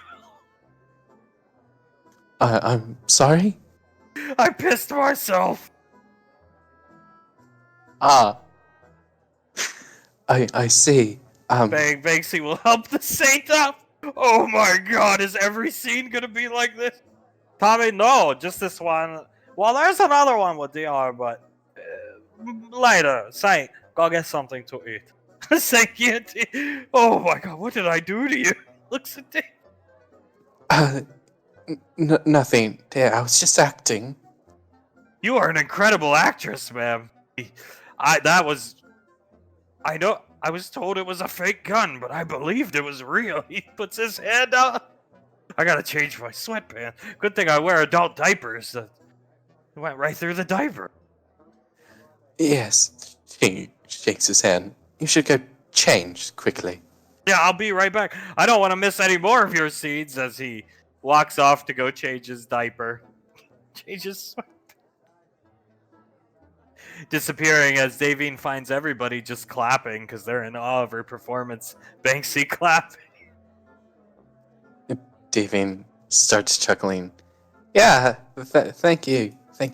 She walks over to Blaze and hands him back the prop gun. Excellent performance as he puts the gun away. Madam, that was, that felt real. I haven't seen acting that good in a long time. Yeah. Thank you, Blaze. It came from the heart, you understand? Yeah, I can tell. Thank you. She looks over at where Saint Guillotine just was. I didn't mean to make him piss himself. Blaze wouldn't worry about that. It was believable. And that is what mattered. Yes, thank you. That is what matters. Krellin, do that Ash when back. Wednesday. Maybe, if the opportunity presents itself, Krellin. Krellin, I don't see part in script about P-Pan. Suletta, there wasn't. That was true urinate. Oh, yes. Walks back this way. Blaze guides Davine back towards the family. Davine walks over, looks at Hunk. Thank you, dear. He is going to start putting the hoodie on her. And now you'll be all warmed up. I don't think you need it, though. Tommy's back here with Sunny. Makeup time. Yes, She pulls down her hoodie and points at the tips of her elf ears, which are like fire truck red. I got a little angry. Well, I mean, but it was good, though. That's the point. Yes, and that's thanks to you. She'll give him a kiss. He kisses her back. How many people can say they've made an ordained saint piss his So not many, I hope. I see. That, raw emotion? Davine looks over at Icy and nods. Raw emotion. The emotion of wanting to protect you. She smiles at Davine. I really thought the saint was gonna die of heart. She starts laughing. Suletta, yes, he saw his life flash before his eyes, I am sure. Yeah, all 500 fucking years of it. You know, maybe that's all we need to do. Just give you the right motivation, find Tewas in a dark alley somewhere, and problem solved. Julius starts to chuckle. Polymorph Tewas to look like a naked Ash. I see, and then I'll stand there and scream, and he'll run at me because I'm a spellcaster, and he'll try to take me out of the picture for. Pequod, now we're talking true battlefield tactics. Sasha laughed. Yeah, I can't believe we haven't ever thought of this plan before. It's perfect. Banksy comes back with the boom mic, hands Davine a soda. Davine starts to chug it very quickly as Fledgwick walks up to all of them and starts clapping. That was wonderful, my queen. You made the saint himself urinate his pants. And Davine looks at him. Thank you, Fledgwick. Thank you very much. Are you all done with the electrical work? Yes, I ran a cord and used the electrical tape they gave me. It was quite a wonderful job I did, and he points over to the cord that is in basically like an ocean of cords that you can't even pick out. I see, he did great. You did a wonderful job, Fledwick. Go ahead and just stay with them and see if they need any help. Any more help. They'll tell you if they need any help. Just stay there, yeah? And Fledwick nods. Yes, my queen. He looks over at Pequod and bows to her. You are the prince's wife, correct? Yes, Fredwick. Do you prefer Frederick or Fredwick? It's Fledwick, ma'am. That is what Tommy gave me as a name. She's gonna shake his head. Well, I'm lucky enough to be Julius's wife, yes. It is wonderful to meet you. He has very good taste. And Julius looks over. Easy, bud. I apologize, my prince. It was an offhanded comment, to be sure. I will go over to my kin at the electrical box now. Sasha, he needs a scarf under her breath. Davine hears her. Davy nods. I'll have to get him one. The scarf I got for the staff at the academy were on sale, so I've got a couple left. Yeah, I'm sure he'll love it. He might even start crying. Can't androids like him do that? So yes, they were made to replicate, in his case, a human near perfectly, blend in. The original intent was infiltrator units. Max Tech wanted perfect infiltration units. Then somebody at Max Tech had the bright idea just to make infiltrator units that could be covered by costumes and had armor plating akin to mobile suit armor, and yes. Right, okay. He nods a couple times, looks over at Fledwick, who's just standing there next to Towns, looking over at him. Towns, you know what? This is a generator. You know that, right? Yes, I can see it is a generator, and I can even... He closes his eyes and looks at it. I could hear it speaking to me. It's saying... And he just does like a whir sound like the generator's making. What the hell? Towns, maybe you could help. He points over here. erect that shed that needs erected. It's just fake plating, very light. You could, you know, here, take this. He hands him a drill and the screws for the door hinges. He bows to Towns. I will do so as you command, my liege. And he'll walk over and start trying to erect the door. Towns comes over to Zap. They're not bringing him on Rainfall Weekend to Lorelai's hometown, are they? Zap, I hope to hell not. They go back to working. Scar, David, need you up here. Coming. She'll stand up, give Hunk a quick kiss, and then run over. He's gonna wink at her as Banksy's gonna go back into position. Scar, alright, Davian. So this seed should be. He looks up at Frederick. What the hell? Is he like your personal assistant now? Blaze, I believe so, yeah. Tommy said something about Frederick being my indentured servant. Yes. Rolly cleaning up the pee with his mop. Brandon just going around filming random shit at the food table with Zanzibar. Scar, okay, so this seed is Krellin. Krellin, I did not hit, not true. Lisa, need you, Julius. Scar, give me the damn script. And he hands her the script. Okay, so Tommy's coming out of that shed, and he's going to say, I did not hit her, it's not true, it's bullshit. I did not hit her, I did not.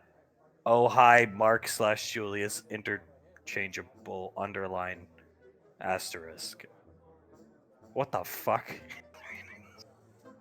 Davine sighs and shakes her head. Just go with it. I'm sure we'll be able to dub it over somehow in post. Blaze, I can handle that, yes. Thank you, Blaze. I have a feeling we'll be dubbing over a lot of lines. Julius and Mark are interchangeable. Yes, honestly, it would be a wonder if we got both the same name twice in the same scene. Blaze, so the shot list, we're filming these two scenes and then... Oh, that's strange. He shows Davine the shot list. This is the only line he's saying. Yes, that's at least what the script has for this shot. Well, on the shot list, it's time-stamped. He's allocated 6 hours to shoot this. See, Scar, I thought that was weird. I think it's a typo. Davine looks at the shot list. Is there, like, more after that one? There's supposed to be, yeah, tons of other scenes. But, I mean, you're only working so many hours a day. Blaze, if it takes all 6 hours, that's all we can get done today. Uh-huh. That is quite odd. I'm sure it's a typo. Maybe he meant to put, like, 0.6 hours or something like that? 16 minutes, maybe? Yeah, something like that. As they say that back here, Julius, you see Hunk turned around. Tommy, more spray, Jennifer. Jennifer's spraying. Sonny goes off to get something. Julius turns around, sees it. Huh. Pequod on your lap, Icy looking back, Suletta, I think he's nervous. Yeah, I think so too. That is a lot of hairspray. Scar looking back, maybe go give Tommy a pep talk there, Davine. Look at him. Davine sees Tommy. More spray, Jennifer, more spray. Jennifer, but it's just gonna look soaking wet. Tommy, I know how it look. Oh my. Davine stands up, brushes her pants down. I'll give it my best shot. She'll walk over to Tommy. Jennifer keeps spraying him. Tommy sees David coming up. Wear wardrobe, girl. He comes over here. Sonny, I just think she's going to get something for you. Suletta turns to Julius, looks at Sasha, then back at you, Julius. Watch this, Julius. Great scene, Davine. Tommy looks at Suletta and then back at Davine. Oh, I see what you think. You think Tommy can't do great scene? No, I think you could do a wonderful scene, Tommy.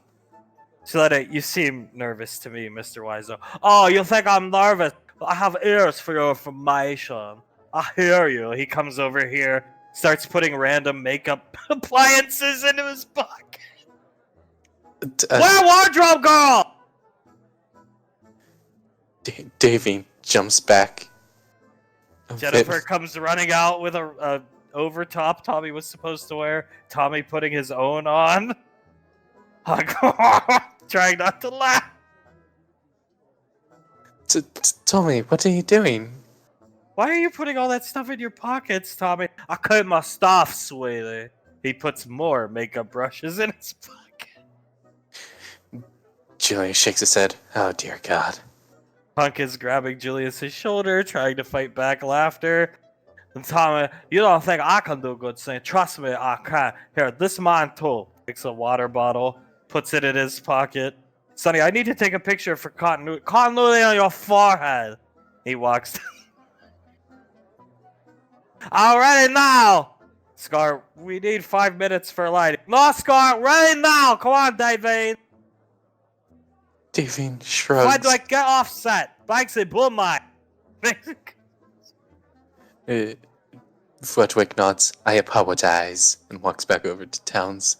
Davy shrugs, walks up to the camera, and Julius looks over at Jennifer and Sonny. Continuity on your forehead? Sonny, what does that even mean? What? Hunk, relax. He's nervous. It's his first day on set. Cut him a break. Jennifer, yeah. This is gonna be good, right? Looking at the shed that he's disappeared into. Yeah, I'm sure it's gonna be good. Scar, alright, well, lighting be damned, I suppose. On your call, David. Alright, quiet on set. Ready, action. Tommy comes busting out, looks around. What line? What is line? She looks at the script. I did not hit her. It's not true. It's bullshit. I did not hit her. I did not. Oh, hi, Julius / Mark. Okay.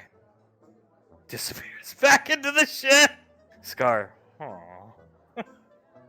Okay. She looks around. Quiet on set. Ready, action. Busts out of the door. Looks around. What is line? She looks at Tommy, tilts her head, looks back at the script. I did not hit her. Looks up at him. It's not true. It's bullshit. I did not hit her. I did not. Oh, hi, Julius / Mark. He goes back into the shit. Scar, third time's a charm, I think. Yes, he's just nervous. Nervous, obviously. Right on set. Ready, action. Tommy comes busting out, looks around. Okay, line. Starts scratching his foot. Damien leans back in her chair. I did not hit her. It's not true. It's bullshit. I did not hit her. I did not. Oh, hi, Julius / Mark. Disappears back in. Scar, okay. Fourth time's a charm, Davey? I'm sure. She looks over at Blaze back at the shed. Quiet on set. Ready, action. Comes busting out. I hit her! No, that's not the line. Do you want to change the line? Scar speaks up. Script to script, script say sign. Damien shakes her head. Okay. Quiet on set. Ready, action. Tommy comes busting out. I did not hit her. It's not true. He's looking right at the camera. It's bullshit. I did not hit her. I did not. Oh, hi, Ash. Okay. It doesn't Tommy, work if you're looking at the fucking camera. and the What? line, the line is Julius or Mark. You're the one who wrote the script. You should know this. He goes back into this shit. Angry. Oh my god. Okay. Oh, hi, Ash. Please. Ash. Oh god. Quite on set. Action. Comes busting out. I did not hit her. It's not true. Well, he groans to himself. Just goes back. Banksy lowering the boom mic, looking in awe at the shed. Davine shakes her head. Banksy, boom mic up. He puts it back up. Right on set. Action.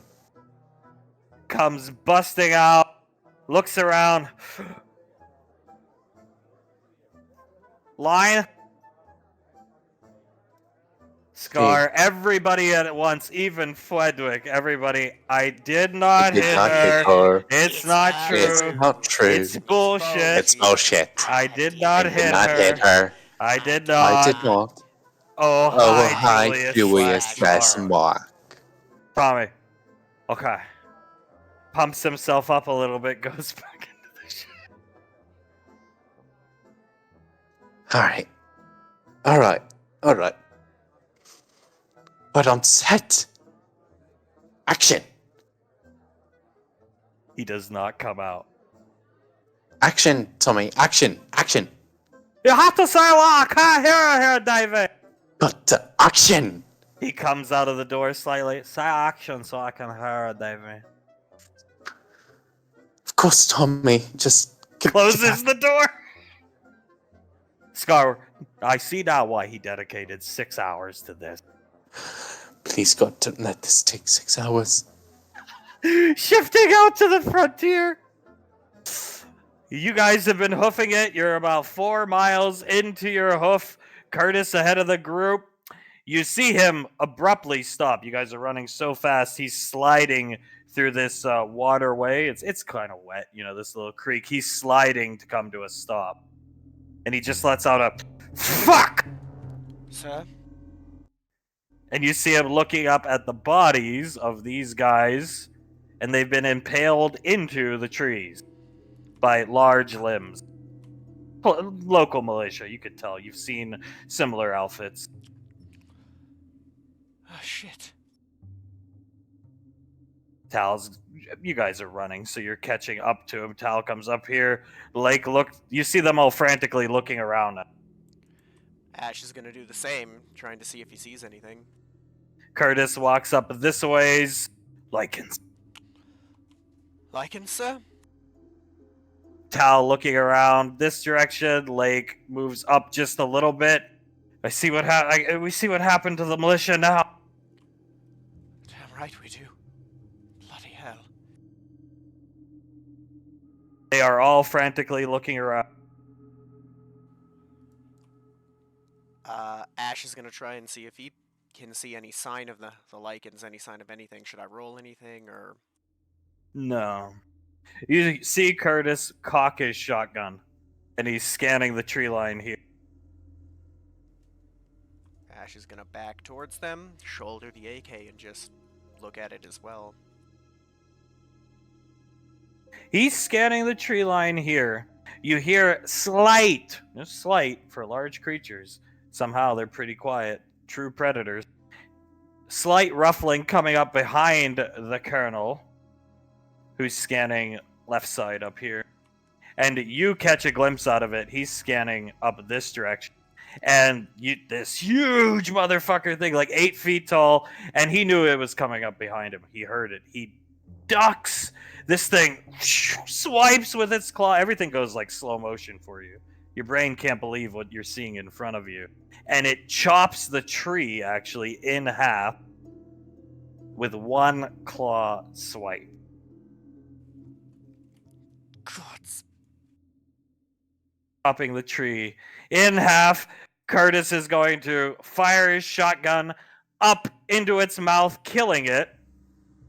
Roll initiative as Lake points up this direction. Ambush! Right up there.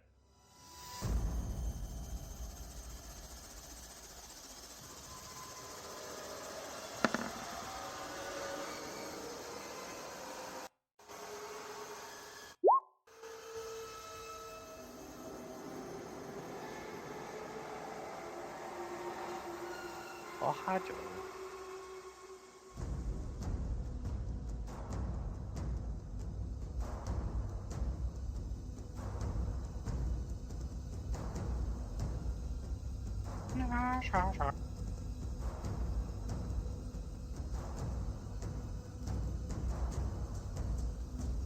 I hate that.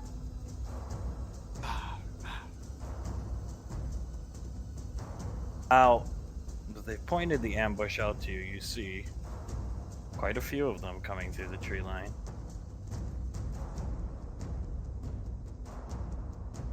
Large creatures. And there's ruffling coming from the tree line up here. You can't see this one, but I'll reveal him. Okay.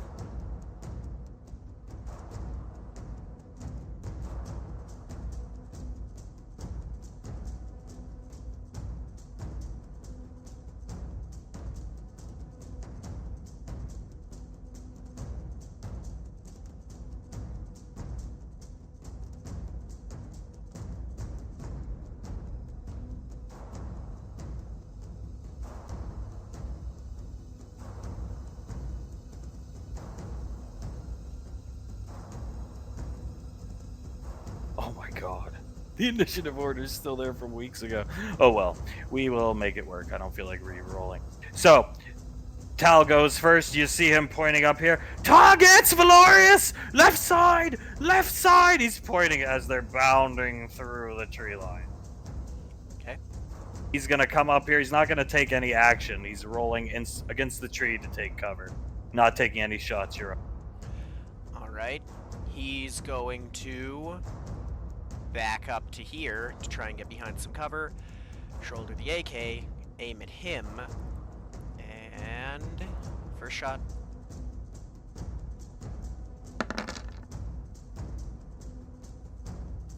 Miss. Hold off on that. Second shot.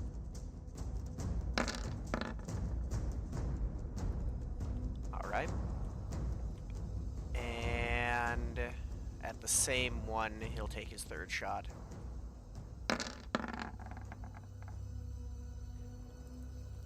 And he'll into the tree line with the rest of his movement, meeting up with the rest of them. Gotta reroll this guy.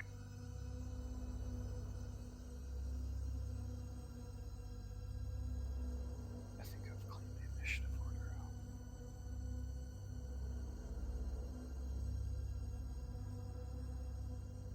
Yeah, I've cleaned it out pretty well. Best it can be. Easier to see this ways. Okay. This one took a lot of damage. Bounding through. They're on bipedal. They're all bipedal, which is very strange to see. One moment. This one's gonna jump down into the lake here. And the ruffling noise gets like, you can't tell where it is, you can't shoot it, but you hear the ruffling noise getting closer. This a direction. Not fun. No, not fun at all.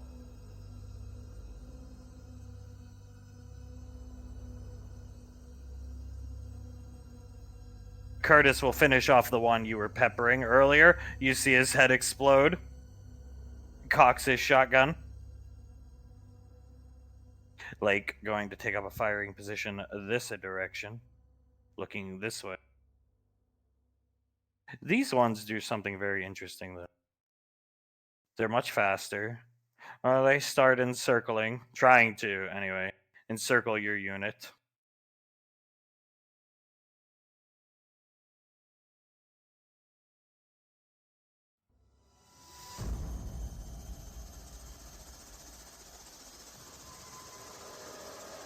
So, why this is on the board?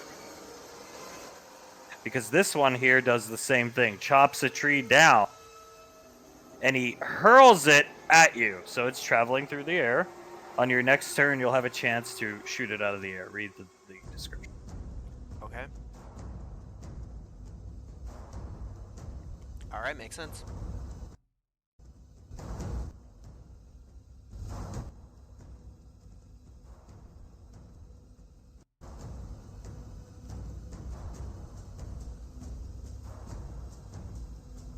Boom! You hear that grenade launcher go off very close point blank range to Tal, shooting it through the tree line. You see this one blow up, disappearing into a cloud of chunky meat. Gross, chunky, purple blood everywhere. He's dead. You're up. Well, seeing the tree being hurled at him, I don't think Ash has much to do but to try and shoot that. Where is it on this thing? First shot, I'll pull one grid for advantage.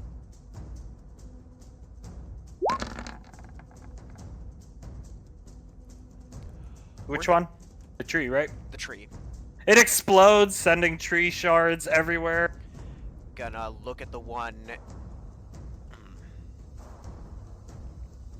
Yeah, gonna look at the one who just shot it. Who threw it, I mean. Take a shot. Actually, let me see. Yeah, I'll take a regular shot for now.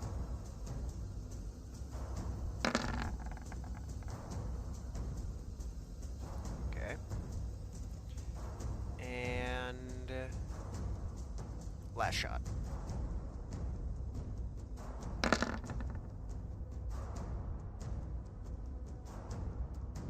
So this thing, as you take your last shot, bounds right up to you, knocks Lake back a little bit, and slashes right across your armor. And there's almost like, it says unseen pheromones, but you can't smell anything, but you almost see like a trail of odor, like you would see drawn in like a cartoon or something, emitting off of the slash marks on your chest. This one's much bigger, muscle mass much more defined, red eyes. Okay. 30 points of damage. Already marked. Get the fuck away from that one! Colonel Curtis pulls you back! You guys go back in this direction. There's one here, here. Those are the big ones. As he cocks his shotgun. Yeah, I can feel that, sir.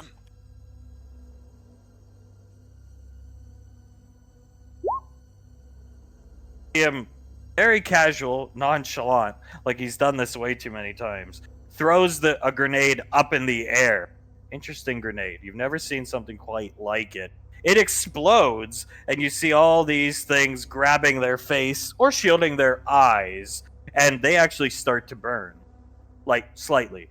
The, oh god, I misspelled the word. So, but the strobing effect, chaff flares, it looks like a strobe effect of chaff flares, but when it lands on them, they start catching on fire. This one, running back this way on fire.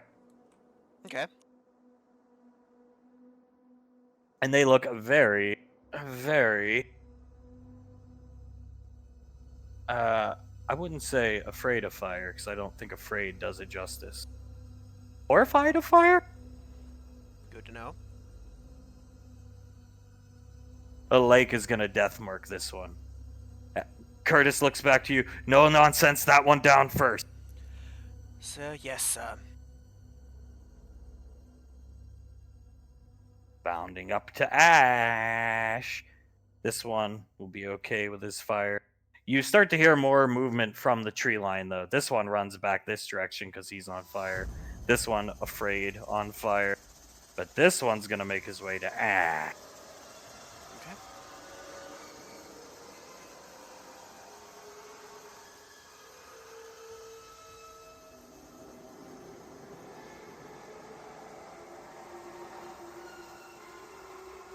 He's gonna try and succeed with a bite onto Ash's shoulder, biting into the armor Void Claw. Good to know.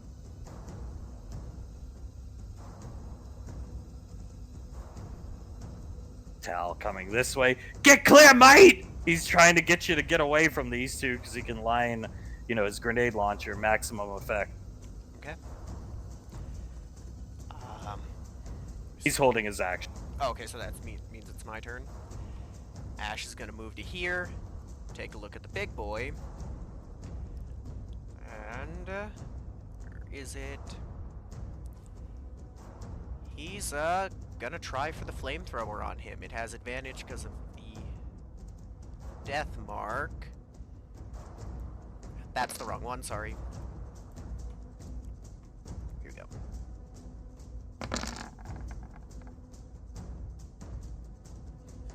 It hits. Unlike its brethren, though, it doesn't flee. It puts his arm up and it's taking the brunt of. It's on fire and burning, clearly in pain, but it's not fleeing. Okay. And then bonus action. In place of action surge, I'll use the infused beta 5 health pack.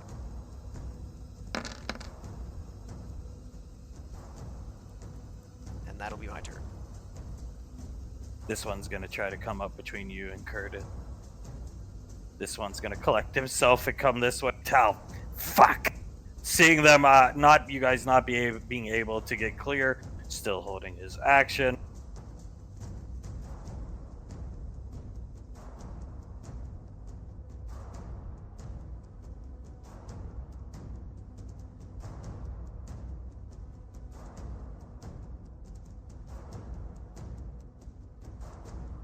Try this on Ash. Oh. Con? Alright. I'll pop my one use of Indomitable for a second try at it. Nope. Alright, read the description. 15 for every failed. I'll roll his first. Okay. There you go. You should be able to beat those pretty easily.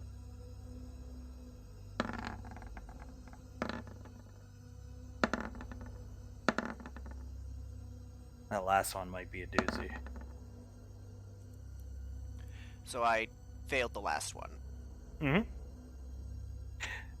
17-17 tie, so we're gonna do another roll off. Alright. Beat a 17 or you take another 15. Nope. Take another 15. Interestingly enough, what's up? No, I got you. Done. I was saying gotcha because I got the damage put down. Something really weird is gonna happen. So this one is on fire. He's trying to brush himself off, get the fire off of him. It's not easy to brush off because it's military grade napalm. But he's gonna put his arms to the air, the sky.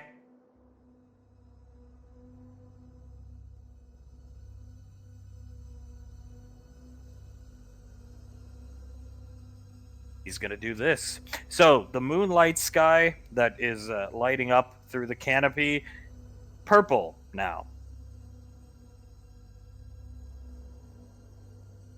Oh.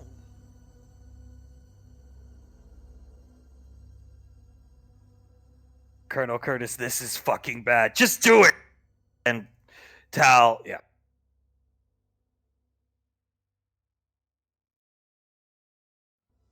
Tal's going to right, Colonel. And blast this thing, knocking it back into the tree line with his grenade launcher.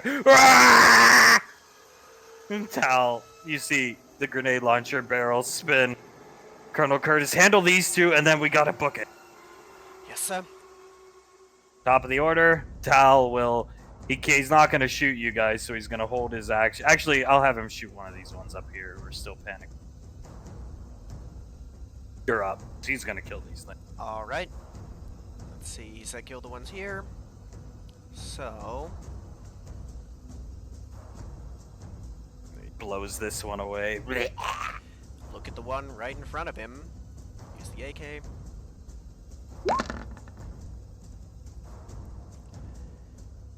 Use the AK.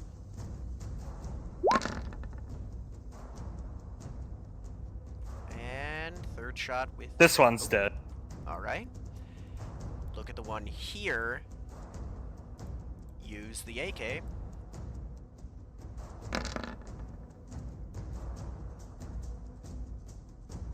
We'll have Curtis follow up a shot with his shotgun on this one, killing this one. Though that tree line that's been blown out by this gigantic creature through the tree line, you hear snarls. It starts to get up. You can hear it ruffling around, getting up. And then you hear the quintessential howl. And you see it busting through the tree line like a force scream in SWTOR. And the tree's getting chopped down. It just shot one out of its snout in a random direction out of frustration. Curtis looks at you. Time to go. Yes, sir. Displace! He's gonna follow.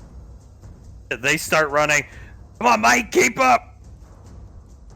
He'll run as quick as he can after them. You guys run this direction. As we come back to the room. Scar, take 78, Davine. Okay. Okay. Quiet on the set. Ready. Action. Tommy comes up. I did not hear. It's not true. Oh. Pequod sitting on Julius's lap, empty bottle of soda in her hand, grabs Julius's wrist. Please do something, Julius. Julius looks at Tommy, then at the bottle, pats her on the thigh, takes the bottle from her, and starts walking up. Alright, Tommy? Yeah, what, Julius? Can't you say I'm very busy right now? I know, but hey, I'm gonna give you a bit of a pointer here, you know? Okay. Sometimes it's the best to have something that you can put your focus on, and that'll help your performance. And he hands him the bottle. Okay, right. Focus on this and true emotion, right, Julius? True emotion. He puts both hands on Tommy's shoulders. True emotion, yeah? Okay, yeah. Okay. Takes the bottle, goes back in the shed. Julius looks over at Pinksy, then at Davine, Scar, and Blaze, and just shrugs. We have a bottle now. That's gonna fix the fucking scene. Well, I'm sorry, I had to try something. Scar, on your go, Davine. Let's see if this works. Quiet on the set. Action. Tommy comes up. I did not hit her. It's not true. It's bullshit. I did not hit her. I did not. Throws the bottle. Oh, hi, Julius. Looking this way, nowhere near the cameras. Scar. Oh. Krellin starts clapping. Down, Zap, Banksy, Rolly, everybody, even Brandon Law, Zanzibar, everybody starts clapping. I see, yes! Davine stands up from her chair and puts her arms up. Yes! And Fwedwick, I did copying her, also puts his hands up. Yes! it! He comes up. Great job, Tom. Julius blinks a couple times. It actually worked. Pequod, I can't believe that worked. Hunk is snoring in his chair. Davine walks over to Tommy and gives him a hug. Good job, Tommy. Good job. I knew I could do it, Davey. He pulls her in for a hug. Okay, moving on now. Next scene. What time is it? I see. 6 p.m. Tommy, no, that can't be true. No, it's true. It took about the 6 hours that you put down. Oh. Okay, well then we break for day. We're done. We'll come back, do more scenes tomorrow. Tommy will be better prepared. Very nervous first day. Of course, Tommy. She pats him on the back, walks over to Banksy. My arms are killing me. Put it down, dear. You can put it down. He puts it down, sets it right there. Oh God, that was terrible. Tommy takes Icy back this way to Julius. Thank you for bottle, Julius. He hands him the bottle. Yeah, it's no problem, really. Someday that will be collector's memorabilia, Julius. He looks at the empty soda bottle. Yeah, I'm sure it will be. You can write book all about it. Maybe I will. Maybe I will. Stiletto the Saint never came back from changing his diaper. Tom, it probably scarred him, Davey. Yeah. Honestly, I probably would be too. And then filming Hunk while he's sleeping.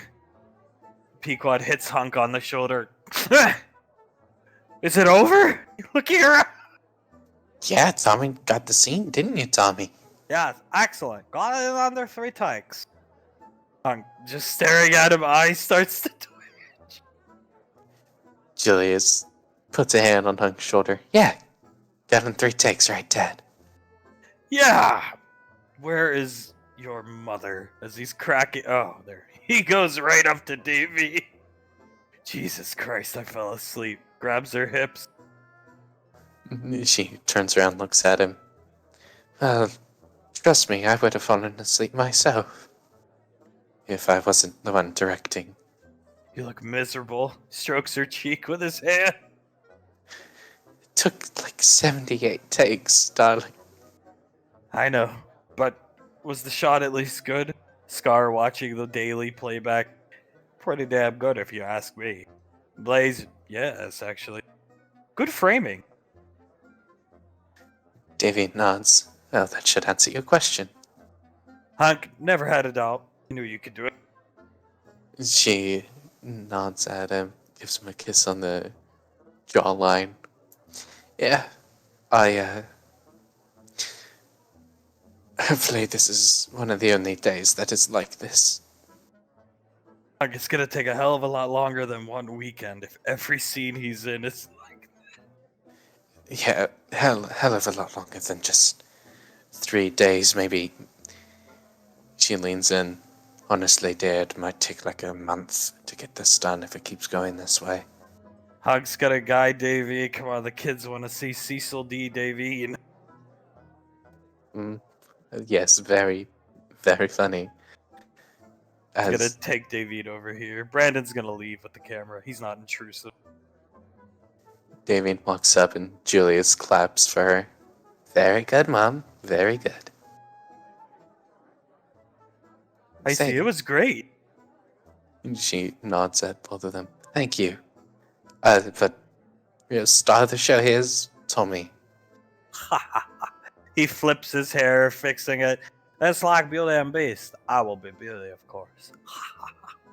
Looks at everybody. Sasha just biting her lip, looking at Tommy in anger. Julius just blinks a couple times. Yeah, you'll be Beauty. What are you guys doing? There's not much time to do fun things this weekend cause need to do stuff for room. But going somewhere? He looks around. Me and Pequod are going on a date, and Davy and the rest of the Rainfalls are just gonna go out, have lunch, or dinner, dinner at a diner. Sasha, yeah, dinner at this point. Tommy, it was lunchtime when we started filming, I think. Siletta, yes, Mr. Wiseau. Factually, it was. Yep, one scene later, it's dinner. Well, we have many scenes to shoot tomorrow, Julius. You will be playing Mark, of course. Yes, Tommy. Yes, I will be. Good. Be ready, babyface. Pequod, babyface? Look at Tommy. Julius touches his face with his hand. Baby face? Babyface, he gestures over to Icy. You have babyfaces. Babyface. Icy, babyface? Touching her face. Davy tilts her head, looks over at Hunk. It's compliment. Relax. It's okay. We'll take your word for it. Rainfall siblings, His nickname. He looks back at Icy, then Julius. Oh, honestly, you two look very much similar. I know you're brother and sister, but not biological. That does not matter, but I get you confused with Carter and Soul. Call them Babyface in due time. Julius blinks a couple times. What? Icy, we do look alike, but Babyface? That will be their nickname. Babyface. You don't think that'll get confusing for the two of them? Pequod, well, they are twins. Tom, exactly. Anyway, have fun on your weekend. Everybody, free go home, go apartment, have a good time. Study script. You see Tommy study script today. You'll see results right in front of you. Krellin's still clapping for Tommy. It's Tommy. See you all later. Floodwick looks over at Towns. Or walks over to... Yeah, looks at him. I think Mr. Wiseau is a pretty bad actor, my liege. Towns looks over at Floodwick. Yeah, I'm in agreement. This movie's gonna bomb, dude. Looking at I'm sure it will, but the saving grace is the Queen of EarthGov herself is directing it. and hopefully winning an Oscar. Yes, hopefully winning an Oscar. I'm sure I could do something to help out with that. He looks over, points at him. Where are you from again? I do not know. I just remember waking up to Tommy Wiseau telling me that I had to obey Davine's every command. Towns is gonna guide him. Well, this is Sasha, my girlfriend. Sasha puts her hand down. Hello, Sasha, my liege's girlfriend. Hi. Icy friend of the rainfall. Good friend. He puts a hand on his chest and bows to her. It is wonderful to meet any good friend of the rainfalls. Sasha, yeah, thank you. Looking at Frederick. Talon, so is this guy coming back to the apartment with everybody? Flitwick looks over at Davine and Davine. He'll go back to the apartment, isn't that right? Flitwick, you'll go with Blaze once he's ready. And he nods. I will go with Sir Blaze the Knight. In shining armor. And he walks over next to Blaze. I see. Oh. Good name for Blaze, Banksy picks her up. Blaze, come on, Frederick, I'll show you around your new accommodations, Krellin, Scar, and I. And then maybe we'll, I don't know, Scar would like to order in some food. He's had a long day. As Scar, I was wrong. It's worse than a fucking Malcolm movie. I don't know how. As they start walking. A wonderful idea. Very wonderful. Frederick, enemy of Rainfall family, Ash. Make sure to deal with when next seen. Yes, I take it you are some type of Archmage for the Rainfall family. Krellin nods his head. Blaze, Krellin here is going to be head of security at Miss Davine's academy. He puts a hand onto Krellin's. We shall be working closely together then, Krellin. Have been told no Ash allowed on premises, ever. I will have to meet this Ash individual to really get his face into my mind. Protector of Davine family? Protector, servant, advisor, many things. Me part of Davine family, too. He gestures to the scarf on his horn. Me Krellin, sit on baby. Ah, well, sitter of baby Krellin. It is very nice to meet you. I am Frederick himself. Get along good, both not like Ash. Let me tell you, he leans in, Ash tries steal from Davine. No. Blaze, stop instigating Krellin! Krellin is true, trust me. Frederick looks over at Blaze and then at Krellin.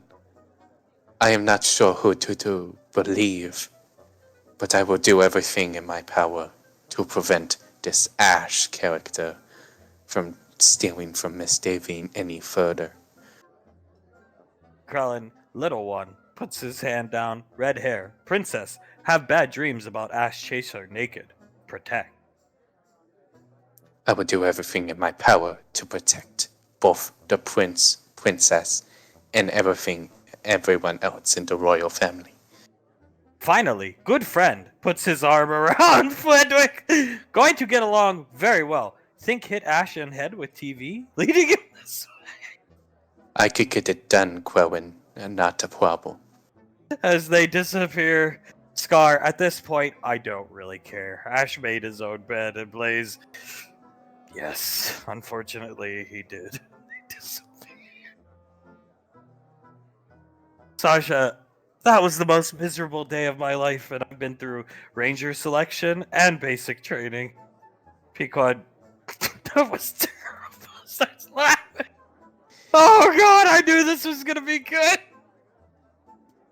Julius leans back.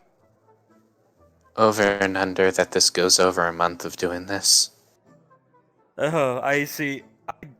I want to say under. I want to at least see Davy Mom get nominated or win. If it goes over, we won't have time. It needs to be in the theaters for 2 weeks. Shit. Yeah. Hunk, we'll get it done. Tommy's easing into it. Just gotta relax a little bit. That's all. Jennifer and Sunny still continuity in our forehead. Just talking to each other and leave. Julius chuckles, shakes his head. Yeah, well, hopefully he does relax a bit. There's only so many soda bottles I can give him. He got the bottle, then magically everything started working. Towns, we'll see you guys down in Orange Twist, okay?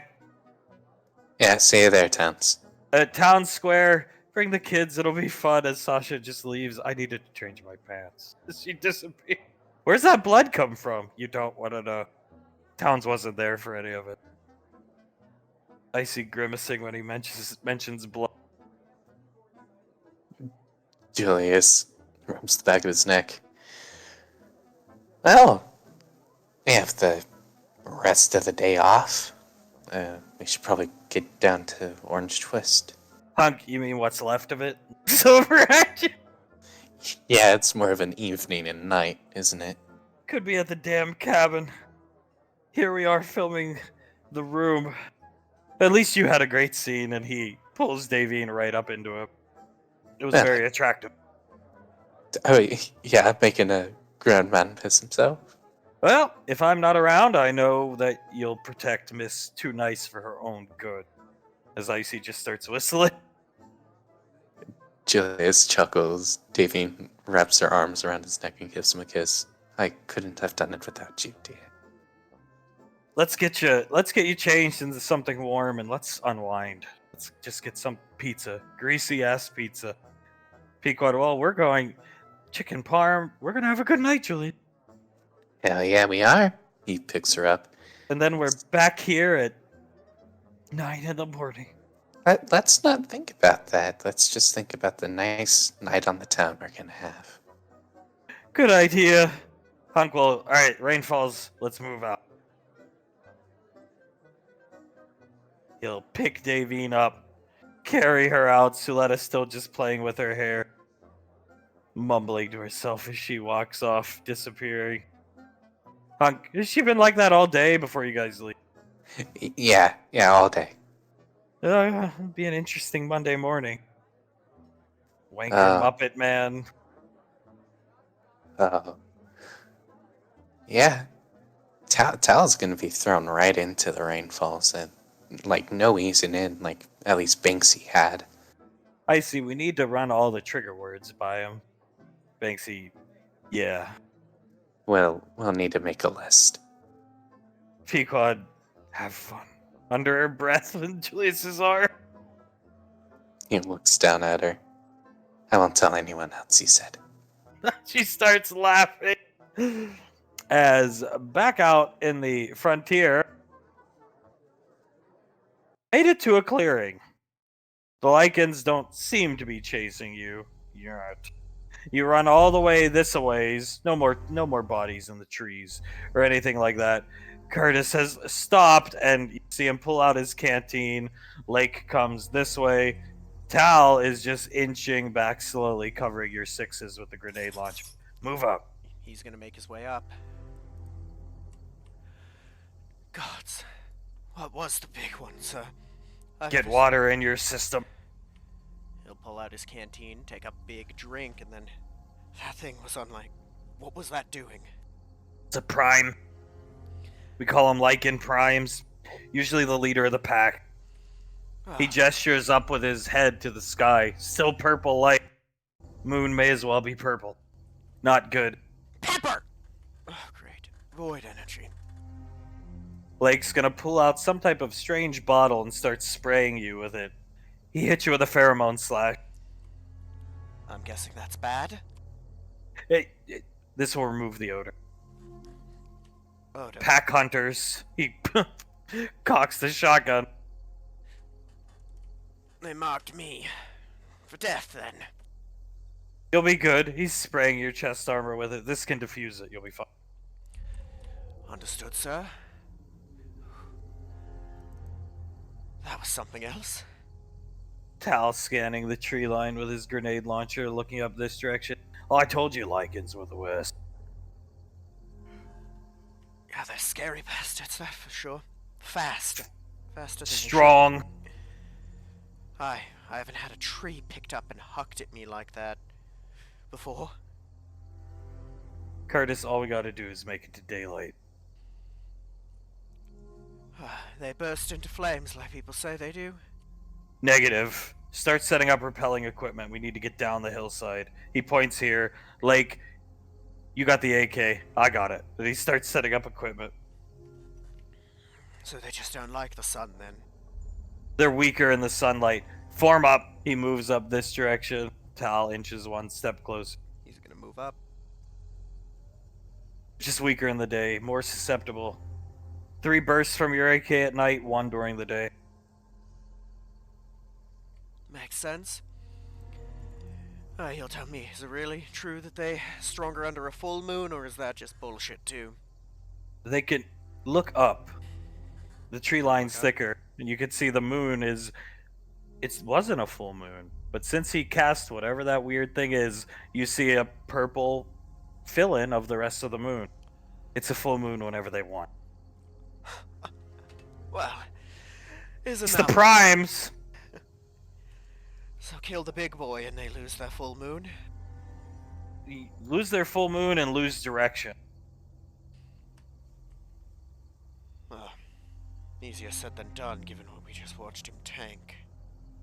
He's like the leader might. Walks up this direction, still aiming into the tree line. Or she, whatever it was.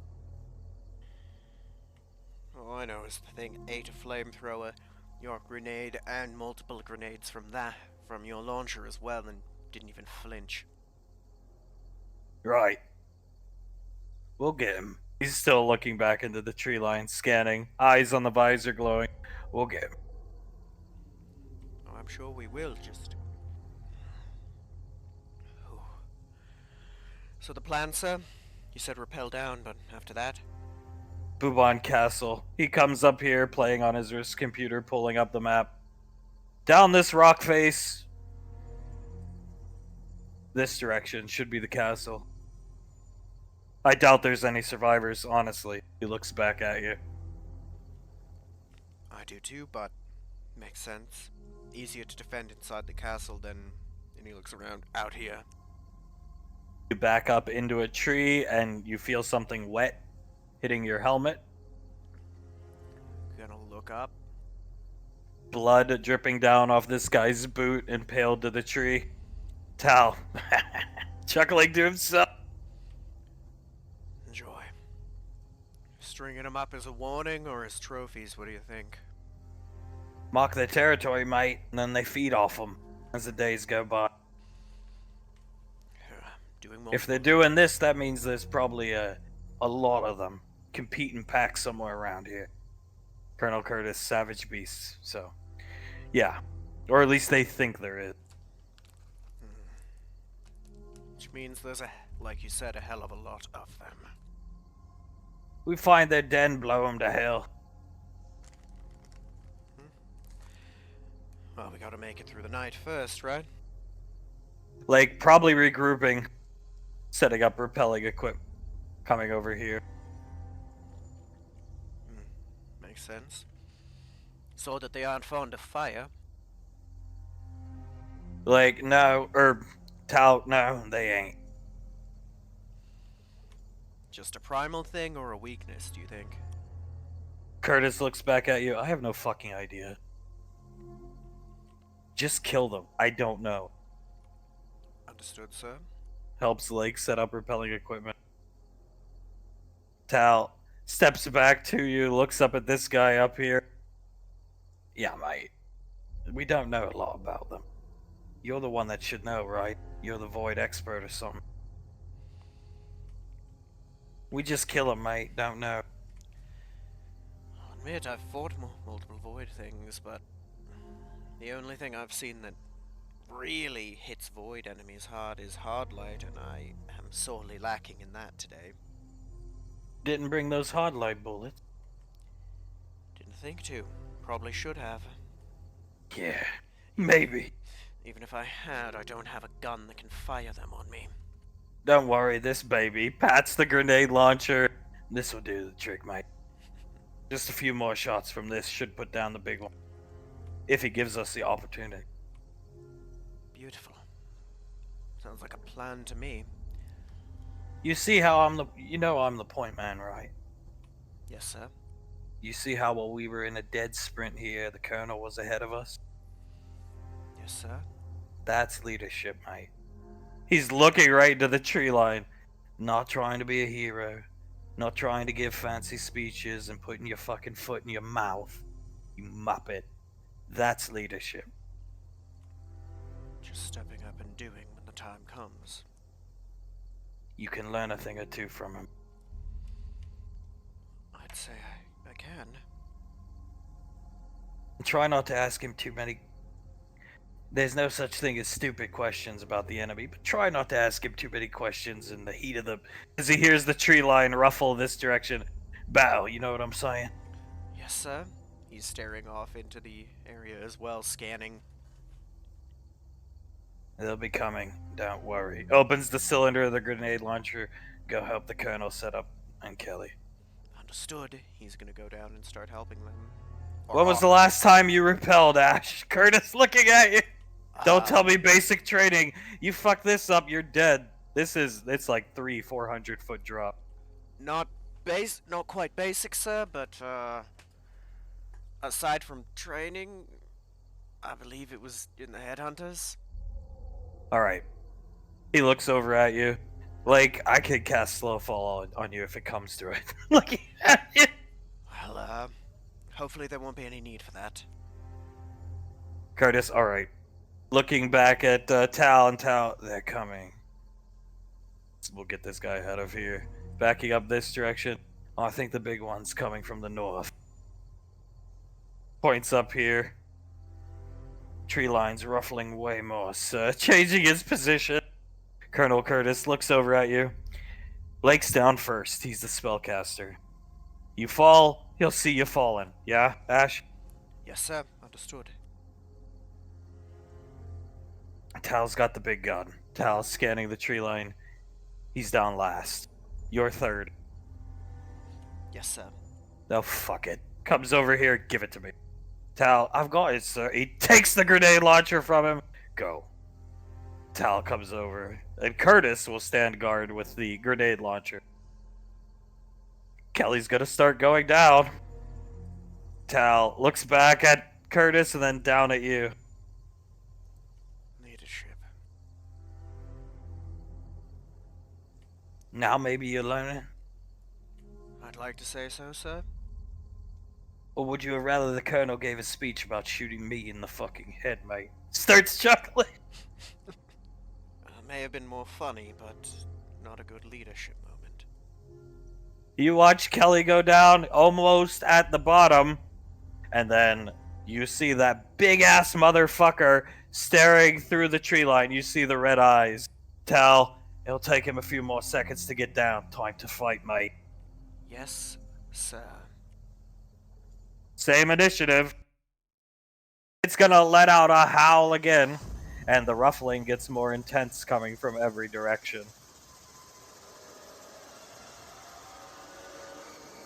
You'll be up because Tal's got to pull out his Agriska. Understood. Let me see.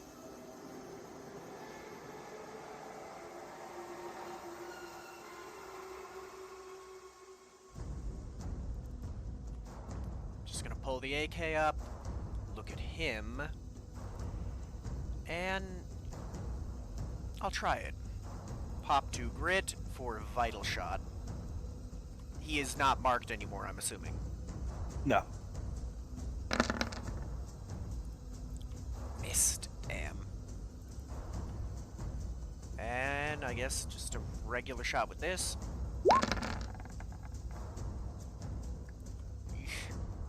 Pop my first use of the assault frame for 5 grit back, and that'll be my turn.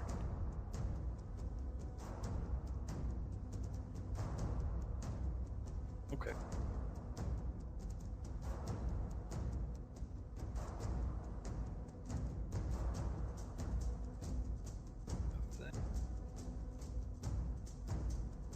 He actually does not move forward, indicating a high level of intelligence, as a large pack of them appears here, and he's going to let them move in first before he moves in. And they almost surround him, like so, protecting him with one right up at the front.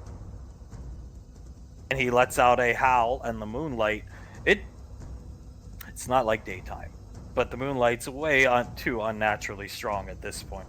Beaming down through the tree line onto you. Looks like you have a purple filter looking through your visor.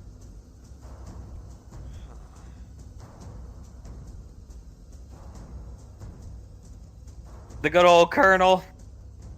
Oh, he didn't roll damage. What the fuck?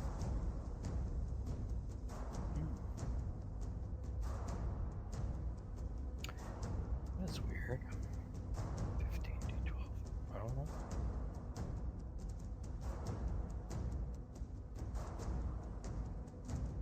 Whatever. We'll say that does it.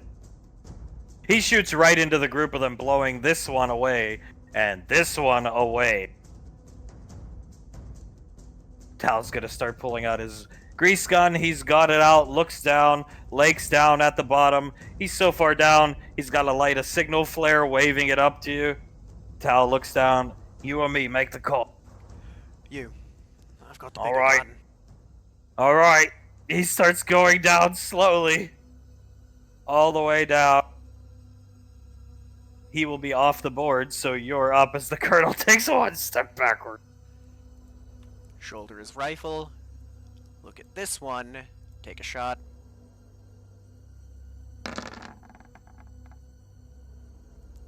Yeesh. Take a second shot.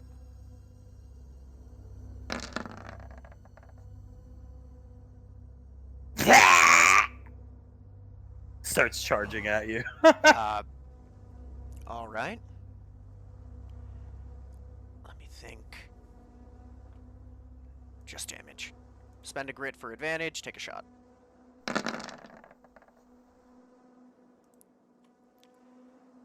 And I think that's my turn. We'll count this one as dead, as he was dead sprint charging at you. Colonel Curtis steps back. Get down. Tal, go. Ash, Tal's already on his way down, sir. go. Yes, sir. He'll start going down.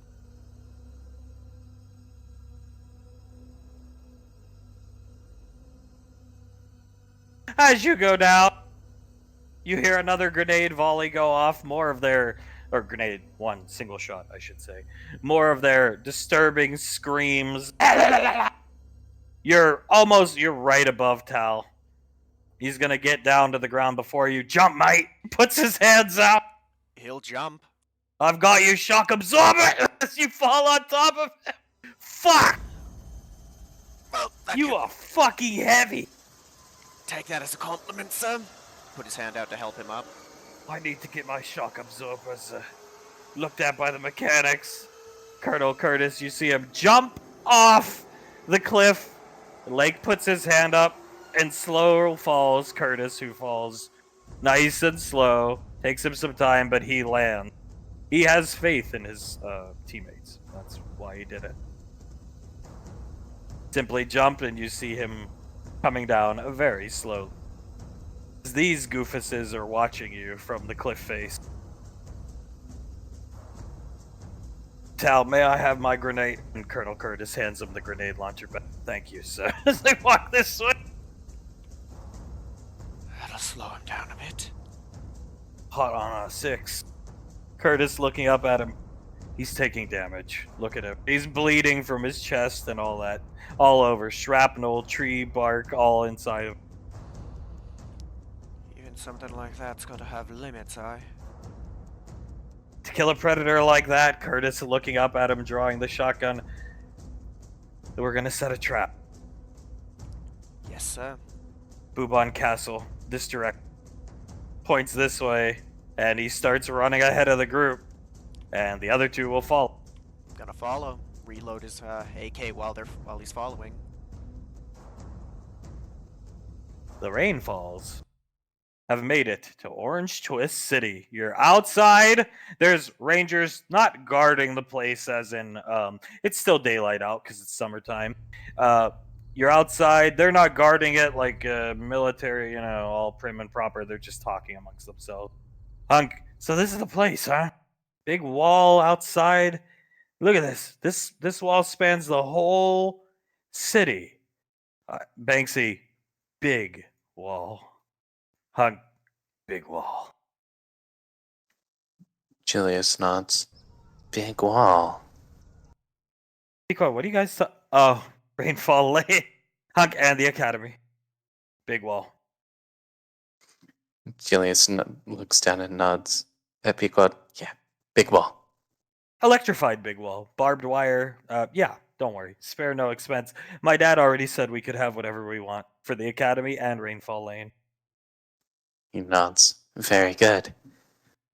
Top of the line security, too, in Krellin and apparently Fledwick. See, did you have to tell him about my dream? Pequod, it got us the wall, didn't it? He starts. Julius chuckles. Leave it to General Rico. I'll make sure Nicole feels safe, don't worry. Biggest wall. Maybe I'll even come do some patrols in my Marauder. Anything for Miss Davine's daughter. She starts laughing. She let up. Johnny Rico versus Sherion. That fight would be over in 3 seconds. Especially in a Marauder suit. Oh god, would he threaten to kill General Rico? I don't know. He looks over at Soletta. You think Ash would look up at General Rico and say, I can kill you? Pequod, if he called him Mom, I think he'd be dead in 1 second. Well, there you go. Hunk, it's weird. He's gonna come, put his hand out to Davy. She takes his hand. It's weird. It's real casual. Like, Rangers, he's guiding her up. Rangers guard the place, but not like any other place Rangers guard.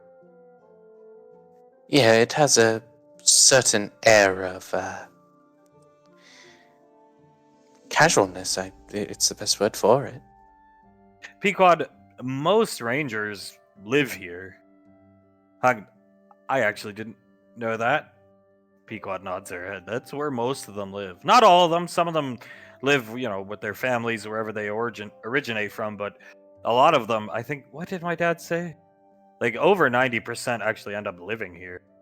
Hunk and the group walk up closer. Huh. Very interesting. Hunk's gonna walk up and clear his throat. You hear this guy talking about some Malcolm movie, and then he falls off the cliff, but somehow this guy turns around, puts his hand up and waves, and then just goes back to talking to this guy. This guy playing a game, man. Hunk, this is weird, whispers the Davy. Davy leans forward. Never in my life have I seen a military town guarded this casually. This guy walks up here after, the one waved at Hunk, hits a button and the gate starts to open. Suletta, I've always wanted to come here. I've heard it's very laid back. Julius nods. It definitely seems that way. It really is that. Is it that easy to come in, or do you think Sasha told the guards about us first? Pequod, Hunk holding Davine's hand. Pequod, probably something to ask her when we see her. Look, there's Lorelai's bodyguard. They're just casually talking, drinking beers. They drink on duty in this city? Julius chuckles. That's. I've never seen that before. I see. Okay. Imagine if we walked into Lorelai's office with a couple of brewskis and just popped them. I think she'd kill us. She starts laughing. Julius starts to laugh. Oh, yeah, probably. Suletta looks around. Well, it's their hometown. I don't think she probably enforces. Who would be dumb enough to attack this place, honestly? Look, there's a bar there. Beer, right at the entrance. Boy. Damien nods.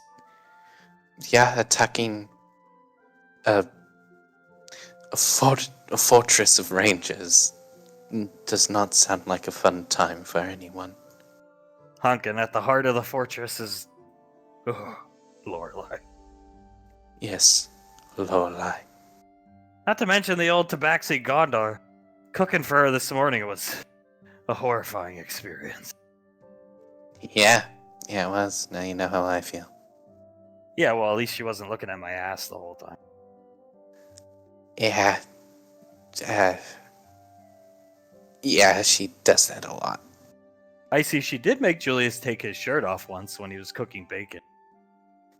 Yeah, she said something about the bacon grease getting on me, making me more oily, something like that. Pequod starts laughing. This guy drinking a beer puts his helmet back on. Look who it is, the Rainfalls. Come to chuck a tomahawk at somebody's building. I see. Oh, we don't know what you're talking about. Yeah, don't ask, don't tell. What are you doing here? We're here to visit Sasha, and then we have a couple tickets to the restaurant that Lorelai likes to frequent. You head up down Broad Street. Main Street, different names, that-a-ways. Vendors, candy, have fun. The restaurant, Sasha's up there. We saw her earlier. Yeah, thank you. Well, we have to meet her anyway. Thank you very much. They happily wave you off, go back to drinking and talking to this guy. Suletta, as you guys walk up, this is weird. I even think it's weird. Julius nods. That was the nicest they ever were to us. I would have expected... I don't know, actually. You guys make your way deeper into the city. Bud's eyes light up as you get into this. Oh my god. He's looking... Julius turns his entire body around in like a circle.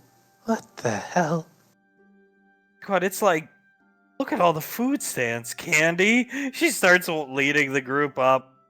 Candy? People, you hear music being played by people having a wonderful time. It's like a paradise in Virginia. And it's not even hot. It's the middle of the summer. She looks up. Icy. Lorelai does manipulate the weather, so it's constantly cool, 60 degrees here.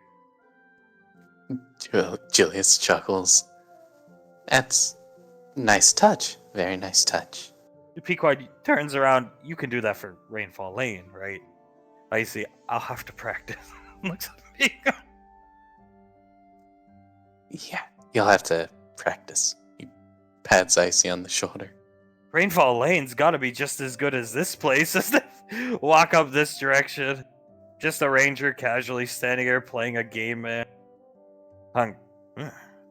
Fudge. Gonna take Davine over. Come on, he has Davine's hand, takes her over to the fudge stand. She walks over, looks down at it. There's a little kobold guy behind the table, looks up. Good day, sir, madam. Hi. Hi there. How much for some fudge? 5 credits, please. one bag. About 10 pieces per bag. Hunk, is this like a brand? A store-bought brand? No, homemade, sir. Like, right. Is this town known for candy? I've heard that Lorelei has these like lollipops. And the little kobold guy, yes, it has some of the best candy in purportedly, the world. Opinionated, biased, for sure, but you may have a free sample. Go ahead. Pick whichever flavor you like. Hunk, vanilla, scratch. I love fudge. Looking down. Davy nods. I'll keep that in mind. Vanilla, chocolate, what do you want? I've always been a fan of strawberry fudge. I have some right over here. Points over here. Hunk will pick up the strawberry one and hold it up to Davine's mouth. She'll take a bite of it. It is incredible. It's still a little warm, actually. Just came out. She has to grab onto Hunk's arm, takes a step back with one of her feet, and tilts her head. That's absolutely delicious. Hunk looks back at the kids, looks at Davine, takes a little bite. We'll just take two bags of every flavor. We've got a lot of mouths. Yes, sir. He starts bagging them up. Hunk will hold it back up to Davine's mouth. You relax and you enjoy. You've earned it after the hell you went through today. She smiles. I can definitely agree with that. She takes the bite. She swallows. And, maybe we can hide a couple bags from the kids just for the two of us. That's why I got 2 of everything. We'll give them the chocolate, maybe the vanilla, and the rest is mom and dad's as far as I'm concerned. Now you're talking, Daddy-O. And we'll share with Auntie, but the kids can get their own. She pats him on the chest. I like how you think. Pequod's leading Julius over here. Aren't these lollipops Lorelei has on her desk? I see. Yep, same one. Huh. Julius looks up at the vendor. Hi. How are you doing, sir? This lady is just reading the news. You see her reading a Time magazine, basically. And this, Dragonborn. How are you doing, sir? Hi, I'm doing great. Can I ask how much for just a couple of lollipops? 1 credit per, sir. I see 1 credit? Looking at the lollipop. Yes, just 1. I see, that's nuts. Is this the rough and tough streets of Orange Twist City? So let us start laughing. Julius chuckles. We'll get 28, please. As you wish. Let me bag them up for you as he starts bagging them up. Pequod, maybe a vacation rainfall home in this town. When we need a vacation to the candy capital of the world, apparently. She's looking around. Yeah, we could always take the kids on a little trip here if they're ever, as a little present, maybe a birthday, or they did really good at school. It's not like Lorelei wouldn't like to see Julius. As he's done bagging them up, Pequod takes one out and puts it in her mouth, and her eyes light up. Oh, that good, huh? He'll take one and put one in his mouth. She, incredible, hands one to Suletta. I see, they are good. Puts one in her mouth and hands one to Banksy. Suletta, I'm usually not a fan of hard candy, but this is very nice. She's got the lollipop in her mouth. Yeah, neither am I. I'm much more of a gummy bear, gummies kind of guy. But Gummies! This guy speaks up. Gummies, you say? We have gummies right up the street, sir. Chocolate-covered pretzels, gummies, whatever you like. Pequod, whatever we like. Looking at it! Wow. Thank you, sir. Thank you. We'll have to check it out. Pequod, wait a minute. Looks at Julius, and then is there some type of festival going on? No. He looks at Pequod. He looks around. This place is like this every day. Yes? What the hell? She starts leading the group. That's incredible. Yeah, I'd have to say. Gummies! Gummies, chocolate-covered pretzels. Pequod's looking at them. Pequod, you see her look up the street like she catches a sight of somebody, and I'll be right back. And she walks this way. Okay. Julius looks at the table, then gestures for Banksy to come up. He comes up. Rough and tough streets of Orange Twist City. General Lorelei fighting gang wars. Yeah, everywhere you look, there's shattered rock candy on the ground. Help yourself, sirs. You could just put the money in the jar there. This guy goes in. 1 credit per bag. You can bag them yourself. Goes in. Banksy, this is nuts.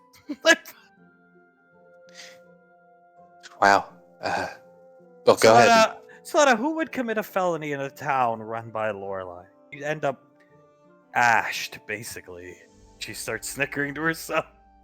He chuckles, nods. Makes sense. He gestures to Icy, Suletta, and Banksy. Go ahead and pick out anything you'd like. It's on me. Icy starts bagging some for herself. You look down and you see Memory Ann holding Carter.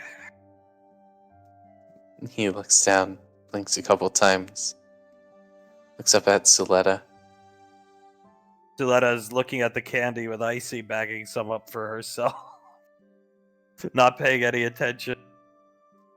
He puts the lollipop back in his mouth. Later. Banksy's got the other 3 kids. Icy's got Laz. Pequod comes back up. And look what I found. She comes up with Towns and so. Oh, what's that, you two? Sasha changed pants, feeling better. Yeah, it looking better too. Finally got the blood off my hand. Towns, whose blood is that? She won't tell me, Sasha. Enjoying the view? The city? Changing the subject? Yeah, it's wonderful. It has a lot of candy. Pequod, apparently it's like this every day. Sasha, yeah. She shrugs. This is what the town's always like. Julius thinks for a second and snaps. Okay, we go to Puerto Rico for savory stuff and then come here for sweet stuff. Got it. And salty. I love chocolate-covered pretzels. I see grabbing a bunch of them. Suletta, as do I. I wonder what Tal likes. She says under her breath. I see jammy dodgers. What the fuck is a jammy dodger? I see you cursed. Look at. Julius laughs. Something you'll have to ask him about on your date. Sasha, jammy dodgers are like biscuits, cookies, basically. Raspberry or strawberry jelly in the middle. It's like a UK thing, or at least they started in the UK. So that good to know. Bagging up another bag of candy. He chuckles. Takes a step back from the table, puts the lollipop back in his mouth. Seems like a really nice place to live, though. Sasha nods. It is. Going up, pitching some credits to this guy. Buys a balloon, puts it on Lasley's wrist. It's a very nice place.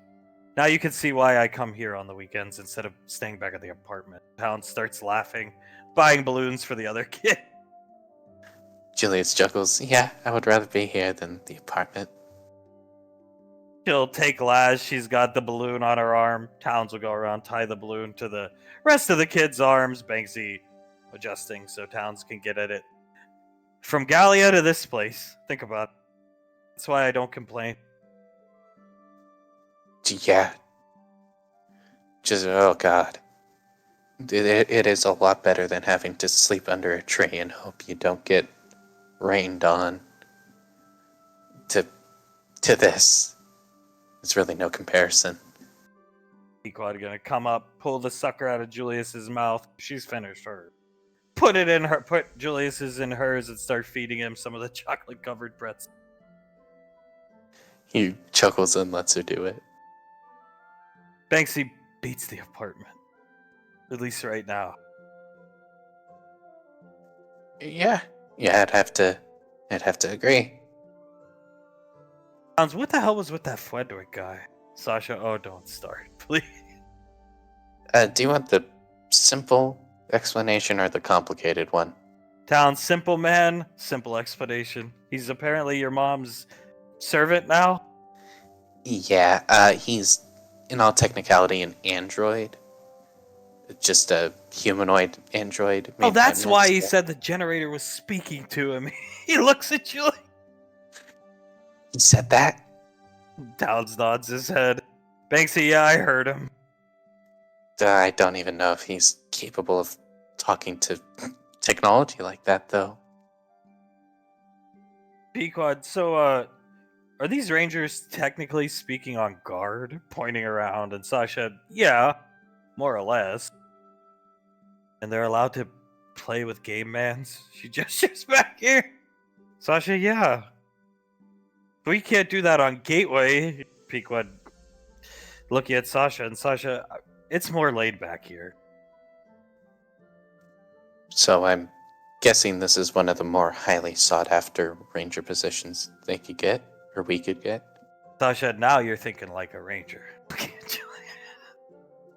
I mean, I would like to be able to just protect the city and then play, I don't know, freaking Zelda while I'm sitting there. Oh my god, it would be amazing. And they don't even have to worry about the elements because she manipulates the weathers. Yeah, it rains usually one random day of the week. They got to get enough rain for the plants and stuff, but beyond that, always good weather. Makes sense. Plus, there are some out there who consider rain good weather too. Icy looking around, eating some candy. Banksy picks her up. Oh, my arms. Yeah, I do not envy you with the boom mic job, my man. Yep, I should have just acted. Icy said to. You see, I told him to, but he refused. So, boom, Mike. I did not hear her. It's not true. It's bullshit, Julia. Julius chuckles, looks over at Banksy. Well, don't worry, you would have to be shirtless in every single scene you would do. Trust me, that's what me and Hunk are gonna have to be doing. As Julius says that, Hunk and Davine have come up to this lollipop stand. Hunk, oh my. This lady, I'm cotton candy flavored lollipops. Blueberry, color correspondent. Lemon, strawberry, kiwi. Hunk, we'll take 200 kiwi. The lady, 200? Looking at her. Hunk, Davine, that's my wife's favorite 200. I'll go inside and I'll get them. Here's inside. Davine is a bit taken aback, looks over at him and nods. We should also get some strawberry and blueberry for the kids. Oh right, yeah, ma'am. He comes back out. I can't give you more than 200. Oh, we need if 25 blueberry, 25 strawberry, and 25 lemon, please. We're closing early today. She smiles and goes back. She giggles, hugs Hunk around the waist. Thank you, darling. Kiwi, best flavor. That kiwi tea at that Amy's place was really good. I think it would be good hot, actually. Maybe we have to try it out then. I think so. He's gonna pull her in, look around. Nice place. It's quite. Surprised that I'm waiting to see the statue of naked Julius, though. Look here. Oh, I'm sure it's around here somewhere. Maybe we can ask Sasha to take us to it. She has the photos to get the proper sculpt. You know what I'm saying? Oh, yes, the legendary D-pick that I've heard so much about. Yeah, she's got it all lined up, ready to go. She'll probably build it in the town square. He'll be lying there like Jeff Goldblum was. Mm-hmm. Yes, most likely. The exhausted yet handsome expression on his face. Davine starts to laugh. It is her favorite scene. The lady's gonna come back out with, everything Hunk ordered, hand it to her. Hunk will pay her with one hand and kiss Davine with... Or kiss Davine while paying. She kisses him back. You did very good today. Pequod mentioned you have a lot of restraint. I don't think I could have kept my cool like that. It's a good trait that I have. It's very attractive. Being able to restrain myself from tearing someone's head off. Yeah, even dressed like a man, DR. It was very attractive. Devine chuckles. Thank you, darling. That means quite a bit.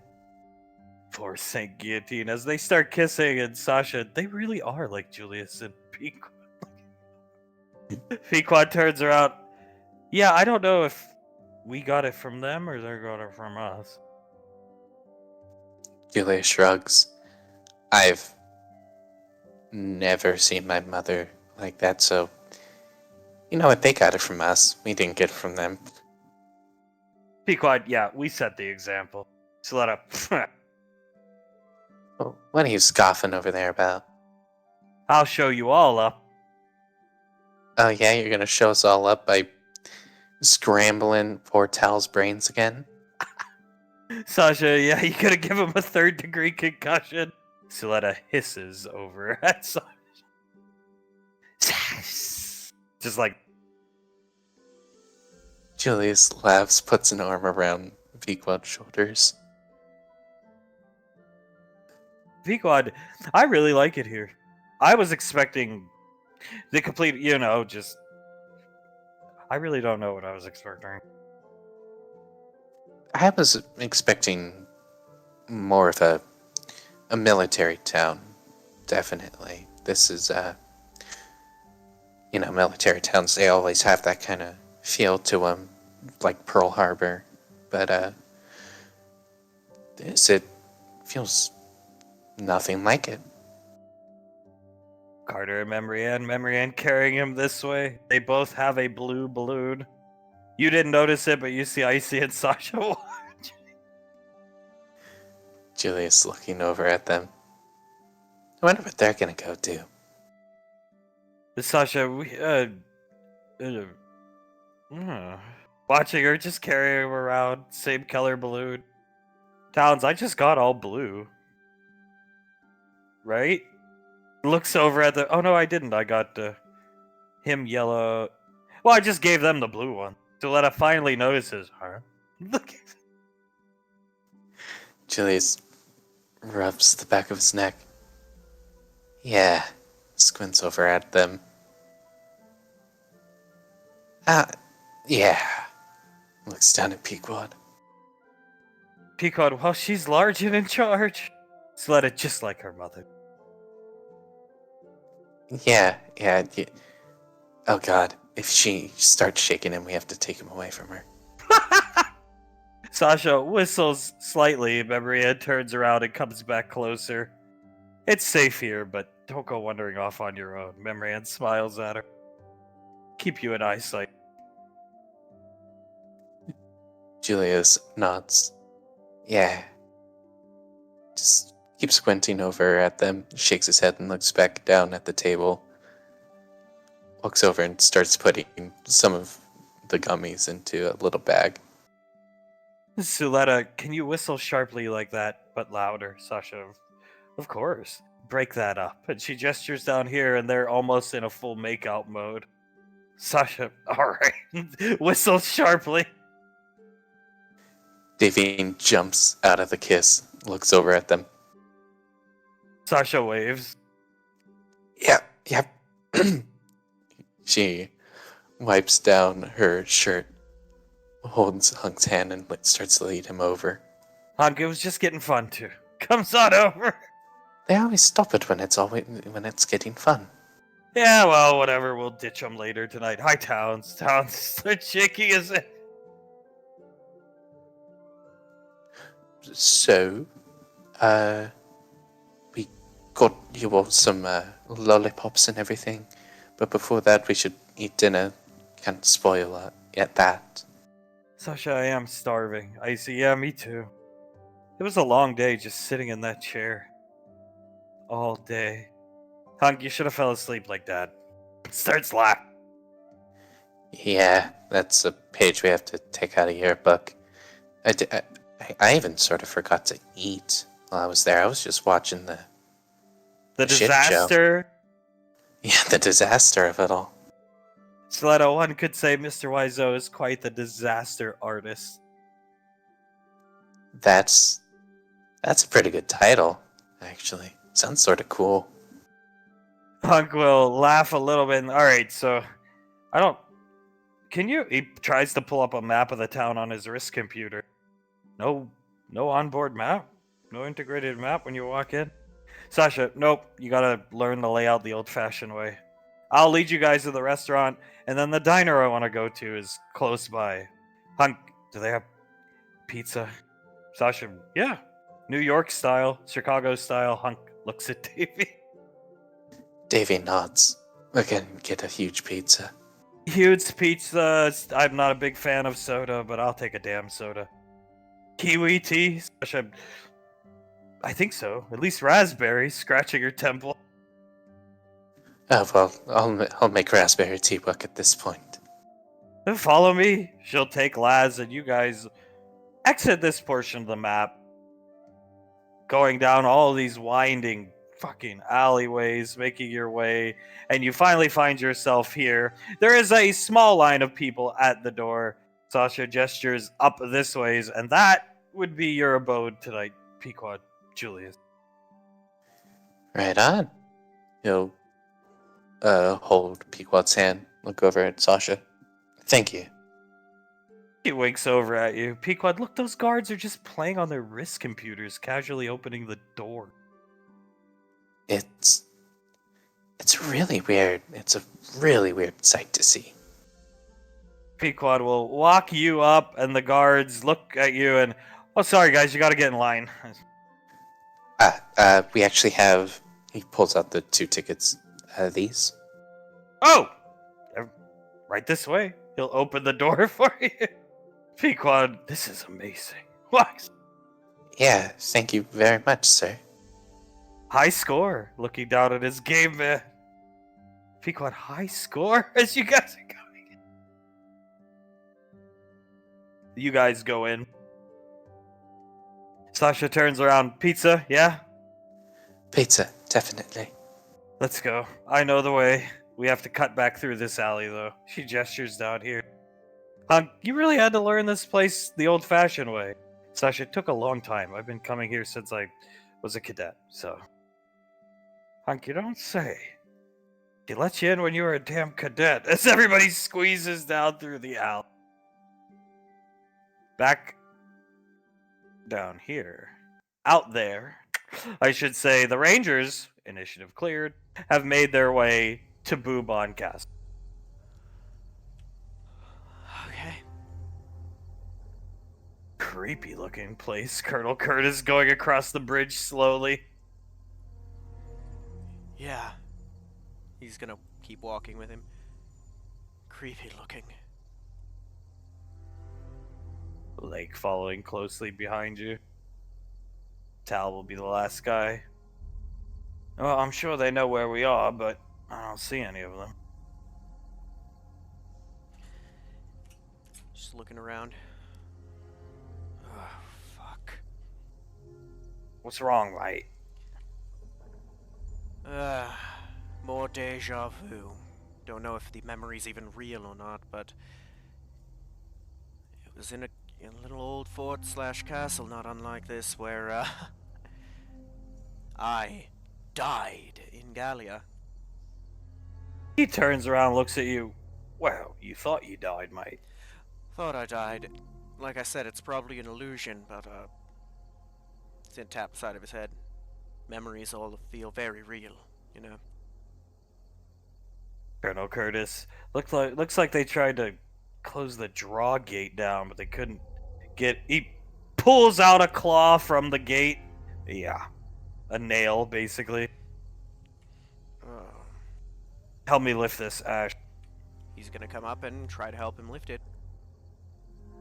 You guys are able to, though it's incredibly heavy, one at a time. He's gonna put up his shoulder under the door. Go first. Draw your weapon. Roll under. We don't know what's in there. He'll draw his weapon and roll under. Blood stained all over the courtyard. Well, I'll tell you what isn't here, sir. Anyone alive, at least. Any of the militia. You see Lake Combat crawl under the door. Colonel Curtis, Tal, go. He rolls under. Jesus Christ, blood everywhere. Curtis comes through and you hear the boom of the gate going down. Right. He just looks around. Looks like they were put through a bloody blender. Colonel Curtis, note the fact you don't see any pieces of them. Just the blood. Yeah. That's because they ate them. Or they hung them up in the tree lines. One of the two. Like, voracious appetites, Ash. You could say that again.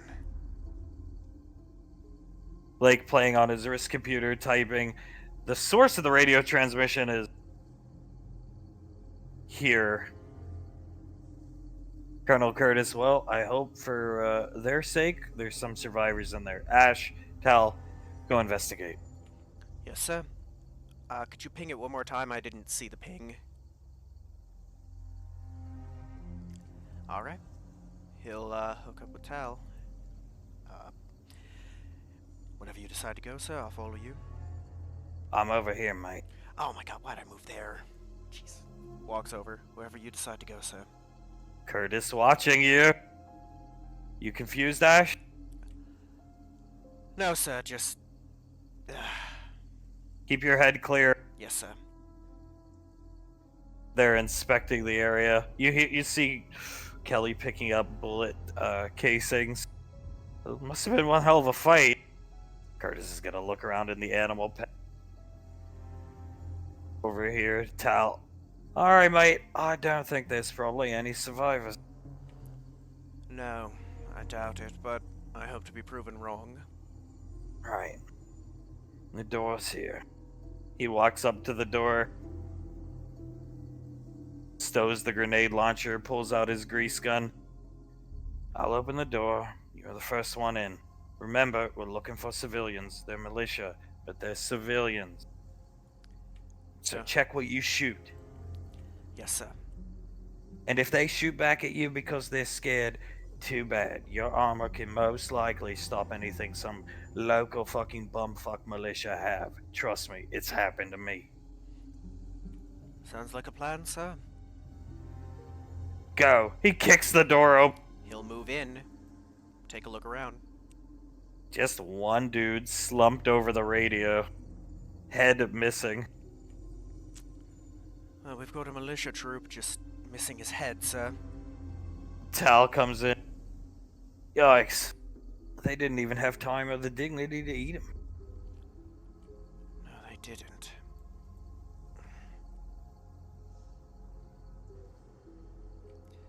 Well, there's the source of our transmission.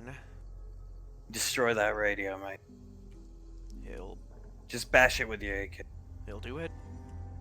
He'll pull his body out of the chair, drag it over here. I don't know. Is there a blanket or something around here? Jesus Christ. He starts looking. I could use my thermal blanket, but we need those in case. Ash will take a look around for anything. Curtains, anything. Yeah, there's some curtains. He'll pull the curtains off and move over with him. This will Cover work. him up. Yeah, cover him up, mate. We'll bag him. We'll have to go back to the colony, tell them what happened. Now they're defenseless. He'll cover him up. If there's still a colony by morning. Tal, well, it should be good broadcast range. We ran uphill to get here, so we should be out of the canyon at this point. You think there should be... What do you think? Should we attempt to make contact with the colony, sir? I'll leave that to Lake, mate. He just starts looking around. Understood. Looks like they were using this as their staging ground for the militia, you know, guard the town, explore outside the boundaries. Makes sense. Already have walls built, and the isolation of the bridge. I mean, why build something new when you've got something perfectly serviceable? Well, the strange thing is the colony that's here has been here for, I think, a few months. He starts radioing. How long's the colony been on this planet, Colonel? Colonel Curtis, I think 7 months. I'm not exactly sure why. Tal, just strange that the Lycans, you know, all of a sudden start attacking. Usually it's pretty quick. Curtis, fair point. They're normally, I guess you could say leftovers or native to the planet, I'd assume. That's right, and they're very territorial. And as far as you know, something can't be made into one. He looks at you. That's the assumption, right? Yeah. Curtis, over the radio. That's what we think, but who knows at this point? They slaughtered all the damn animals, the livestock they had here. Huh. I don't know, that just... I have no experience with them, so I don't know. Just curious. You hear a howl off in the distance. Well, sounds like we're gonna have company soon. Go back outside. Yes, sir. You need me, call me. He'll make his way out. Colonel Curtis, one hell of a fight, looking around, the shotgun on his shoulder, just like the picture. I'd agree. Look down at his armor. Not shiny anymore. Or as shiny. You earned your stripe. First of many, probably. Blake starts laughing to himself. Appreciate that, sir. Normally I'd say hopefully not too many more dings, but... I don't know. Just feels right. Colonel Curtis starts placing a large amount of plastic explosives on the ground, sorting them out. Sir? He'll walk up. Tal's walking on the rafters, ramparts, walking around. Setting a trap, mate. We're gonna lead him in and then blow him to high hell? Curtis looks around. One way across the chasm points here. But if you were a Lycan, do you think you'd use the man-made structure? No. I'm assuming they can climb quite well, given what I saw on their hands. He gestures up. Probably come over the cliffside. That's probably how they got the drop on these guys. Like, I concur. Looks like they didn't know what hit them. At least from shell casings, the dispersion. I mean, that's where I'd go. They're expecting you to come from here. You come from one place that normal people can't really come from. Smart. Oh, they came from under the place, mate. Oh, I didn't even consider that. Could be their den. He's still just laying out explosives under the place, a dungeon. Makes sense. If they're like wolves, don't wolves like to have their dens in more secluded caves or underground areas? Tal, yeah, at least wolves back on Earth, yeah. Up from the rampart. And not sure if they're exactly like them, but seems like they hunt similarly, so makes sense to me. Oh, we got the paparazzi out looking at us, mate. He gestures down here, and you just see one watching you guys. Oh. Just watching from a distance. Scout, sir? Colonel Curtis, most likely. Your orders? Nothing to do. He keeps working with the plastic explosives. I'll give orders when there's time. If Understood. they cross the bridge, shoot them. Understood. Do you need any help? No, I'm good. I'd like to say, if we blow this place up, there ain't nowhere for us to go. So I'd like to save this as a last resort.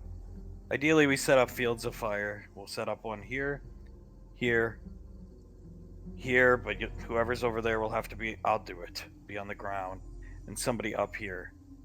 And from there, if we could draw that thing in, wait, bait it out, hit it at once, we should be good. UV grenade. He pulls out the grenade. Understood, sir. Where would you like me placed? I'm not sure. He looks around. I'll think about that when I'm done with this. Understood. If we kill that thing, the rest will run off. Trust me.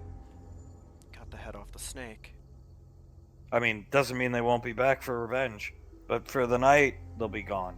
And that's what we need. We just need to make it till morning. He looks up at the sky, which can't come soon enough. That purple light is, not a fan. Looks back down, putting primers in the plastic explosive. Makes my skin crawl. I don't know. Same sensation I get when I wake up from a nightmare. That's what I'm feeling right now. Like being in a nightmare, mate. One claw swipe took out a fucking tree.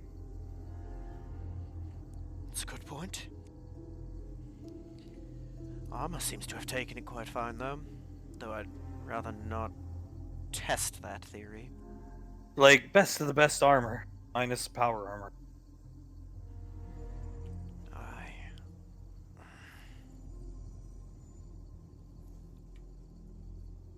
And then there's just that not fun sensation that you're the one being hunted. Never been a fan. Colonel Curtis, he's the one being hunted. Trust me. Agreed, sir. The primes always get first dib on food. Or at least from what we've seen. Don't quote me, Ash. He'll be first in here.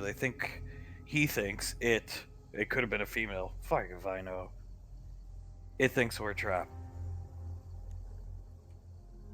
We're letting him think what he wants. Let him come in. Take him down. The rest will scatter. And then we're gonna hold up in that church for the rest of the night.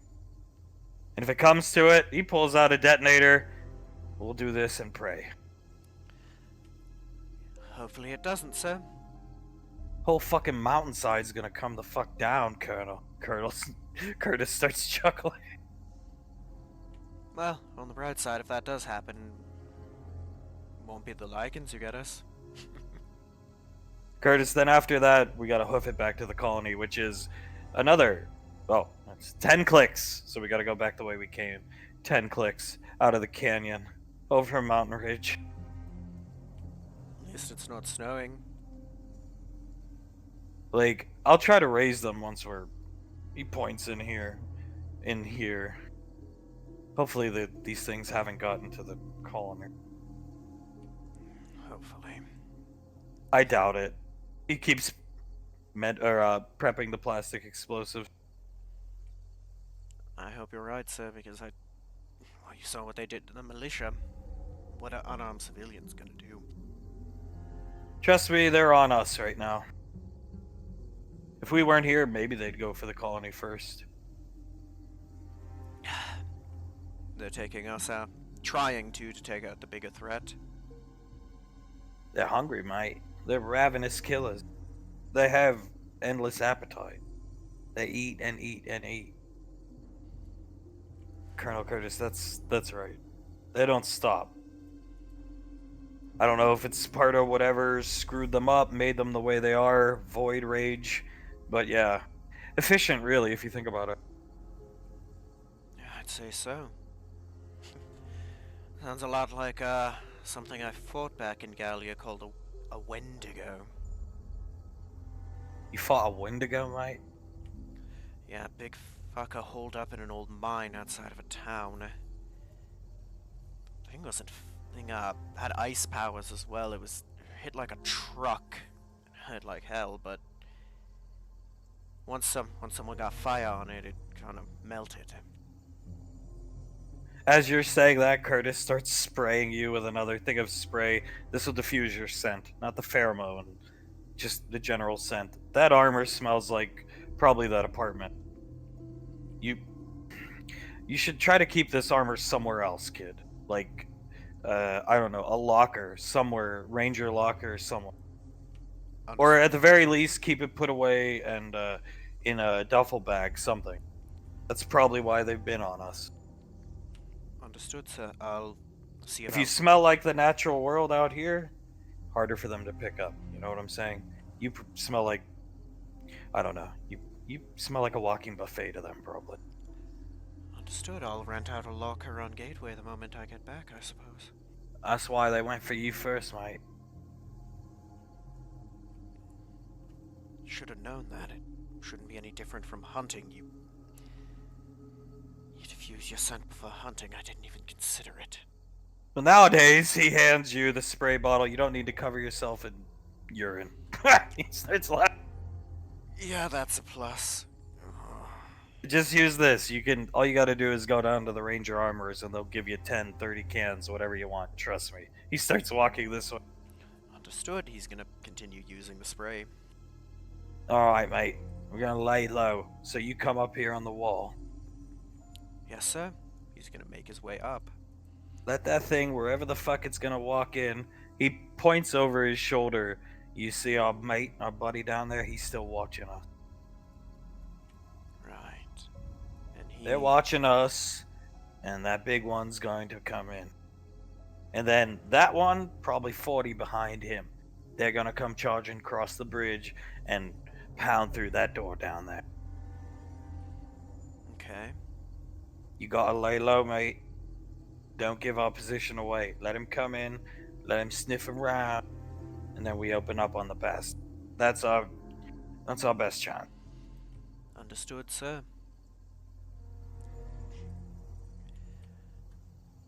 Wish I had one of the old assault plastiques on me. That'd be nice right now. Oh, don't worry, mate. We got tons of plastique down there. Just don't want to use it. Oh, at the very least, when they come charging from that direction, at least the bridge will slow them down. You notice this down here is scaling the side of the rock, still watching you. I should have not have opened my mouth.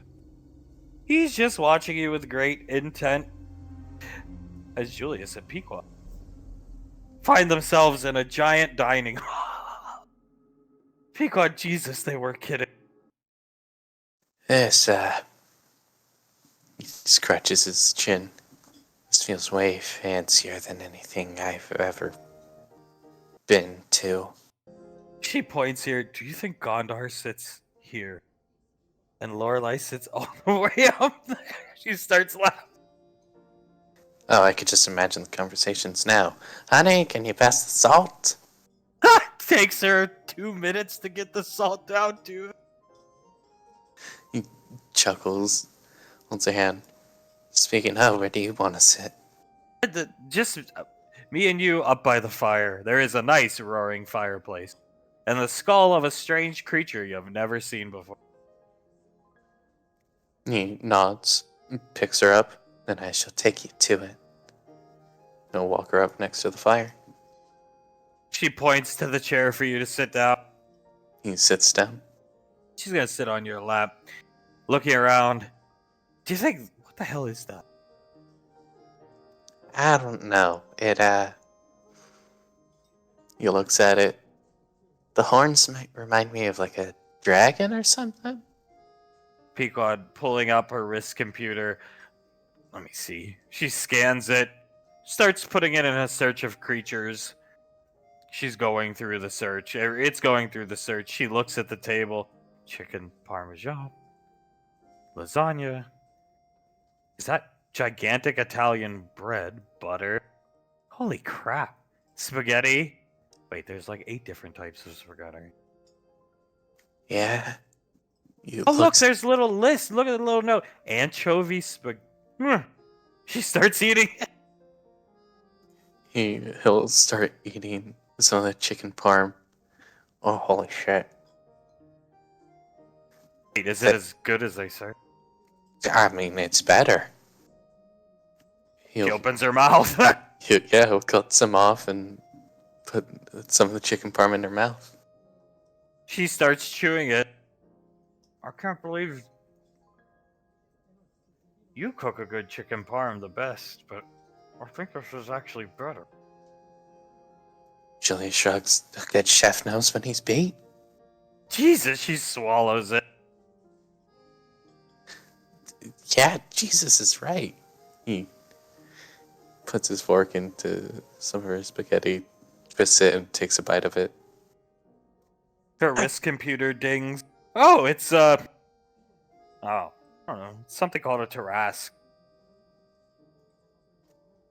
Julius drops the fork onto the table. You choking? He immediately sits up. No. No, I'm fine. Turns around. Holy shit. He starts taking a drink of the soda that was left out. What's wrong? Those... Back at Gallia, we used to call those motherfuckers world enders. She looks up at the skull. A Tarrasque? And she shows you the picture on the wrist computer. They're huge. Look at the readout. Yeah. Yeah, they were terrifying things. I never really saw one personally, but from what I've read and everything like that, they anti-magic capabilities, everything like that, they're terrifying. Pequod, do you think Lorelei killed that one? Look at the skull. Well, if there was anyone to kill a Tarrasque, it would be Lorelei, so yeah, probably. This is her, private banquet hall or dining room or whatever. He's staring up at the skull. Yeah, she probably killed it. That's kind of scary. I mean, they're look here. She shows you her wrist computer. They're categorized as threat level 8. So, devastating creatures to be sure. The Gallia wasn't wrong. Julius nods. Heh. Broken clocks strike twice a day. Pequod takes another bite of the chicken parm, pulls some steak on a plate over to her. What the hell is going on with our son? He's already causing issues and he's not even 2 yet. I don't know. On one hand, I'm a little confused and worried. On the other, as a father, I'm a little proud. He's not even 2, Julie. I know, but apparently He's a player. He's a ladies' man. What can I say? I'm just the tiniest bit proud of him. You don't think. She starts cutting the steak. I mean, come on, Julia. He shrugs. Well, they were right, though. It's only a year off our age difference. Pequod, yeah. Nervously eating the steak. Would it be wrong for them to, you know? Pequod, I don't think so. I would be happy, actually. I dread the thought of them getting older. Worrying about, 2 girls, guys. Come on. Oh god, I'm gonna turn into Hunk. You're gonna turn into Hunk? We are gonna turn into Hunk! Exactly. And, I'm sure I see in Banksy, even with how busy we're probably gonna be in the coming years, we're gonna find the time to sneak on their dates and keep an eye on them. Pequod, absolutely. I have a dumb idea. Hear me out. I'm listening. So, everybody's safety comes first. 100%. But these black armor dudes, we need not pieces, one in decent shape. Get one in decent shape. Get it behind Blaze and Zap. Forget Ash's stupid robot suit. Get it behind Blaze and Zap and whoever else is smart. And that's what people should be wearing. Even if it costs an absurd amount of money. When I'm in charge, that's what people like Banksy will wear. He nods, leans back. Okay. Then he can So- beat the crap out of their boyfriends. Yeah, there we go. I could see it now. like Laz having an issue with the dude, not leaving her alone. Uncle Banksy coming in and just tackling the guy to the ground. Just tell him it's Ash. What makes Oh. We can even have Icy polymorph the dude. I'm sorry. Yeah, it's fine. It's funny. Oh god. He cuts off some of the steak and feeds it to her. She takes a bite. Go ahead. No, go ahead. She was gonna say it goes both ways. Girls can hurt guys too, so if that's really who she's gonna be, I don't know what I'm saying. As long as, yeah. As long as they're happy and it's a healthy relationship, I'm sure it'll be okay. I doubt Suletta would care. I think she would be happy knowing her daughter is with someone that she wants to be with. Pequod nods her head. I just don't understand how Tommy knows, if it's true.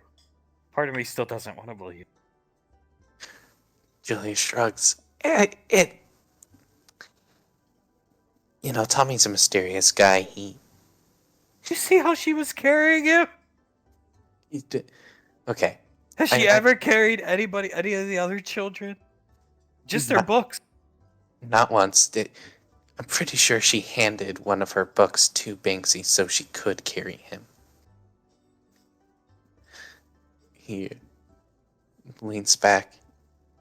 And, you know, I'm sort of inclined to believe Tommy because did you know at one point he also has told me that I am nothing like Cyrus? I've never told him his name before. She almost drops her fork. I never mentioned Cyrus to him. I doubt maybe Ash, but why would he come up in conversation even with Ash? Like, I know. I am 100% sure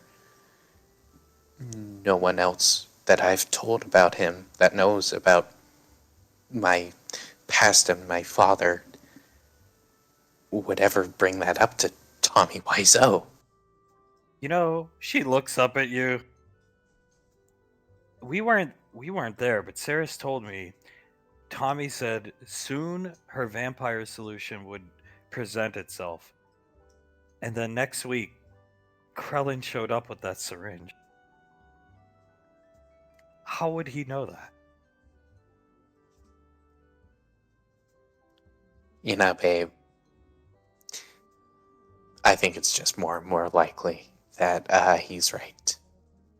He's right on the money about everything. But we should just let it happen naturally, right? Not try and help. No, I'm pretty sure he said something about it messing up space and time or something like that if we try and help. She nods her head, keeps eating. Then we'll stay out of it. Yeah, we'll have to. He cuts off a bit of the chicken parm and eats it. But the way she was holding him was pretty cute. Oh, it was adorable.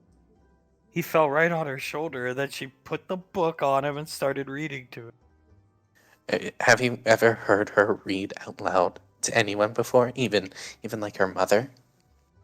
Pequot shakes her head. No, she's a lot like her mother. She doesn't speak a lot. Well, old Suletta, I should say. Yeah, hell. She's talked to me before, of course. If she never talked to any of us, I would be pretty worried, in fact, but most of the time, all I ever really get out of her is and he nods and shakes his head. Pequot, well, I would consider that one problem solved, then we just have to worry about the girls. Yeah, hopefully they'll find something that both of us can approve of, that makes them happy and that treats them well. And if they don't, we do a Sasha to them. We'll have Banksy in his new fangled armor. And she with her leg. Hell, well, you know what? If they really hurt him, I might even pull a Jiren on him. There you go. She's still imitating Sasha's leg. You know, I could teach you how to throw one of those in a fight. Like They for- didn't teach us that in basic, Julie. She looks at you. You know, sometimes there's just a fighter spirit in a person and they know what to do on instinct. You see her shake her head. It's sad, actually. Not... Yeah. She just shakes her head. It is sad, but you know what? He made his bed. I don't feel bad for him. I just mean it's sad because I don't think he understands the effect it has on people. And that's why I can't feel sorry for him. We were pretty good friends. Yeah, he was even before Davine, and you know, for a little bit that Davine was there, Dash was basically one of the only people I would talk to on the Majestic. Pequod, a long time ago, I would make excuses in my head for you. Like, well, not a long time ago, but when we found out you were from Gallia and how different it was back feudal, I could make excuses, but you don't. You never hurt anybody like that. He shrugs. There's definitely a disconnect, I guess, with some behaviors from Gallia and current, but you know, I don't know. there's also some disconnect with just how his mind works. I think how I don't know how to put it. I mean, I can see. I mean, being, you know, angry at like you were, a little disgruntled, but that happens even with kids nowadays. I mean, just to run around and I don't know. That's why they teach you have to think before you speak, especially with people you care about. He nods. Yeah, definitely. I don't know if the rank got to his head, I don't know, but either way, I can tell you, I'm not a mind reader, and I don't think some of the mind readers really want to read his mind right now. probably just you see her shiver for a second, stop talking. He tilts his head. You were gonna say something about him being on a throne in Icy, right? Well, Ash wouldn't be thinking that. God, I hope. If he is, I'll shoot him myself. Julius starts to laugh. Chuck him into the fire pit right there. She just. I mean, Jesus, she's way too young for him. Yeah, she is. You know, Rolly asked me the other day. She looks right at you. Since she's been gone, Rolly asked me how Saris and Ash really ended up together. And do you know, I told him they just fell in love. I could have been mean. I could have been rude. I could have said, I don't know. What was it? 2 shotgun shells and left them there, and then he bought her a bunch of random gifts that he didn't even pay for, and then from there went to calling her every night, but I didn't. He nods. Because you thought before you spoke. Exactly. She takes a drink of her soda. He pushes some hair behind her ear and gives her a kiss on the cheek. Yeah. And you know what? I'm proud of you for it, because sometimes I don't. You've always been the smarter one out of the two of us. I've always been more stupid in the way of speaking my mind, I think. Really? I don't know, you spoke it pretty good in the captain quarters a couple weeks ago. even heated up your hand. I was angry. It might come more naturally to me when I'm angry. A lot of things do, fighting, that, other things, and he looks her right in the eye. Just gotta do. She leans in, kisses your lips lightly. Just gotta give him the Sasha next time he gets out of line. Yeah, with her knee. But, no, that might kill him. She chuckles slightly, looking at you in the eye. From you, yeah, most likely. He shrugs. It was a good knee, though. That probably would have put me down, too. Just saying. One more. Not knee. One more kid. Yeah, of course. Not now. After everything's said and done. Whenever I gotta take over for Dad. But yeah, one more. Yeah, and I think I have a couple ideas for names already. I have a couple places in mind that we can, attempt. Yeah, the cabin seems really comfy. Just a little weekend way, just the two of us, maybe. Pico, that's what Hunk said it's for. Nice and cozy. And now we got Grandma and Grandpa can watch the kids with Auntie and other Auntie and Uncle Banksy. Julius starts to laugh. And soon to be Uncle Tal, I guess. It feels... He holds her hand. It feels good to have a family. It really does. A real family, mom, dad, everything like that. Yeah, a close family. A nice, close-knit, immediate family. It gives you something to do, look forward to, get through the weeks. Not just run through life missing everything. You do that for long. One day you wake up and realize half your life's gone. Well, I guess I didn't know I'd meet people that could extend our lives, but if we didn't know people like Icy, then you get my point. Yeah, we would have to make every moment count, and just going through life like that isn't making every moment count. Pequod, like I've always told you, the first trip to the zoo I thought was kind of awkward, but not for the reasons people... I just thought it was awkward because me and Davine had a talk. I yelled at her. I still think I was right. But anyway, yeah. But after, I actually enjoyed myself. We had fun. Icy scaring the ranger with as ugly as... Yeah, it's a lot of good memories. Well, it got better when Suletta, Hunk, just got a lot better.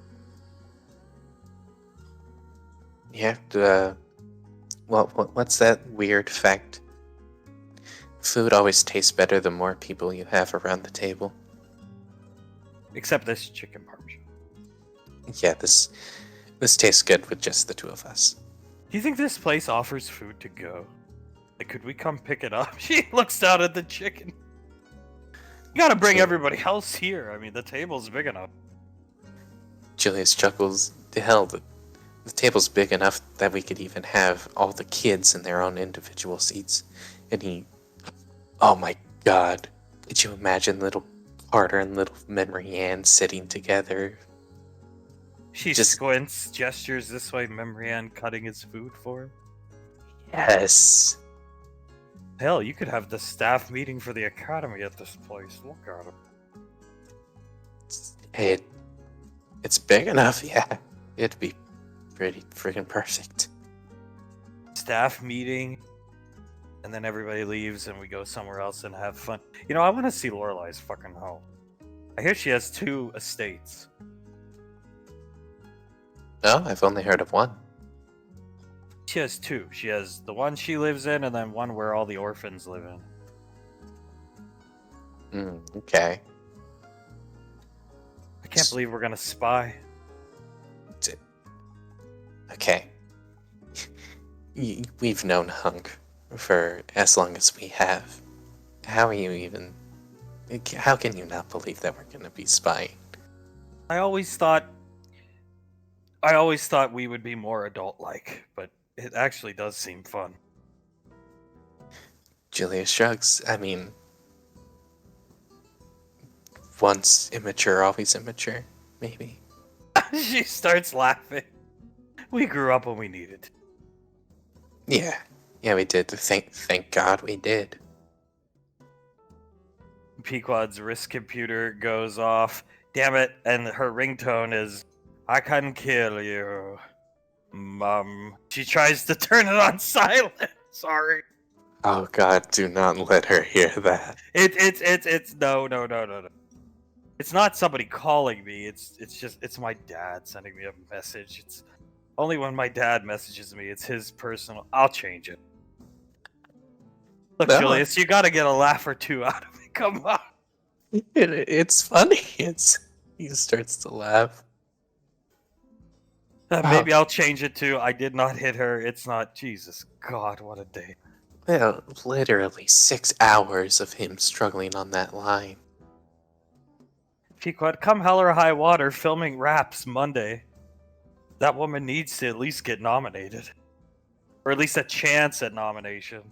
Can you imagine her having to go up and accept the award? Oh. He bites his lip.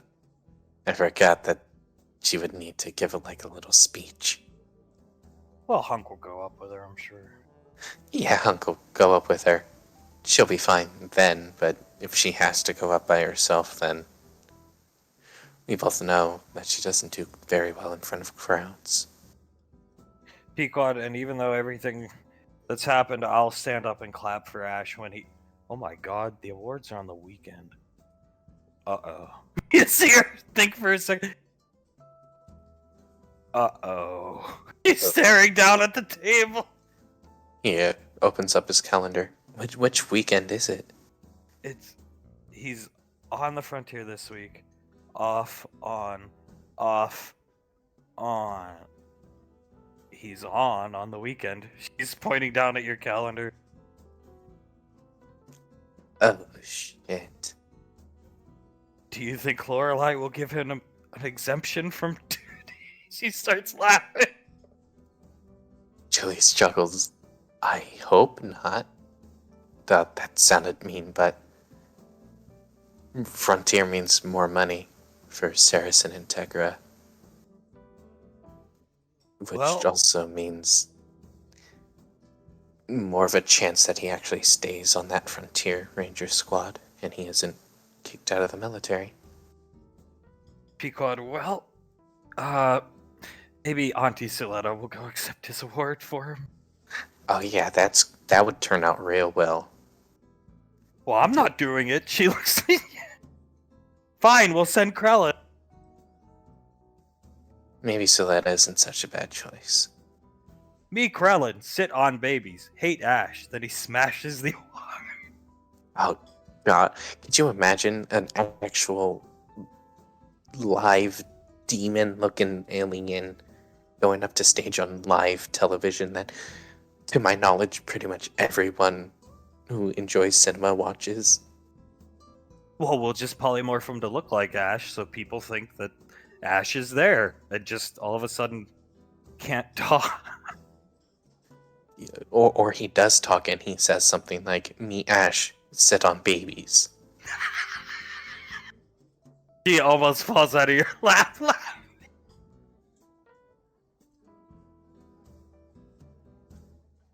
Oh, we would have to. Maybe I can go up for him. Yeah, we're not. After everything he's done, fuck him. But we're not gonna stoop to his level. So, it would be awesome to see Krellin go up, though. It would probably be the most funny thing I've ever seen. Okay, if Tommy wins an award, we'll send Krellin up with Tommy. Not polymorphed into Ash. I mean, it would depend on if it was a. Actually, no, it wouldn't even depend on Razzie or Oscar. It would just. Oh yeah, Krillin. Scar's got to take his awards too. They do the little Razzie ceremony. It's like less than 10 minutes. She's just like, Yeah, they do. We'll have to be there to support him on that one. you know, Julius, if Suletta's, you know, got her 6 on Tal, I'm actually happy for her. I did.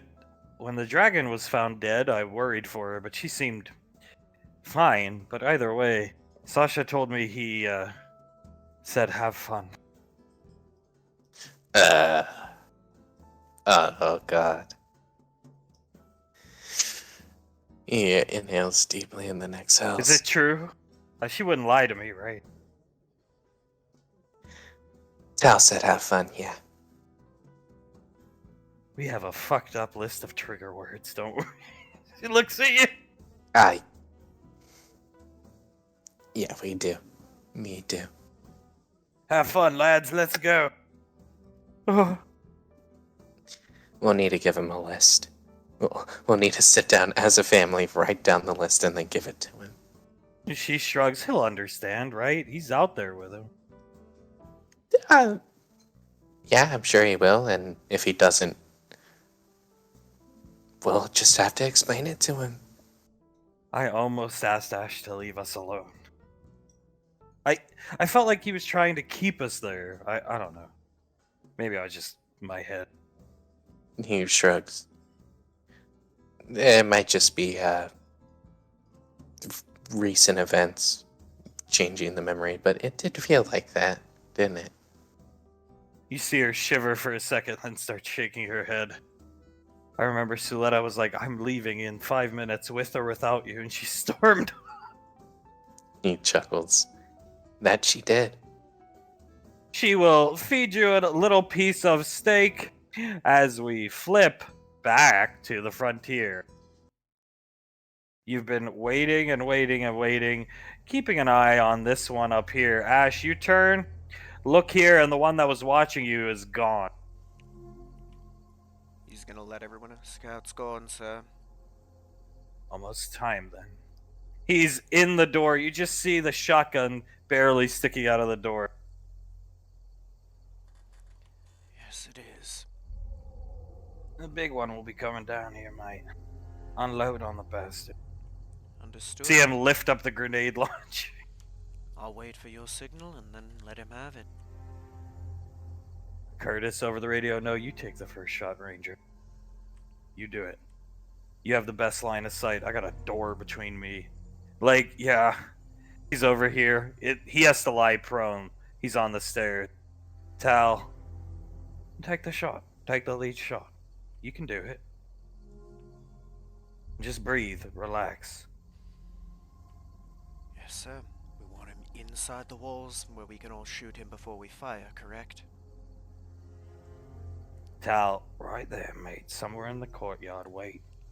He Understood. smells you. He smells what you left running across that bridge. Me and you running around here. He'll be down here. Understood, sir. He's gonna settle into a comfortable position and just wait. You hear the sound of scraping. And almost like a spider, this thing is walking down, like Spider-Man, but walking down the cliff face. Digging his claws in. Kshing! That's the scraping. Kshing! Curtis, what do you see, Ash? A big boy walking down the wall like a spider, sir. Wonderful. You hear his voice crack a little bit. Then you hear the thud and you lose sight of him hitting the ground somewhere down there. You see Tal looking over the rampart. Where the fuck did he go? He dropped behind the wall? Yes, sir. I Right. lost sight of him. You don't see anything. Tal, this is unnerving. Yeah, it is. Just listening very closely to see if he can hear him. You can roll something if you'd like. Yeah. Yeah.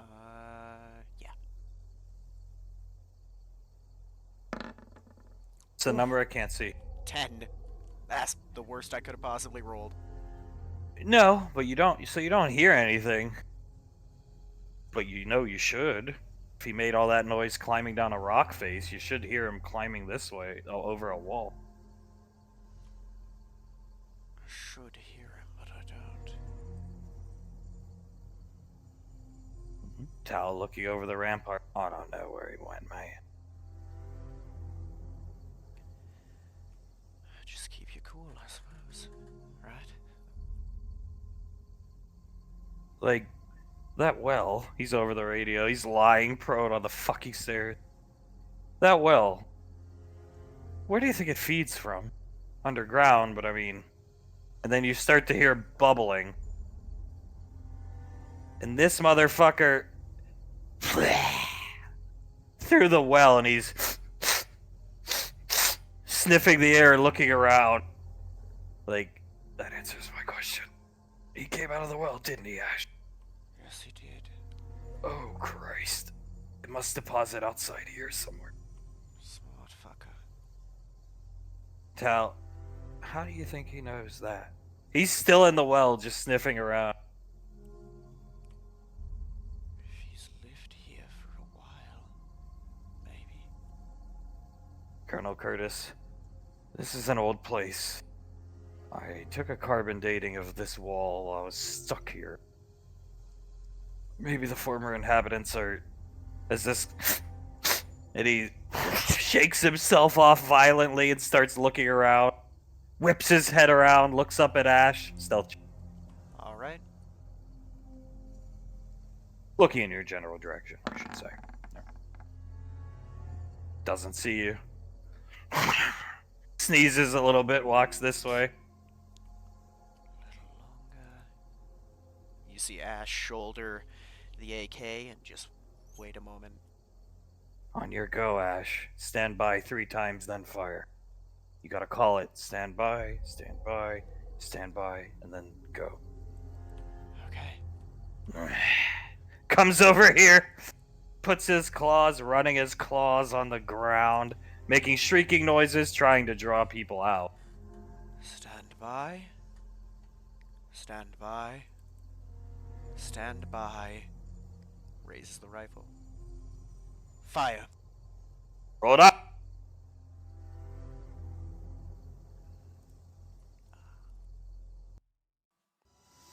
Where is it? There it is.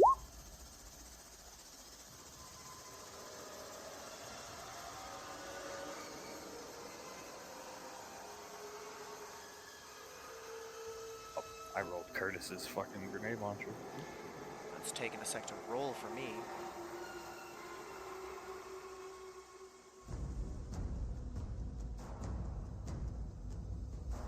I'm actually gonna have Tal chuck a fucking plasma grenade instead. You hit? Do you hit? I can't see. It's a 28, that hits. Oh yeah, you hit for sure. So, Curtis is gonna shoot his shotgun. Lake pops up, peppers him with his AK. Curtis, boom! Those 10 gauge rounds, clean through. Tal has thrown a plasma grenade. This thing, the smoke clears, all in one go. Smoke starts to clear and you see it turn and look up at you, Ash. But then you realize that half of its body's basically gone because the plasma grenade melting off of him. It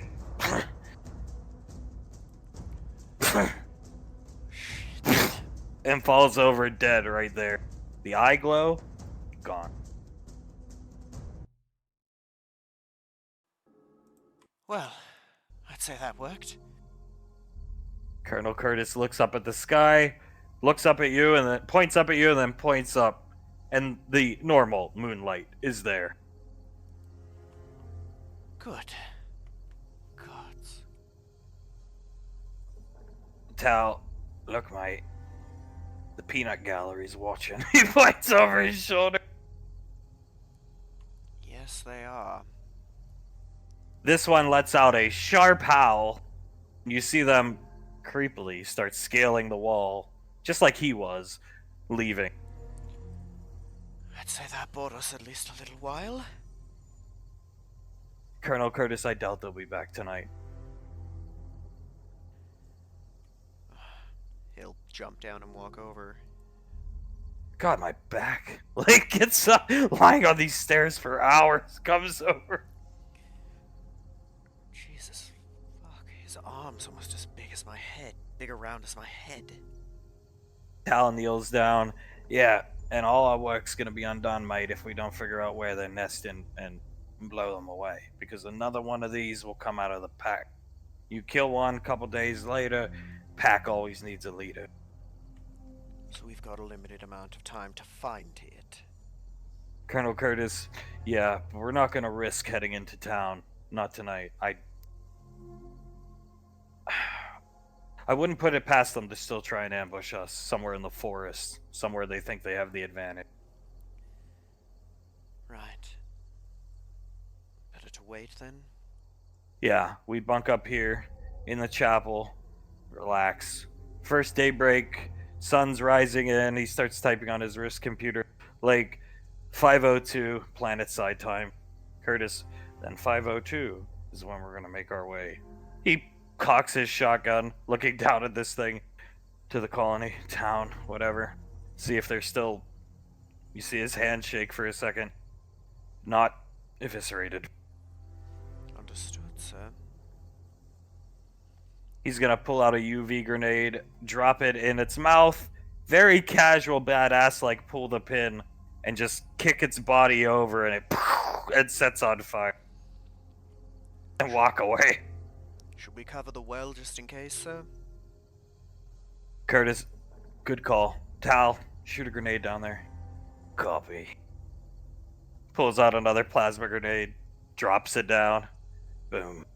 He walks away, and you see the water gets superheated and shoot up like a waterfall. Green water. That's kinda cool. Yeah, plasma water. Pretty neat. You gotta get yourself some plasma grenades, right? I should. Get yourself UV grenades, and then plasma. Tal, UV grenades are pretty nifty, mate. Flashbang, burn them. More utilitarian. Makes sense to me. The Ranger armory guys know you're arranging a frontiersman now? I believe they do, sir. Well, you should have a talk with them, have a chat at some point. Like, yeah, I mean, they'll be more inclined to give you greater access to Frontier Ranger arsenal, Ash. Understood. Will do. Unless, of course, they don't like you. He walks over here. Tal, oh, come on, mate. How do you fuck it up with Buck and JD? Please, is that just an assumption? Like, yeah, I'm just assuming. Curtis sighs and goes inside. It was rocky for a little while, but we've patched that up. It's a good working relationship with the two of them. Thank God, mate. Jesus Christ. It was rocky because of, well, what we talked about with the Ranger armor. Yeah, well, you know, that's water under the bridge. Everybody knows that now. They just thought you were a bottom feeder, mate. Which, if you do that out here, you know what's gonna happen. So. What was it? Water under the bridge and drowned under the bridge? Exactly, mate. Even those militiamen, you didn't see me looting them, man. That's somebody's. It looked like a male, but I don't know for sure. Either way, that's somebody's something. Wife, husband, son, brother. You don't loot them. Even in the most dire of times, pull out your fucking knife and fight to the death. Do you understand me? Yes, sir. Christ, you fucking bottom feeder. He walks over here, opens the door for you. I know you came from a shithole, but please. He'll go. You're a soldier now. Yes, I am. He's gonna come in here. Shut the door. Bunking up here for the night. Colonel Curtis, eat, drink. We're not sleeping, so you might as well make some coffee. Yes, sir. I'll get started on that now. He's gonna look around for like a fireplace so as not to put a fire on the ground. Curtis pulls out a little makeshift burner stove, and sets it down for you. Coffee. Will do, sir. He's gonna get to making it. Beats the hell out of those. What are those things called? Red Bull? I think Tommy owns that. Like, Probably. I don't know how people drink that. It tastes like jet fuel. Curtis, I had I don't know. You ever see the ones that come in the yellow can? Some colonist gave me one a long time ago. I thought my heart was gonna fucking explode. He looks at you. Yeah. Uh, for a little while I was, pulling all-nighters and headhunters trying to get paperwork done. I decided to, shotgun one of them, drink it as fast as possible. I felt like I was gonna die that night. They all start chuckling. Curtis, clean your rifle if there's time. Make sure the mag's loaded. 80% chance they ain't coming back for the night, but better safe than sorry. Yes, sir. He's gonna start cleaning it. He's gonna unholster Abyss and put it in front of him so he's got something easy to grab while, if they do come while he's cleaning it. Copy that. As we shift here to the diner, and it's definitely strange. Towns is walking around in the back like he owns the place. Davine, Hunk, there's nobody here. Davine sitting down next to Hunk. Sasha behind the diner. Sasha, sit anywhere, relax. Suletta sits down next to Hunk. Davine looks around. I don't think it is open. Oh, Sasha, it's not open. They close it. She looks at her wrist computer. 5 p.m., but we can get in anytime we want. And there's robots that cook the pizza. That's what Towns is going to do. oh, okay. I understand. Our own private dining. Very nice. We'll dine it just to ourselves. Beats the hell out of sharing. Pequod and Julius aren't the only ones that get a private room. Sasha looks at Very true. Very true. Plus, she looks around. I got money that ours is bigger anyway. Sasha nods her head. Suletta playing with her hair. The kids are all in high chairs. Towns will come out and start making drinks. And interestingly enough, Towns sets down Davine's tea, exactly how Davine likes it. Davine looks down at it, looks up at him. Thank you, Towns. You're welcome. He comes over, sets Suletta's tea down exactly how she likes it. Suletta looks down at it. I never told you. Towns, I listened and then just do it. He gives Icy her favorite kind of soda, which is just Mountain Dew. It's saved for Banksy. Sasha, I've trained him well. Leans into Hunk and Hunk.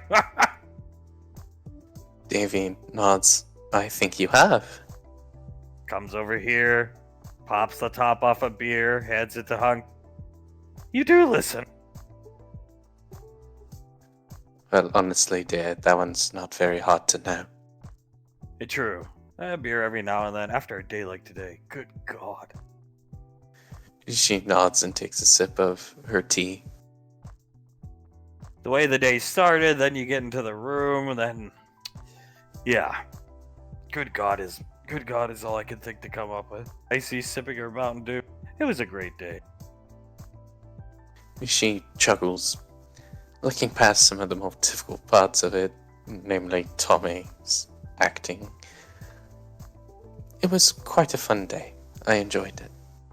See, I was very tempted to read your mind, Mom, when we got to around take 42. Just to see what you were thinking. She starts laughing. Hug probably... Yeah, what were you thinking? Suletta looks down at Davine. The murderous intent? I was more... If you had read my mind in that moment, I think all you would have heard is me screaming at the top of my lungs. I did not hit her. It's not true. Suletta. Oh my God, the writing is horrid. We tried to rewrite for Mr. Wiseau and he refused. You see, yeah, we tried. She shakes her head, takes another sip of the tea. It's okay. A good director uses what they're given and does great things with it, I think. Towns, my favorite part was when he came out, delivered the line, but he looked right at the camera. Sasha starts laughing. I was awake. I was still awake for that. He puts his finger. I was more confused at that more than anything. I was thinking he was playing a funny joke, honestly. Oh, God. To let her know he was giving it his all. I can't wait to see the "you are tearing me apart" scene. Oh God, don't remind me. I can't wait to see a lot of Mark/Julius and Tommy's conversations together.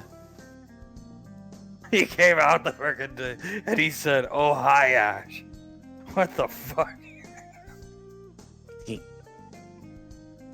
I've had to repeat that line more times than I would have ever thought I would have to repeat that line. Sasha, then Julius just walks up with the most random looks at the kids, effing thing in the world, a bottle, and it works. All right, Julius, raw emotion. What the?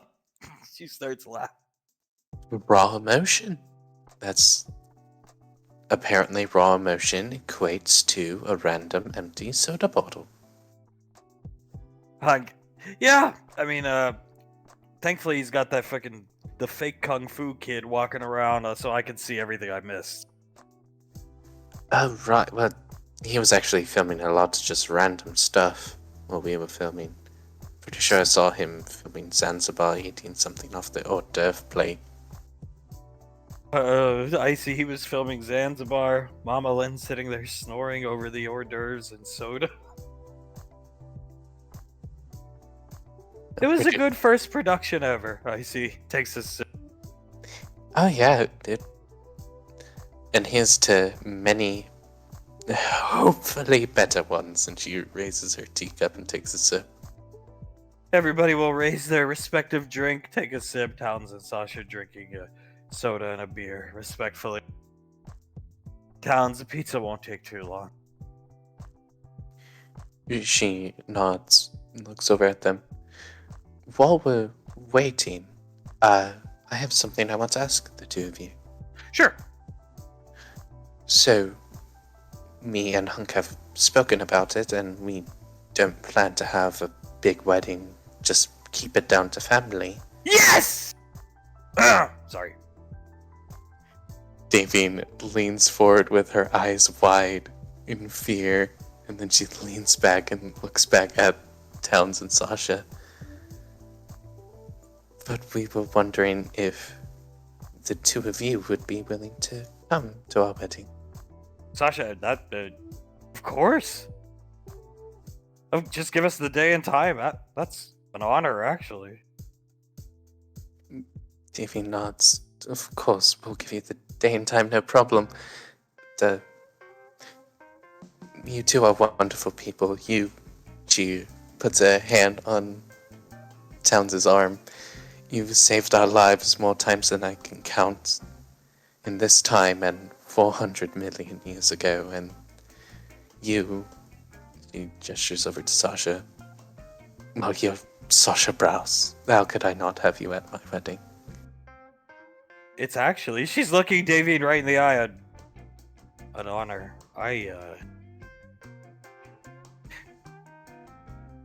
was not the best of friends to Julius and Ash and Pequod, so I always felt it was kind of awkward. That's why I kept mostly to myself.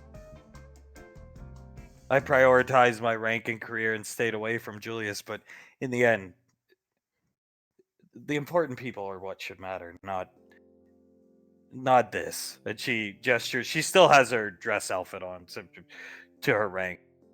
Honestly, I don't even care about this anymore. I would take orders from Banksy. Banksy, really? Looking at her! Yeah, good in a fight. If I respect the person, even if I don't respect the person, you have to take orders, but yeah, it's the truth. Banksy, see, I told you it was a good idea. I clotheslined that guy. Still watching that stupid clip? Davine chuckles, looks over at Sasha.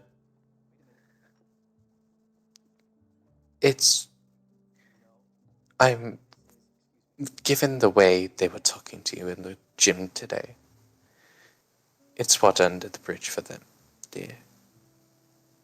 They love you no matter what, I'm sure. And they want to have a friendship with you. She smiles. I do appreciate it. From all of you, but especially Julius and Pequod.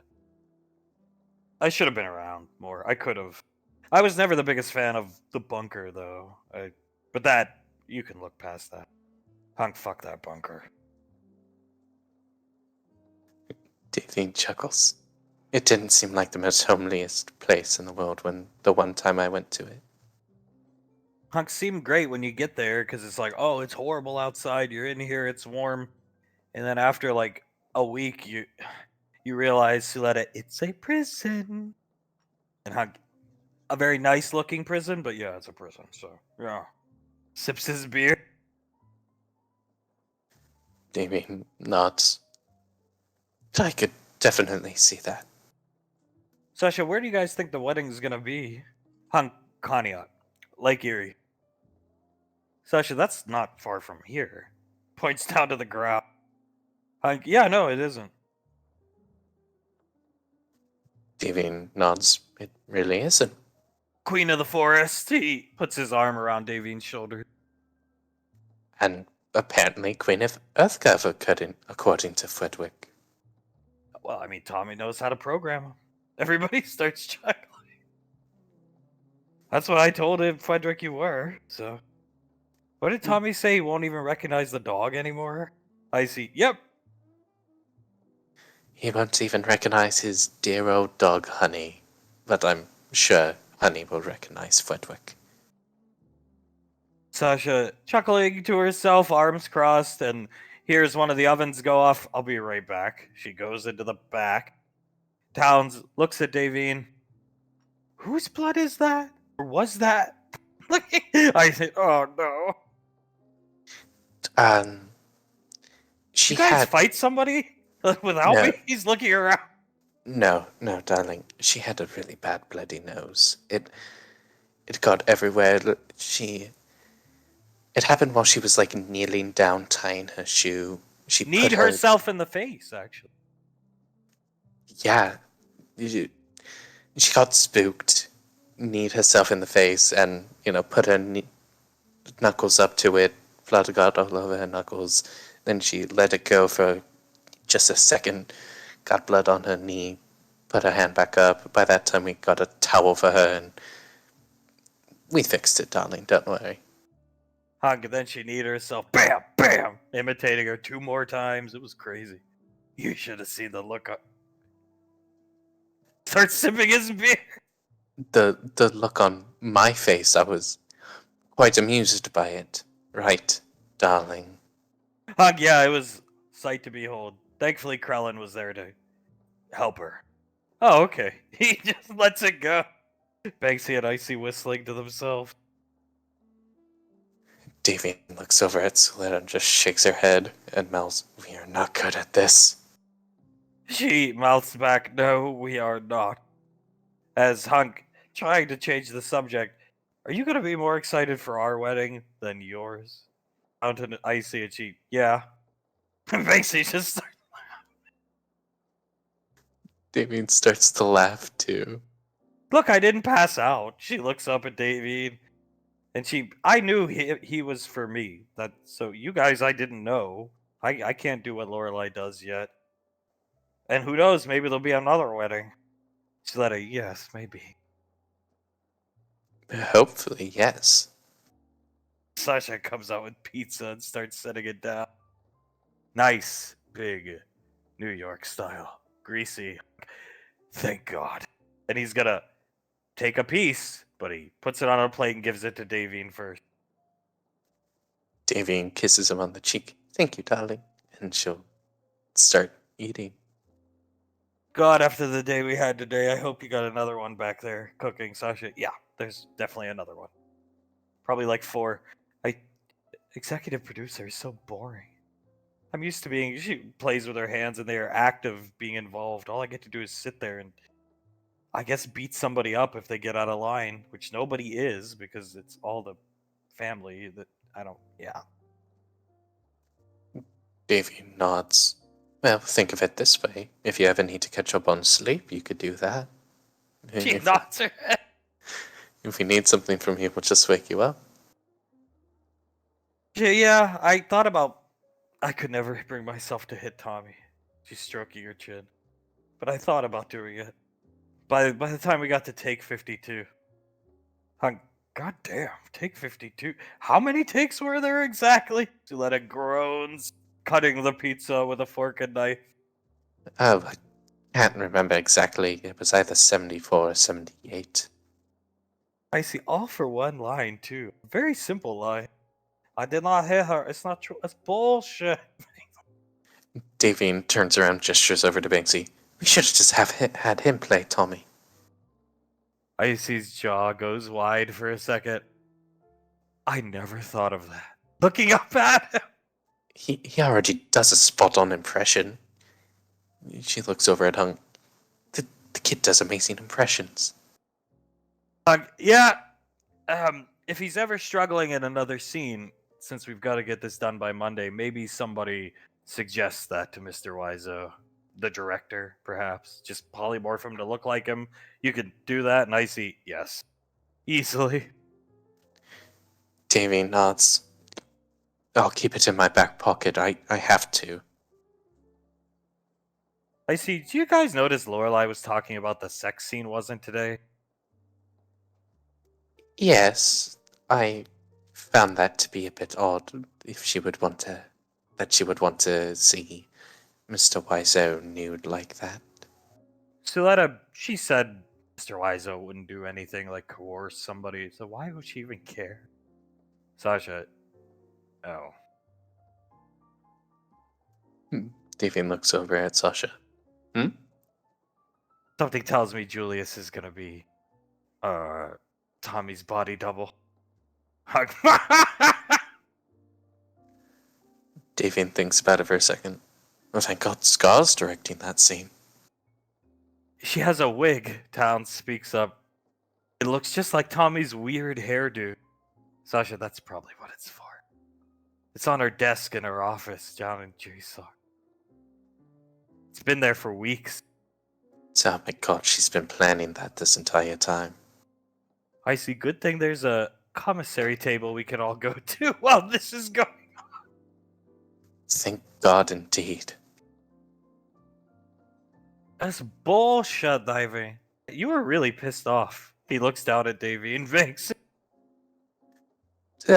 Towns, I was even shaking. So was he. Points at Banksy. The boom mic was unsteady. Davine chuckles.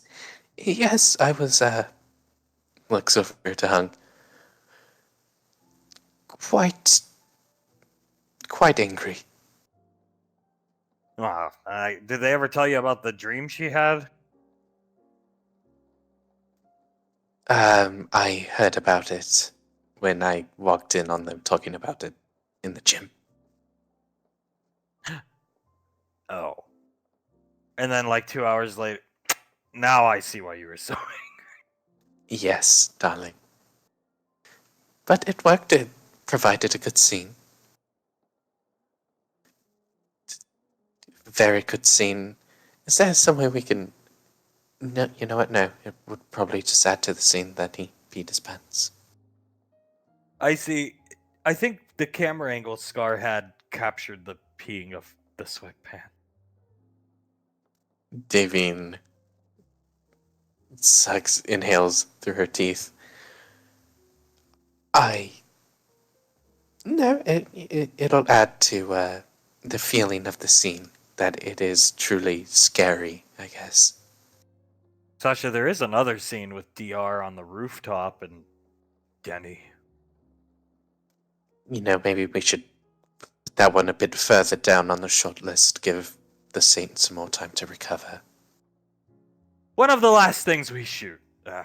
He looks at Davy. Because then Tommy's got to come up behind you and Julius, so they have to disarm you and take you to the police station, which is just through that shed. So, I don't know. Davine shrugs. Yeah. It'll be one of the last things we film, to be sure. Suletta, for continuity's sake, he should piss his pants a second time. Think about it. Eating her pizza! Well, I'll have to scare him just as much, I suppose. Hank, if you don't want to do it, I'm sure just polymorph him. Banksy, I can't do a Davine. At least not like that. I mean, I could definitely do. I can act quite scary, mind you, without being angry. It's just. I made a man piss his pants, darling. Hank, if only it was Ash. Sorry. She shakes her head. It would have been quite funny. Suletta, the Muppet. Davine looks over at Suletta.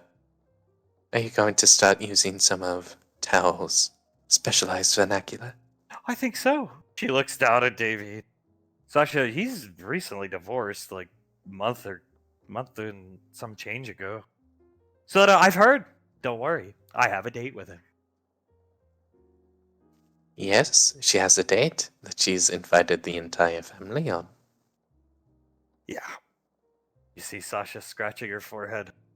You might want to give him a list of the banned words. Even I knew of the dreaded have fun incident. Towns, even I know about that one. Yes, well, we'll have to do just that.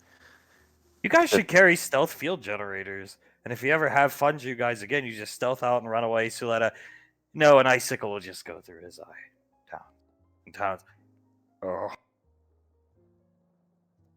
Good idea, though, Towns. Good idea. If we ever want a less bloody situation, we'll have to use your plan. It wouldn't go completely through, Suletta. Just enough to debilitate him and he could have an eye patch and look more grizzled and... Blech. It'd be good for his frontier motif, whatever. Davine chuckles. Always the nice one. Always thinking of other people. Suletta smiles down at her. Well, he turned out to be a big disappointment. Davine shrugs. I suppose he did. I didn't really know him during Headhunters, so I can't really say either way. The spellcaster thing is aggravating, but it goes beyond that. Just everything. Everything. It's not worth reiterating, but honestly, it's the Saris thing that truly gets me.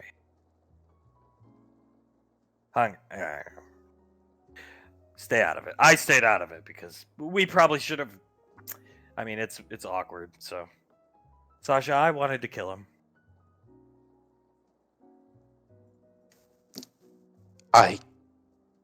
Yeah, it wasn't right how he was treating her. Banksy, glad I came around late for that. Speaking of eating pizza. Yes, it was an odd time, I think. Sasha, these are good times. Finally, good times. I will be more at ease once it's over, universe-ending threat, and once Ash is off the table. And then one day Ash becomes my problem. She groans. But, yeah.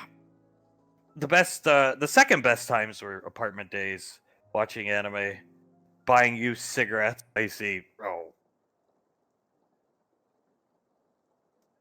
Davine chuckles.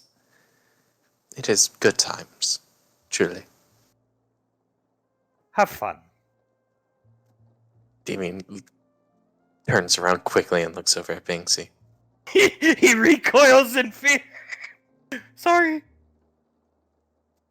No, it's okay. You're really good at impressions. She turns back around.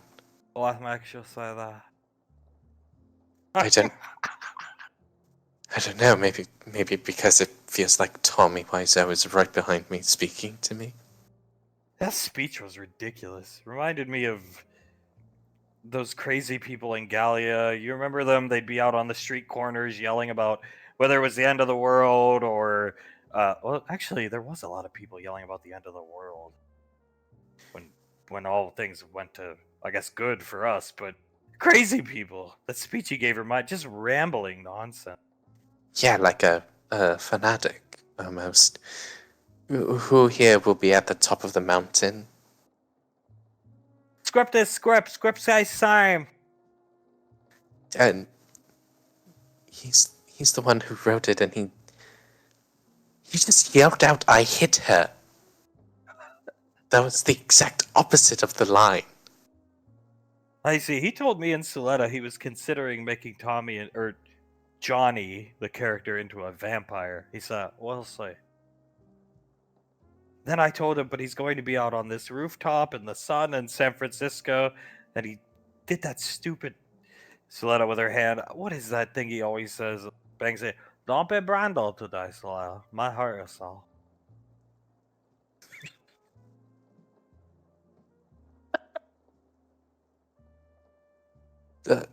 Marlon Brando? I shrugs, still arm around Davine, watching her eat. I don't know.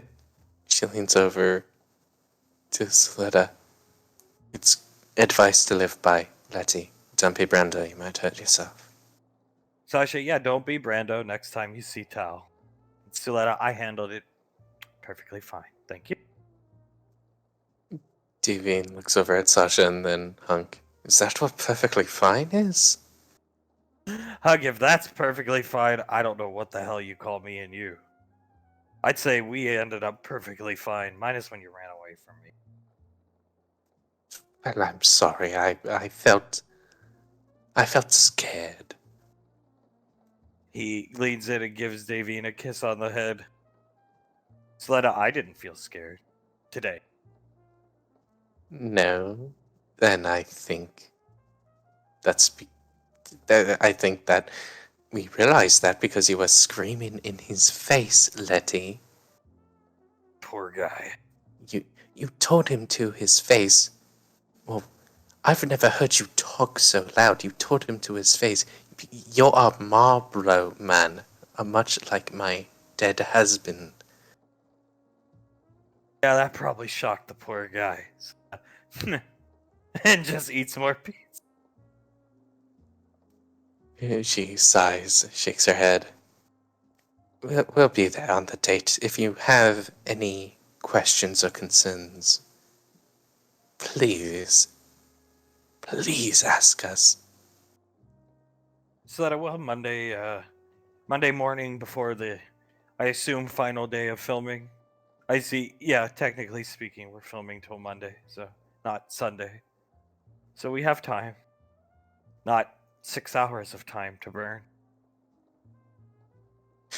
But yeah, we have time. But yes, before we film, if we have to film, God's willing, we'll help you any way you need on your date.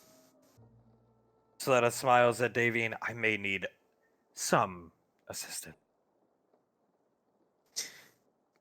And we'll be there for you. You see, I didn't even make a snarky comment when it was so obvious there. Soletta looks over at Davine. Sasha looking back and forth. You guys are like sisters. Davine nods. I always did want a sister. Soletta, I've said many times I always wanted a sister that didn't hate me. Yeah, Davine reaches over and holds her hand. I could never. Hug. Yeah! Yeah, old Laz wasn't even at your wedding. Never even met my husband. Well, that is two things I'll have up on her, just automatically. I have met your future husband. Again, God willing, that you don't scramble his brain again. And I'll be there at your wedding. Even standing behind you, if you will so let me. Best woman. I assume I am to be the best woman at your wedding. Of course, you'll be the maid of honor. Maid of honor. I see Saint Guillotine, the ring bearer.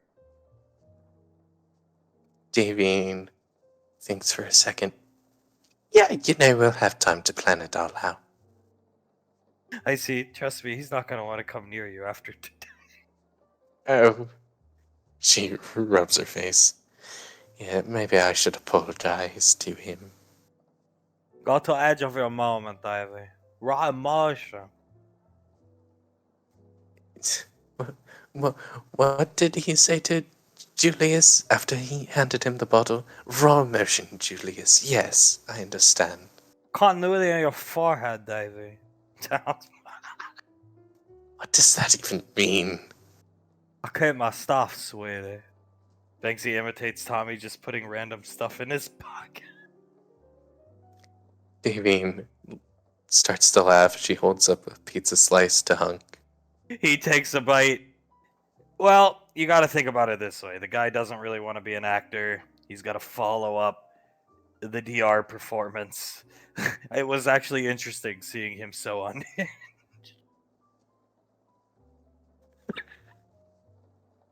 It was actually pretty interesting. Touch aggravating, but interesting. Poor Sonny and Jennifer. Continuity in your... Do it again. Continuity in your forehead. I have ears for your information. She looks at Soletta. And you just had to fan the flames, didn't you? She starts laughing. I wouldn't be a good sister if I didn't. I suppose that's true. She shakes her head and smiles. I could tell he was nervous. Come on. I think someone blind as a cave bat could tell that he was nervous. Poor man. And his hair was just so disgusting, soaking wet. Well, she looks at him. I'm pretty sure he had Jennifer just a constant stream of hairspray, right? Yeah. He said, "Hey, look, I know how I look, sweetie. I can't do it." Something like that. Well, I really hope he did know how that looked. I see. I hope it doesn't look that way in every scene. Well, you know what? Continuity be damned. I won't let him look that way in every scene. All she wanted, Banksy, was a picture for continuity, which is very important. He just grabbed a random dress shirt, sports jacket, whatever. And went out and acted his heart out. Hunk, look at it this way. It's a good test run for Rainfall Productions. Things like, I know Frederick Force 1 is cooking. I see. Yeah, it is a good test run. David nods. For many movies. Frederick Force 1, Anarchy Horizon, all those. Banksy, are you going to go back to polymorphing into Arnaki? I see. I'll polymorph somebody else. I'd like to cut down on the dreams. I just had the one. Yes. Hopefully you have no more. Please, tell me about your dreams when you have them. She looks up at Davian and nods. I will. I promise. The other night I woke up and Davian's in, well, here. The other night I woke up and that little chair I have in the bedroom, Banksy's clothes were all over it, Banksy. And I was just staring at it and Hunk, oh, Jesus Christ. I thought it was Ash or Arnaki or just the way it was shaped and my eyes blurry, Sasha. Davian's mouth opens up wide, looks over at Hunk. I told you it's a normal thing. She looks over at Icy. That exact thing happened to me. Really? She looks up at. Yes, I woke up in Hunk's room, and I saw the pile of clothes on the chair, and I thought it was Ash too. I see. I can't believe it. I'm glad I'm not the only one. Hunk, well, Mom and Dad are down in the armory now with you, and you got Scar and Zap and Banksy. You don't have to wake up screaming. Or scream at dirty laundry. I see. Oh, Well, it was scary.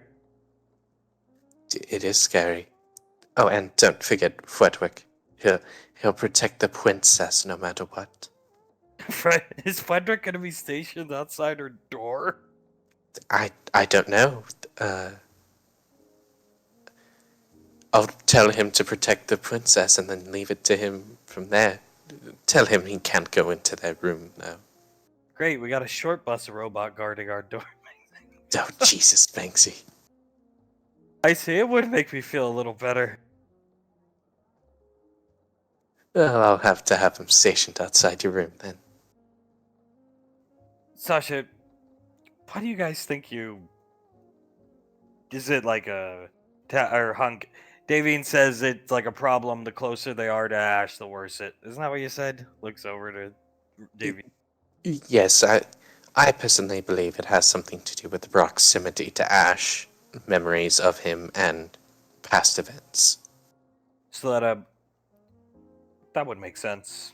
Even if he's, just minding his own business, you see him, you see the visage, you catch it out of the corner of the eye. Arnaki is based off of Ash.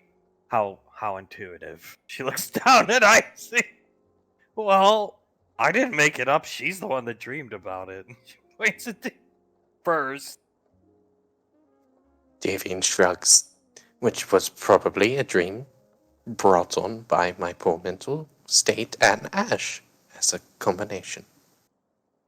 Sasha, I've always wanted to ask, at the siege, you called him Arnaki.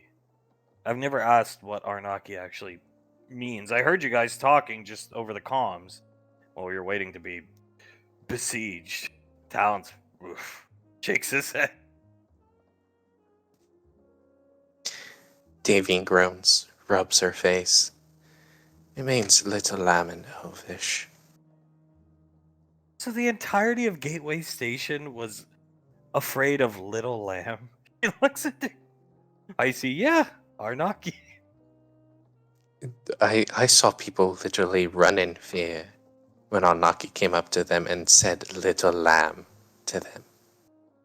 People were theorizing Arnaki stood for like the, demon that guards the 8th level of It's Old Elvish? Old English, yeah? Or Old Elvish, excuse me, Gallia Elvish? Yes, ancient Elvish, I guess you can consider it now. Okay. Sasha nods her head. Even General Rico must be some type of demon from the 5th dimension of hell. Guards the gate like that dog. Cerberus. Maybe he's the one that has the leash on the dog. Oh, good old Johnny Rico. Ugliest motherfucker I've ever seen. She tries to do a Johnny Rico impression. Oh, God. I see. That was so fun. Hey, what do you think about Cornstalk besieging this town? And she looks at Sasha, who... What? Malcolm? She looks around confused. Cornstalk, Chief Cornstalk. The one we have a picture of up in the common rooms of the armory. You want him to attack the town? Icy polymorphed, and then Rico comes down and defends the city in his marauder suit from Cornstalk and a bunch of his soldiers. Sasha, Lorelei does have 2 estates. If you're trying to make him look really good, imagine if Cornstalk besieged her other estate is for the orphans, where they live. Icy, oh my god. I'm looking at it. And then Johnny Rico saves the orphanage. And that'll get him elected for at least the next few terms. Do you think General Lorelei would play along? Icy looking at Sasha like, she pretends to faint or something, and then he shoo down in the Marauder suit, and Sasha, yeah, I think so. I definitely think so. She starts laughing. If it's for Rico, yeah, they've known each other a long time. Davian chuckles. And next we see her, we'll have to get her in on this little idea then.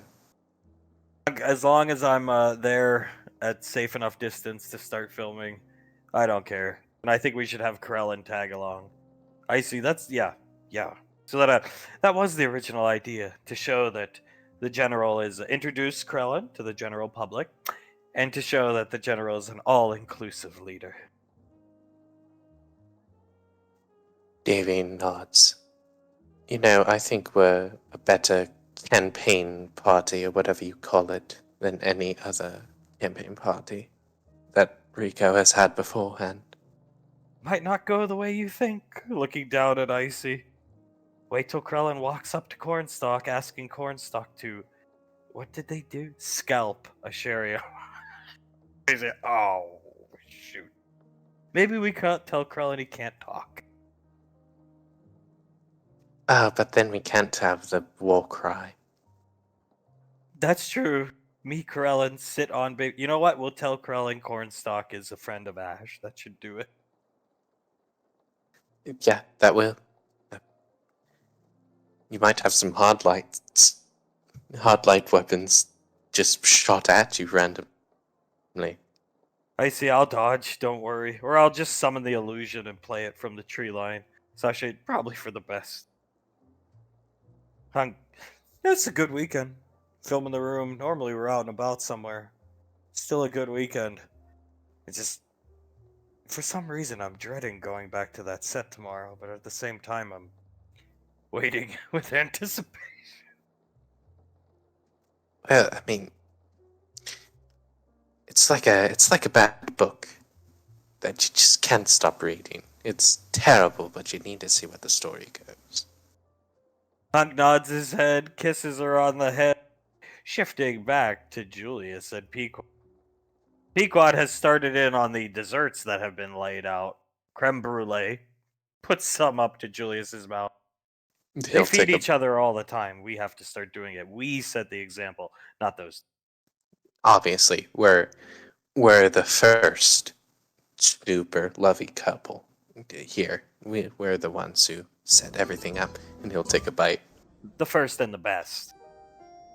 Obviously, the Pequod and Julius #1 forever. They'll be writing fanfic about us. Yeah, it'll blow the fan fiction about Hunk and Davian out of the water. I agree. Base love novels off. We'll have Icy do it. Yeah. She's a pretty good writer, honestly. I've read some of the stuff. She's made me proofread it in the past. Pequod wags her finger. When her and Suletta get together, you get some very good. You gotta. I'll show you the script for Fledwick, Force 1. Oh, yeah, I'll need to read this one. Fledwick as the main character. And Tommy as the villain. Continuity on your forehead, Fledwick. Pequod snorts. I think their game plan for Tommy, though, nowadays should be just let him kind of ad-lib the lines and we'll fix it in post as best as possible with Blaze. Yeah, that makes sense. Just every single time he says a different name between Julius and Mark, we're gonna have to... Mark? He said Ash, for God's sakes! Yeah. I really hope it gets better. There was it was months back, but we ordered food from Tommy's because no reason to make you cook all the time. Me and Ash went down to pick it up. You were in the gym. We went down. He had all the food there for us. And he recognized me. Came up, oh, hi, Pequod, how you doing? All this stuff. And then he looked at Ash, oh, what do you do? And pointed at Ash. And I remember, I was like, Tommy, it's Ash. Remember, he just looked at me and, oh, Ash, I didn't know it was you. He leans back. Really?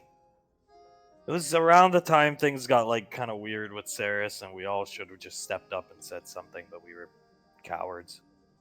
Not cowards, but too polite. I don't know. Maybe it was Tommy's way of. I don't know. He is a weird effing dude. Great dude, just so weird. Oh, Ash, I didn't know it was you.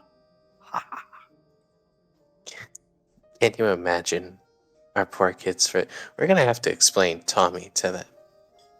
Because imagine our poor kids not knowing like anything about Tommy, him showing up one day and being like, "Look into my eye, Carter," and staring at him with the lazy eye. We got a big support network family around us now, but imagine there's a day where, I don't know, everybody is just busy. Somebody's got to pick those two up from school. They're waiting out there with all their friends. Tommy gets out of his Escalade. Bye bye.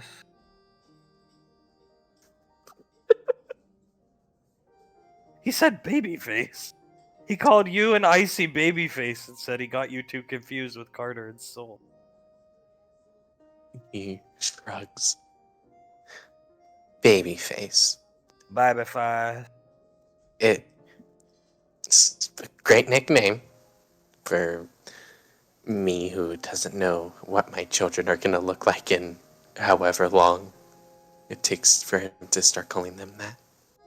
Maybe he'll keep calling you an icy babyface until they're old. Just to keep his mind occupied on a version of Carter and Soul that he sees now. Pequod, I would never be as confused as Tommy, but he's right. You two do look a lot alike. The pale skin, the hair. Her hair is different color, but in a lot of ways, if I didn't know you two, I would think you were related. Yeah, it's always. I noticed it a while back too. Remember when the first time we ever went to the beach, and Icy was off near the pier, and that guy came up and started hitting on her. I went up, and Ash tried to come with me, and I was like, "No, I could pass off as her brother," and I pointed to my hair.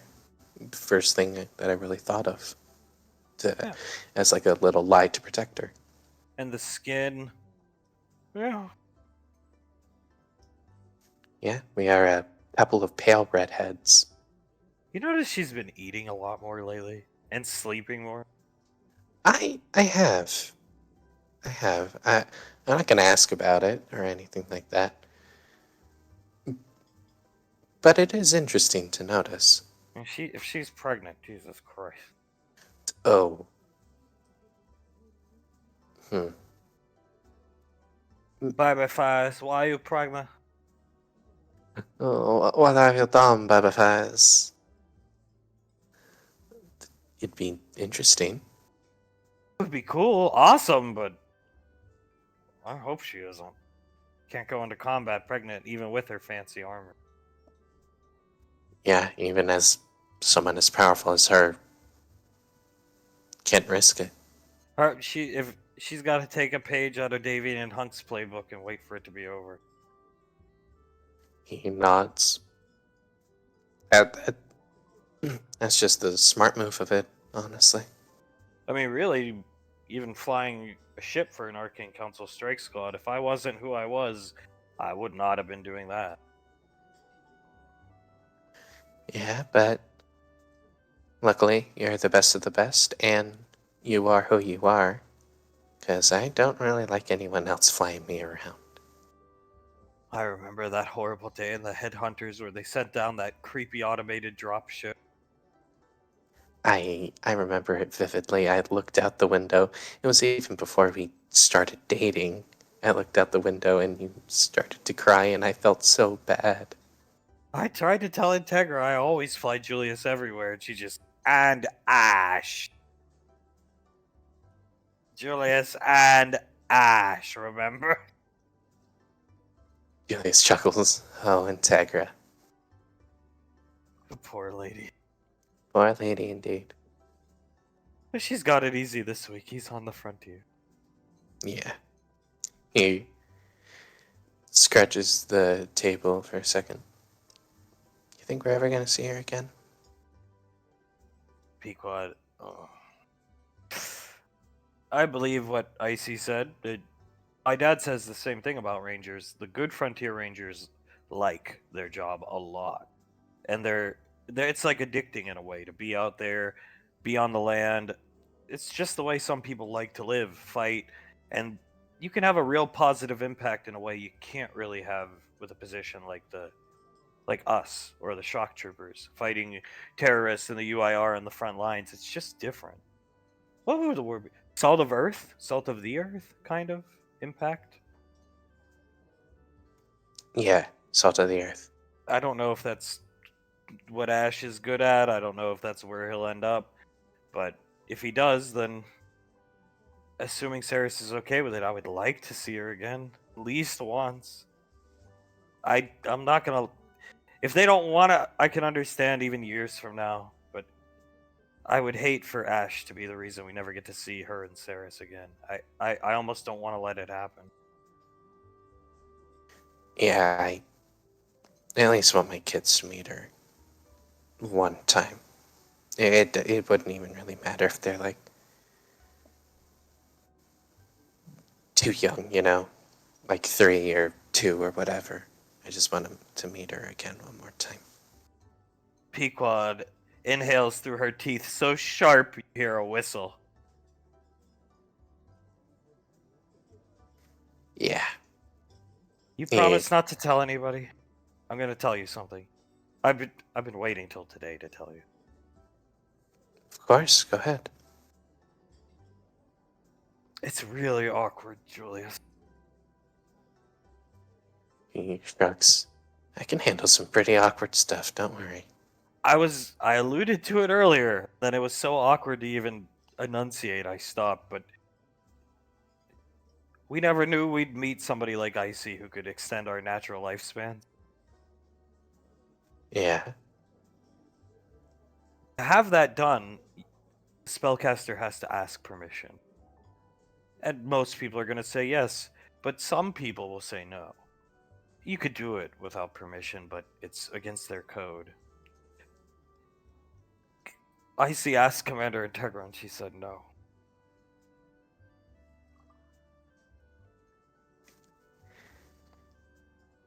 Before they left, we weren't there in the apartment when Integra left for the final time.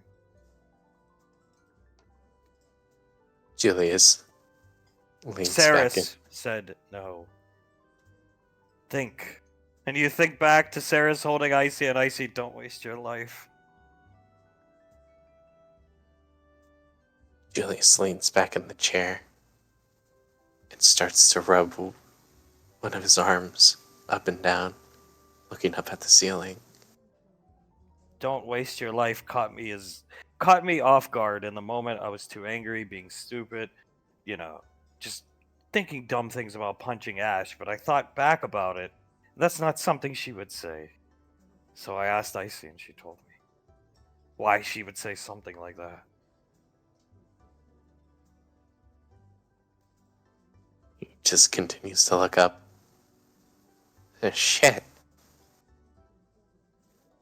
I don't say it so we have another excuse to beat Ash up or be angry at him. I say it because we would be on limited time with Integra. She's already very old and has smoked most of her life. He nods, leans forward again. Yeah. Krellin said Saris is completely healthy, young, but there's not a lot of time in the world for our kids to at least see her. The reason they exist, partially. And I swear to God, she slams her hand down on the table. The plates, this plate, and the plate in front of you, they're empty, but they go flying. If Ash is the reason they don't ever get to see him, when I take over, I will... What were they saying? Guantanamo Bay? She's imitating Sasha. I'll put him there myself. Yeah. And I'll be right there behind you. Dude, supporting you. She shakes her head. Yeah. If they say no, you can't do it. They could change their mind, though, but I don't think they will. Well, not unless. Dad, never mind. Unless what?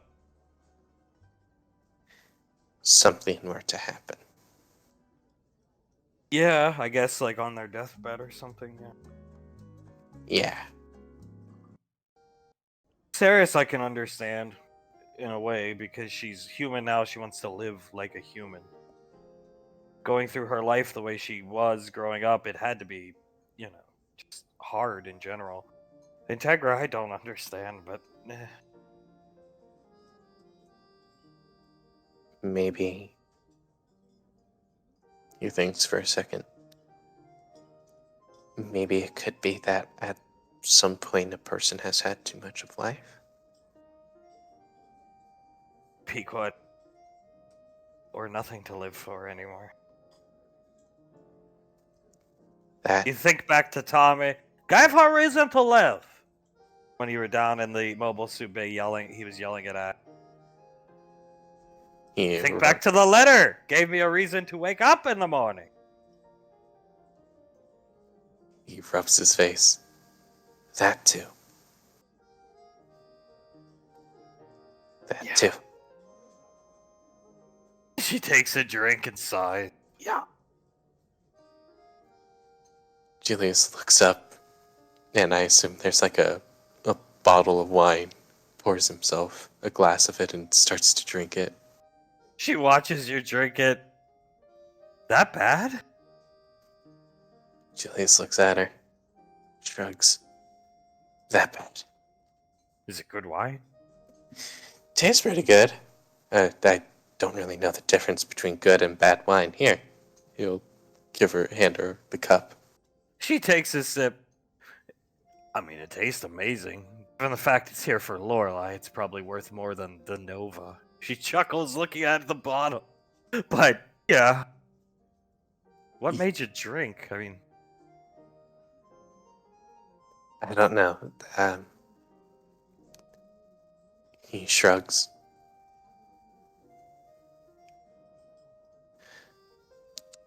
I just needed one, I guess. Oh, have God. another. She'll pour some into the glass for you. He It's chuckles. just us. He chuckles, takes a sip of it. Plus, Dad mainly has just been telling me that I need to loosen up, I need to do this, I need to do that, and you know what? It's my night off. I'm on a date with my wife. I am allowed to have a glass of wine. It does not make me an alcoholic, and it does not make me Cyrus. Now you're talking. She's looking you right in the eyes. Besides, we had one bad drinking experience. If it's just us, we can have our fun. Smiles, gives her a kiss. I think we can have our fun. Have our fun, loosen up, relax. We deserve it. She shrugs. We work hard. Leans back. It's only fair that we get to play hard for a little. Couple days, relax, few drinks. One bad experience drinking. Yeah. Yeah. He shrugs. One bad experience doesn't mean the rest should be ruined. No, it doesn't. And Cyrus is long gone. Yeah, on a planet that's been cracked, thanks to a certain someone. Had to be done. And Pregnant rape mode me, but yeah. I agreed with you. It had to be done. Thankfully, Lorelai listened. She fixes her hair. Yes, thankfully, she listened. Plus, I feel like it was just a smart thing to do. So, it just felt smart to do, I guess. Less. Pequod looks at you. I'm not stupid. I saw I saw the clip. If that planet was still there, don't you think that cult might be crawling around it looking for information? After, galleons or whatever Tawaz says. He nods. They would be looking for information, trying to find some kind of weakness of me, Ashtown's mom, and they probably would have found it because, Gallia was an entire planet. She shakes her head. Glad I had the foresight to crack it. And that's why you'll be an amazing leader. And he kisses her forehead. She's gonna gesture for the wine to take another sip. He hands the glass over to her. She takes a nice long sip. She's gonna rest her head in on you. Nice warm fireplace. You guys will relax, enjoy yourself. As cutting back here, after the end of a long day, Scar's in the armory. Frederick is powered down next to Frankenstein. Scar, oh god. Jesus. Looks in the gym, sees the dogs sleeping together. That poor dog. Good god. He even sleeps with his eyes open. Looks into the kitchen. Krellin standing up straight, sleeping, holding the binoculars. And as per usual, he's waiting for Ash. Comes down here, looks in between, sees Blaze. Just the light on in the armory working. All the way up here. Puts his hand on his hips. I really do enjoy the Rainfalls. I'm grateful I met them. He starts playing with the scarf. Gave me a career, purpose, family. That beats the hell out of my family. They told me I'd never amount to nothing. Gestures back to the teleprompter. Look at me now. I'm a director of photography. That'll show them. But God, do I love it when they are gone for the weekend. No kids, no crying, no drama. Ash is gone, so no extra drama. No Lorelei coming up here starting shit. Choking people, shaking the station. What more could a man ask for? And as he's saying that, hands on his hips. Long day's work. The room will be over, God willing, Davine, this strange creature who he doesn't see because he's just looking at the ceiling, like at the door, monologuing to himself. This strange creature goes up this way, powered down Fudwick. Davine's gonna win the Oscar. He hears, "What the hell?" What? And he turns around, and then, "Ah!" And we'll cut there.